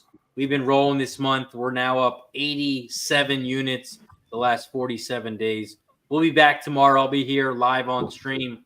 More shots, more winners. I'll see you guys tomorrow. Medicate Monday. See me Monday morning, 11 a.m. Yeah, we're just 12 hours away from Medicaid Mondays, and you guys been crushing Medicaid Mondays. Respect and love, Razor. Ramon, my man, you were so much fun as always, but lots of laughs tonight, Ramon. What's going on at Tony's Picks, and where can everybody find you? Yeah, Jimmy, I'll be ready to roll tomorrow morning at 9 a.m. Eastern, 6 Pacific with my morning show. I like to think I'm first to YouTube, at least with the live preview show. I pretty much just go over the major betting card every single game, give a pick on every game. This morning I gave out on the show Minnesota plus the points. There you go. They got the money. Also had the premium winner on the under in this game and just went 6-2 with you here on the prop side. A really fun time. Appreciate it very much. I hope to see you again. We love you, Ramon. I just did a refresh of my action, and too, it's looks good. Looks really nice. Troy, my man. I don't know. I should know, but are you back at work now, or do we have a little bit of time for you raising your baby boy? No, I've been back to work, but I have a very lenient schedule at work, so I've gotten it in good there. They trust me. They, I get the work done, and they kind of, allow me to do what I please. So, Bankroll Blitz on Tuesday, man. We cashed everything tonight. The teaser, Vikes under Chandler with the SGP, Tyson Chandler 35.5, laddered all the way up to 70. I posted all this on my Twitter. Check me out. And it's weird, like it's weird promoting your own Twitter a little bit. I'm still getting used to that, but yeah, I posted that all there prior to the show, and I gave it out on the show, obviously. And tomorrow's one of my favorite spots on the card, man. And if this line closes at 2.5, it profiles exactly like this game tonight. And yeah, Bankroll Blitz on Tuesday, and I'll probably touch base on the live stream tomorrow sometime too. Wow, your SGP. Yeah, you better. Your SGP was so clean, man. So clean. Vikings plus 3.5, under 43.5. Chandler over 35.5 at plus 513. Ooh, man. Clean as fuck, man. Beautiful work, Troy. I mean, beautiful work on the week, but also that SGP and DG had such a clean SGP as well. I shouldn't have gone with Javonte. I'm going to figure these SGPs out. I'm still up 10 units over 6 bets, but I know the mistake I made tonight, and you and Dennis didn't make that mistake. Clean work, Troy. And Troy, I'm so thankful to work with you, and I believe so much in what we're doing, man. Appreciate you. Truly. We're going to put a bow on tonight's show. Jimmy, before we head out, can Ramon do his rap again? Well, look, the people are asking. He's like, do it. Dance. They're asking. Ramon, dance. They're demanding for it. Turnover chain. Hamana Simona turnover chain. Turnover chain. Hamana Simona turnover chain. Oh man, it's like I now, if he's like a top hip hop artist and they're asking him to drop the same chorus over and over again. I know the entire lyrics to Rapper's Delight. I'm so old. We're not asking for that. Let's hear that too. Let's hear it. No, we're not. Yeah. Let's hear that one. Take it from the top. Put him on big screen. Put him on the big screen from the top. Let's go. No, we're not. That may if you come back and join Ramon and us, maybe you'll get. What is it? Grandma's Delight. What's it called again? Yeah, it's Grandma's Rapper's Delight, Jimmy. Look it up if you Rapper's don't know, you my Canadian Canuck. Yeah, no, these Canucks don't respect good. Hey, Green Day halftime Grey Cup. It was monumental. Just ask Momano. Ramon, you're the man. You've been so much fun to hang out with, and all of you guys in the chat. Mikey is going to give you guys the love that you deserve. But Preston says Ramon and Babano in the booth at Pubapalooza. Ramon, Ramon's building on our channel, and there's going to be a lot of need and a lot of want for him to be at Pubapalooza. And we'll talk more about it. It's March 22nd to 24th. But we're going to put a bow on this show. Mikey, can you give the love to the chat here? Because let me tell all of you in the chat, we have nothing without you guys. Thank you so much for being a part of this show, and truly, truly, truly. Mikey M, the star of Last Call, Monday through Friday, 6 p.m. Eastern, gonna take us home, baby. Mikey, Paco Healy, what the fuck are you laughing at? Sorry, Jim. Sorry, Jim. I just want to get that out. No, it's okay. Thank you for having my back. And Mikey, I love you, man. Take us home, Mikey. Boys, we had a fun night tonight. We cashed spots on both sides. We got the family involved on both sides. Everybody's here to help support the crew. And, that's how it's all about here. We find money. We get the family involved. We have fun. We have our friends. And listen, man, Lecce, it's all about the bookmakers and kicking that ass. Lecce, let me get a shout out here for the crew. Guy's just drinking by himself. Yeah. I'll drink by myself. I don't give a fuck. We're on to the next day. You know what happens? We win today. We win tomorrow. We continue to build that bankroll. And what you find here is Pub Sports Radio. Guys are betting their money. We're kicking that ass. We're finding that money. Let's go. Let's continue to roll. Live streams continue to be hot. Can't imagine anywhere else I'd rather be. Shout out to everybody out here, all the members, all the subscribers, all the guys on the panel. Peace, man. I appreciate everybody. Come on, Ramon. Let's have that cash. We love you guys. Let's get the fucking money.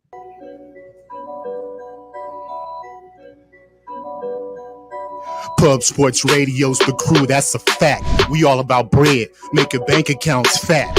Who the hell is that? LJ from the H, I stack green like Boston. Shout out to Nasty Nate from down south, where we ride on slabs. 420 highway smoking with that boy Dabby Cab. Swing by Dallas with them Cowboy fans so we can smoke out J Money, cause you know that's our mans. Us against the bookies, put money in our pockets. Fly out to Vegas, meet up with Ski Profit. Hit the sports books, we got money to stack. Can't forget them college picks with that boy Connor Mack. Oh shit, I'm supposed to be gone.